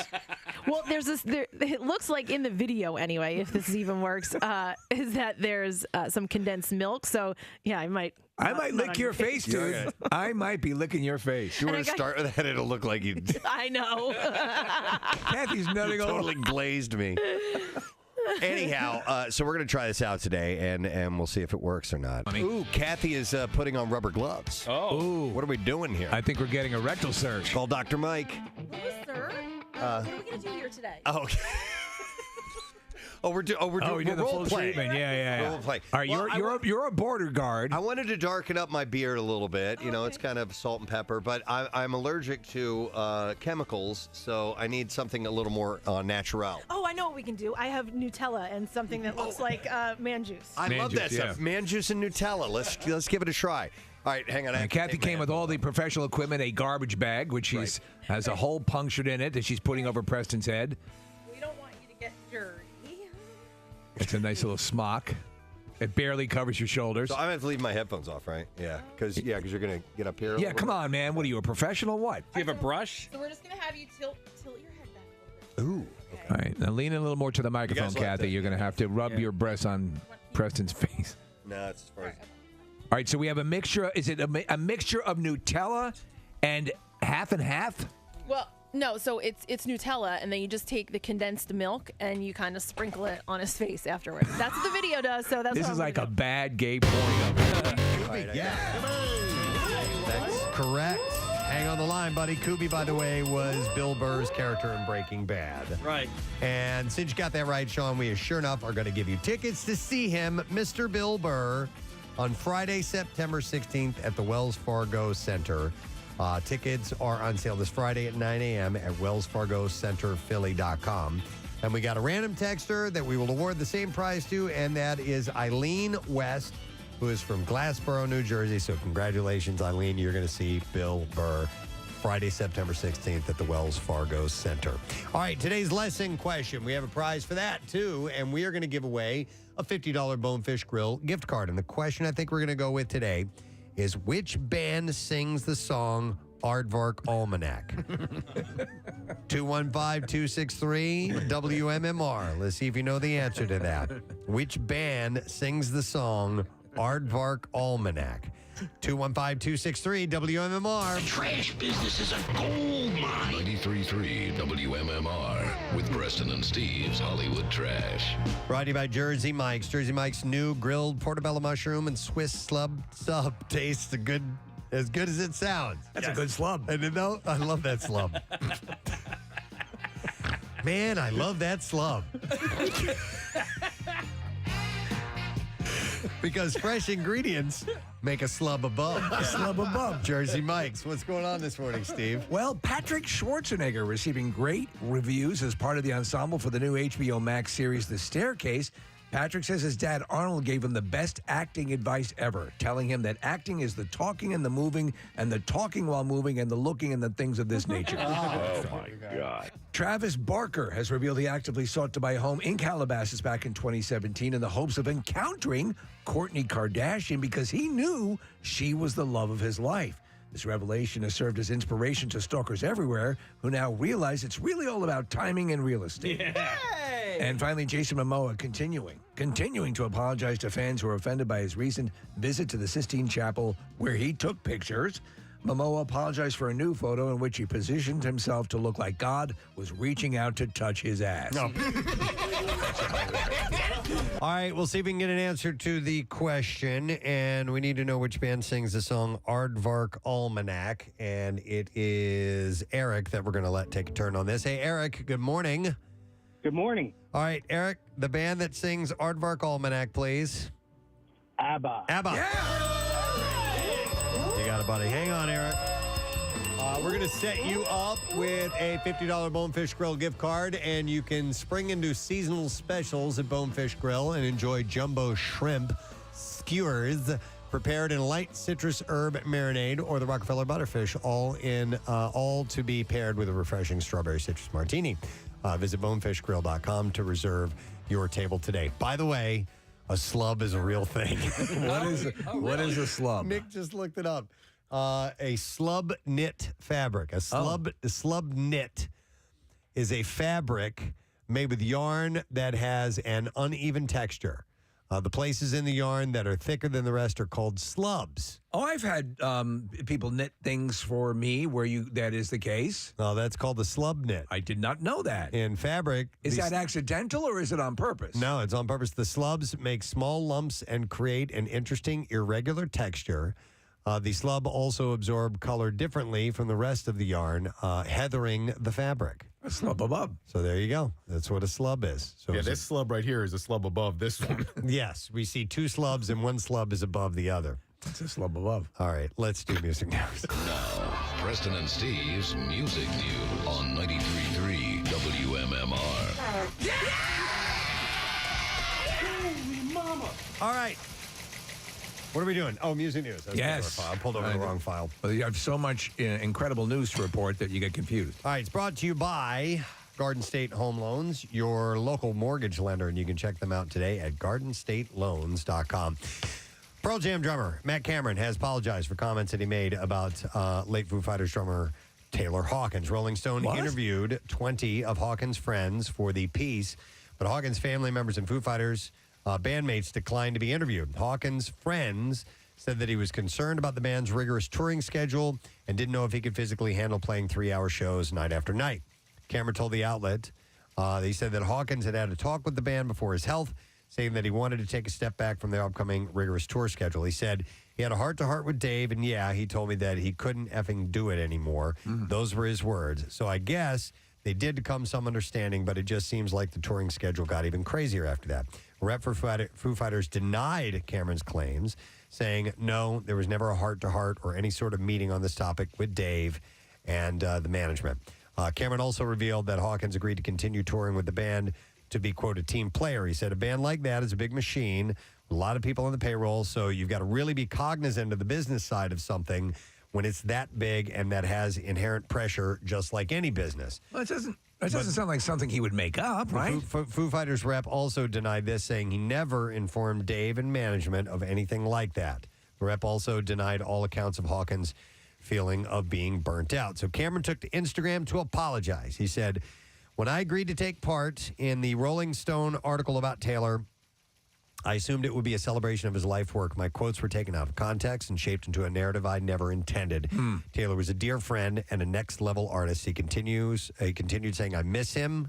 I have only the deepest love and respect for Taylor, Dave, and the Foo Fighters family. He said, I'm truly sorry that I've taken part in the interview, and I apologize that my participation may have caused harm to those for whom I have only the deepest respect and admiration. Now, on top of that, Chad Smith also released a statement. He said, Taylor is one of my best friends, and I would do anything for his family. I was asked by Rolling Stone to share some memories of our time together, which I thought was going to be a loving tribute he deserved.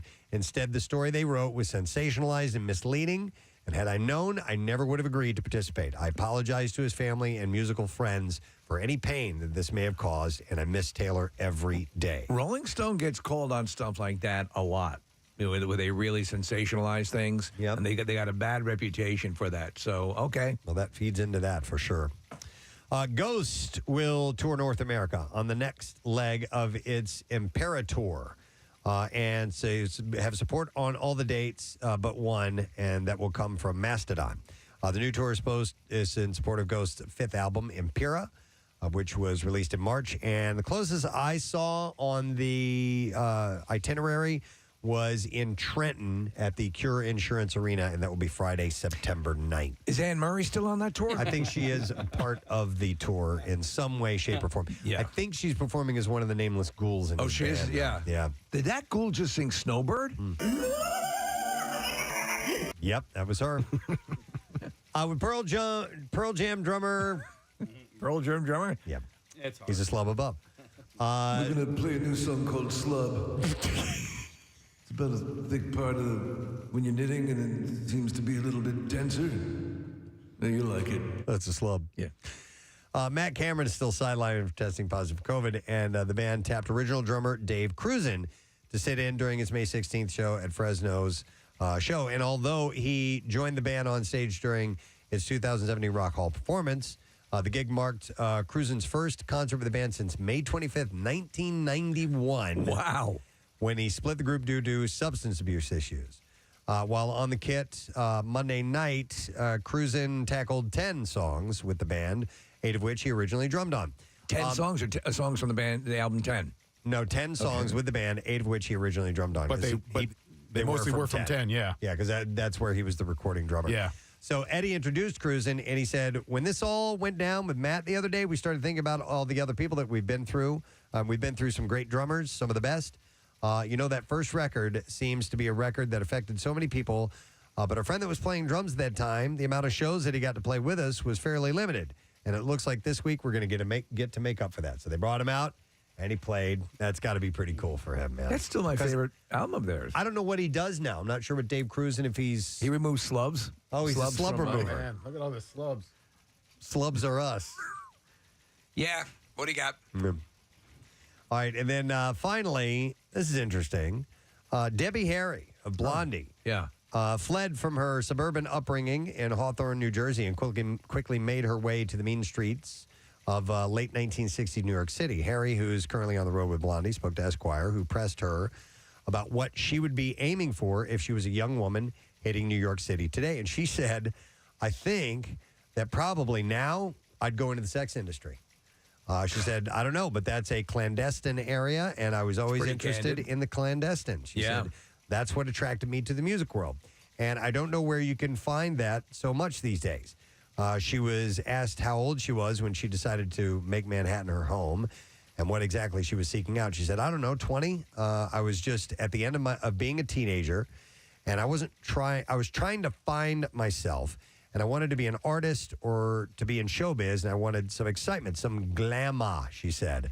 And I wanted out of what was expected of me, and I wanted to live. I would like to see a biopic of her. Oh, yeah. Because she was right at a lot, like the CBGB scene and all that stuff. And there's a point where she would have to account for her near miss with a serial killer. Yeah, Ted Bundy. Yeah, Ted Bundy. Yeah, so that would make for a great story. Yeah. Yeah, hers in particular. All right, and there you go. That's what I have in music news. Let's take a break. We'll come back in a second. Wrap up the show. Letter of the day for the word of the week. We'll be along as well. Stay there. Preston and Steve. On 93.3 WMMR. Hey, we only get to do this once a year, people. So come listen. We don't do that here. No, that's shocking. That's the hair equivalent of a handy. Okay. I thought you were going to be. It's just a hand. Using like a brush, like a. I got a brush. She's using a spoon. We got to put it on. All right, so she's now ladling the Nutella, which is thick, man. Yeah, how do you not just want to Oh, my God. eat it right This away? looks like a sequel to Two Girls in a Cup. Awesome. All right, so she's spreading it on his beard. He's eating the Nutella.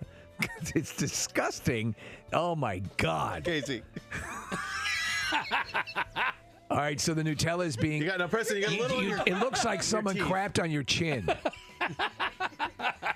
Now listen. All right. In the video, he does Chuck like, Berry would be all over this. Yeah, he yeah. does patches. So I'm gonna do. Save that. Save that to the hard drive.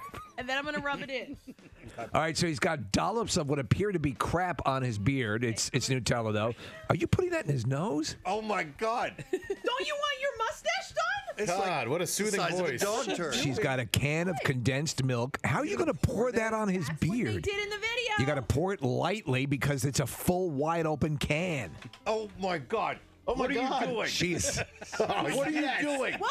It's hot. Dude. Oh, my God. You're dying Oh, alive. my God. She poured like an 8-9 ounces. It's going down his neck. And rub it in together. That is a filthy mess. Okay, now she's rubbing it in. Okay. This Because he had a giant glob. What do they call this? This swirl, this frothy swirl that occurs after backdoor stuff? I don't know. They don't call it it. Is that felching? No, that's with the straw. Schmegma. No. Oh my God, this looks Ew, disgusting. the condensed milk is making the Nutella like Yummy. gross looking. And No, this is not yummy. This is weird. Oh, well, there we go. Yeah, it's coming in together nicely.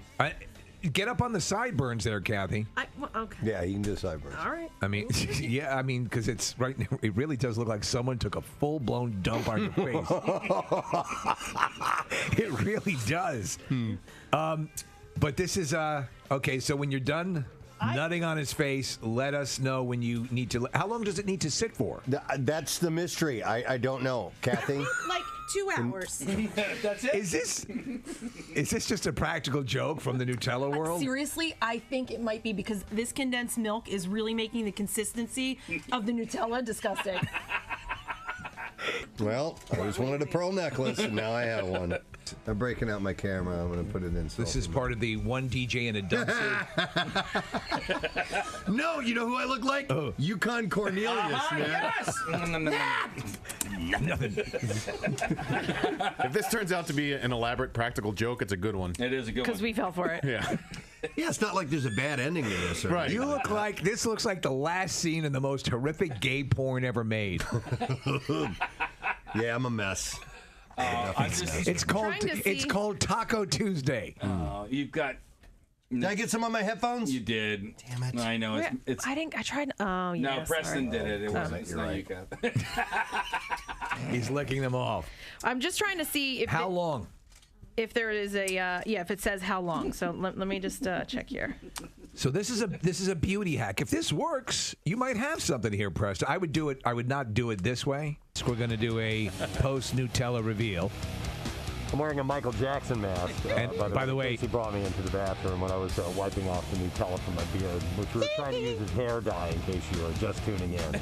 This looks all right. So if you didn't hear that, he's wearing a Michael Jackson mask currently because we're going to get a reveal on air. He had Nutella in his beard as a dyeing agent, and we're going to find out if it works. I will tell you what. You look better with that Michael Jackson mask than Michael Jackson ever looked.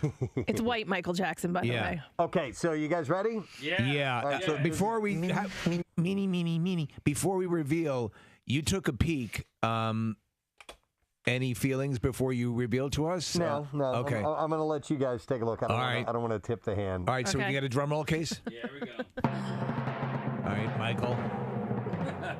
Reveal. And here we go. So this exact same. Not a damn thing. Well, your skin is a little dyed on the cheeks. It's nothing. Nothing. It's nothing. Literally anything. Nothing. It is a complete lie. Damn it.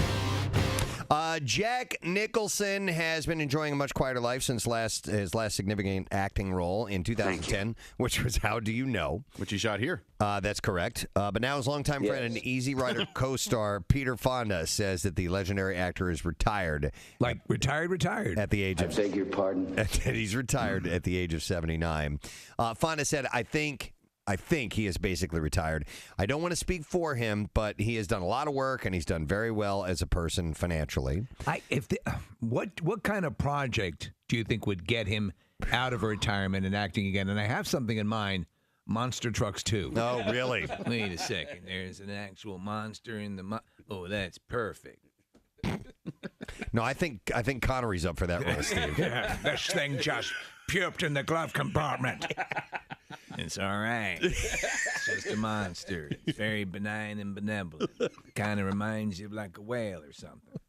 But it's got tentacles. I don't know what the hell it is. It's a disgrace. So it's a buddy movie. Yeah, that's it. Well, Connery... I can't even put my drink in the cup holder because the monster's tentacle is blocking it. Calm down, you old idiot. But Connery, he retired a few years back as well. And I think it's just Jack's time to do the same thing. You know, God, they both have a huge body of work, and you can't say Jack Nicholson hasn't lived. Well, so there is controversy in the offices of WMMR. I've heard. I've heard. Chuck's cereal bowl has gone missing. The second one. Again. Yes. Chuck's first cereal bowl went missing a few months ago. Now, the thing about this bowl, there was nothing special about it. It wasn't handed down from grandparents. Well, no. I mean, in its appearance. It was just a plastic, yellowish... Faded yellow bowl. Well, you might even walk past it on a shelf. But when I say nothing special in appearance, does not mean that it was not special to him. Because, Chuck, this was a cereal bowl from your childhood? I didn't know we were doing this today. Sorry, but are you emotionally prepared for this? The first one that went missing, I've probably been eating cereal out of that bowl since I was 6. Oh, man. Yeah. Why would you bring that to work, though? Because I love that bowl. All right. And then I eat my cereal. So you had the first bowl goes missing. How does that happen? Take us through that. It wasn't there. Yeah. How did you know? Where did you leave it? Where was it? Probably in the kitchen. It was probably on top of the microwave. I probably do that once a week for the past 150 years. What you've done what once a week? Left it in the kitchen, or I grab it the next day. I've seen it on top of the microwave. Yeah, Chuck, son, it's not your fault. It's not. I know it's not my fault. It's not your fault. I know, and I'm going to burn this place down. I don't blame it, Kat. I totally do not subscribe to this, Kathy. Do not leave it out there. opinion. If it's your things and you want to keep an eye on it, you don't want somebody to take it, don't leave it out in a community area. Listen, I'm here at MMR where we're all family, I mean, come on. We're all family. No. Somebody's using it. Someone else is using it. Kathy. Someone else is using the family bowl. Kathy. Yeah. I agree. You see a sweet bowl like that, You want to get your hands you're on gonna it. take it. It's gotta be I'm mine. gonna. I don't care who owns it. All right. I don't care if it's the CEO of Beasley. I'm grabbing a sweet bowl like that. Well, here's the deal. Somebody did, right? Here's the deal. I don't think anybody took the bowl. You don't. Oh, No. Casey has a theory on this, by the way. I think somebody and it begins in Mesopotamia. Well, and the word was, the way Casey set it up to me, he's like, I know what happened, and it's BS. It is BS. Well, and I think I know too. Yeah, Okay. I think I know who it is. Yeah, no, I know who it is. So here's the deal. Chuck, before, I thought somebody took your bowl. But today, I think your first bowl was thrown away. I think your second bowl was thrown away as well. Because it was left. Easy to go to location, so it's not like we're just doing the Blumpkin for a little while. We're going to be locked in position. We'd love to see you. It's a stage named after us. Yeah. So you bet your sweet ass, as a turtle would say. Yeah. Right. Take that, St. Louis Arch. That is where we will be. So make sure you stop by the Preston and Steve side stage for all the shenanigans. There will be shenanigans taking Absolutely. place.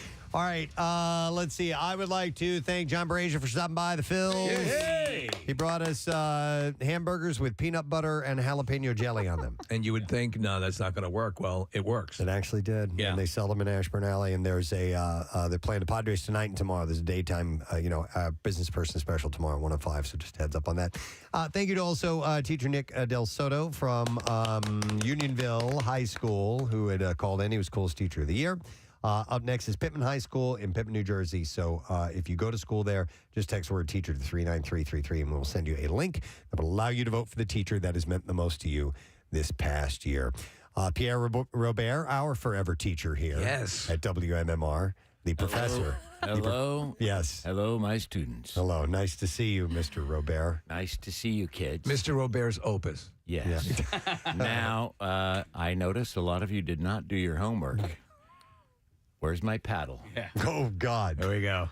Yeah. No, but, I was watching, I'm a bit of a political junkie, so last night I'm watching the returns of the Pennsylvania elections, which took place yesterday, and it's still actually tied on the Republican side, but the experts on all the networks were focusing on Pennsylvania, and I kept thinking of Kathy and Casey, because they kept saying, well, now let's go to Bucks County. And this is a national TV networks. And then they go, well, we cannot ignore Delaware County. And Delaware, let's go to our guy in Delaware County. Let's go to our guy in Bucks County. And all I could think of was Kathy and Casey. I think that's the next thing. Him and I have to run for something. For office. Yes. Run for something attainable, like comptroller. I am afraid of the smear campaign, so I'm going to stay away from that. Do you know what? Is a nice campaign. Is it the case, though, Kathy, that because everything has already been dragged out into the sun on this show, that big deal? Like, I think not. So it would have to be like we'd have to get followers behind us, like for something, whatever it may be, and go head to head. Do you know that if we were to do that, and if you guys to campaign on our show, we would legally be obliged to give equal time to all the other people running for office. All the other people. And that would be so amazing. Particularly to daisy chain a bunch of politicians through here. With Kathy running for head of the sewer department because she has a great interest in the sanitation department and wanting to, dive into all aspects of sewer and waste treatment. Or when Kathy says she wants to clean up this town, she literally means tidy it up. Like Swifter, let's just clean. Get our dusters Let's out. get rid of the clutter. Right. That's what she Look means at these by light that. poles. She'll be They're mounting Preston on those salt trucks. On the front of them would be huge Swifters. Yeah. Nice. Pink Swifters. Right. Yeah. It's Swiffer, by the way, no T. Oh, there's no T? Nope, it's a Swiffer. Well, that's why I don't have one. SWIFFER. All right, what's up, dude? You want to do the letter of the day? Yes. All right, let's go. Here we go. Preston and Steve on 93.3 WMMR. Now, the Daily Letter. All right, and the Preston and Steve Show is brought to you today by the letter R as in rock and roll radio. All right, and we have a stock car racing experience. It's a 10-mile drive for you, and also a 6-mile lap ride along for your guest at Pocono Raceway. You're not sitting on the driver's lap. What's your name, baby? You can get behind the wheel of a 600 horsepower stock car courtesy of Dodge, Chrysler, Jeep City. You can shop South Jersey's best memorial sales event that's going on, Memorial Day sales at Dodge, Chrysler, JeepCity.com. New Wranglers, Jeep Cherokee, Grand Cherokees, good Lord. Challengers and Ram trucks, all price to go, plus 3 years of no charge maintenance. Dodge, Chrysler, JeepCity.com. Yes. My progressive lenses, I have to really tilt my head way up high because this is written way up. I should stand up when I do that, actually. All right, anyhow, what's up on the program today, dude? Well, I've got a huge block of Chris Cornell. We will celebrate his life. Sadly, today is the anniversary of his passing. Jeez. And it's already 5 years, believe it or not. And last time he was visiting us was in this very room when he performed right over there. It was amazing.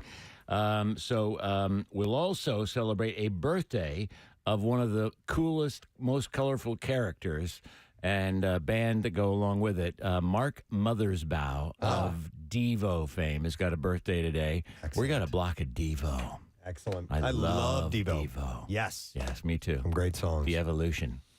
Yeah, De-Evolution. Yeah, you're right. Should play Pearl Jam covering them at the Spectrum from That would be 2009. cool, yeah. They did on the Halloween show. They came out in the full costumes and did Whip It. Right. That was great. Love it.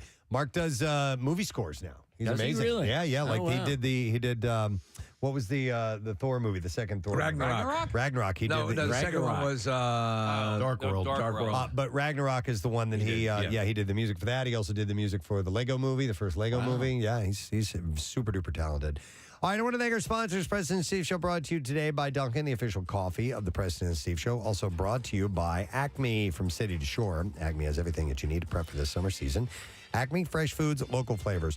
Tomorrow on our program, I have been told that we are in need of a major prize blowout. So we have a lot of things to give away. All right. And we need to get to them before the weekend, so maybe tomorrow we'll have your opportunity to win a bunch of stuff. All right? That's it. We're done. Rage on. Have a great day, and we'll see you tomorrow, friend.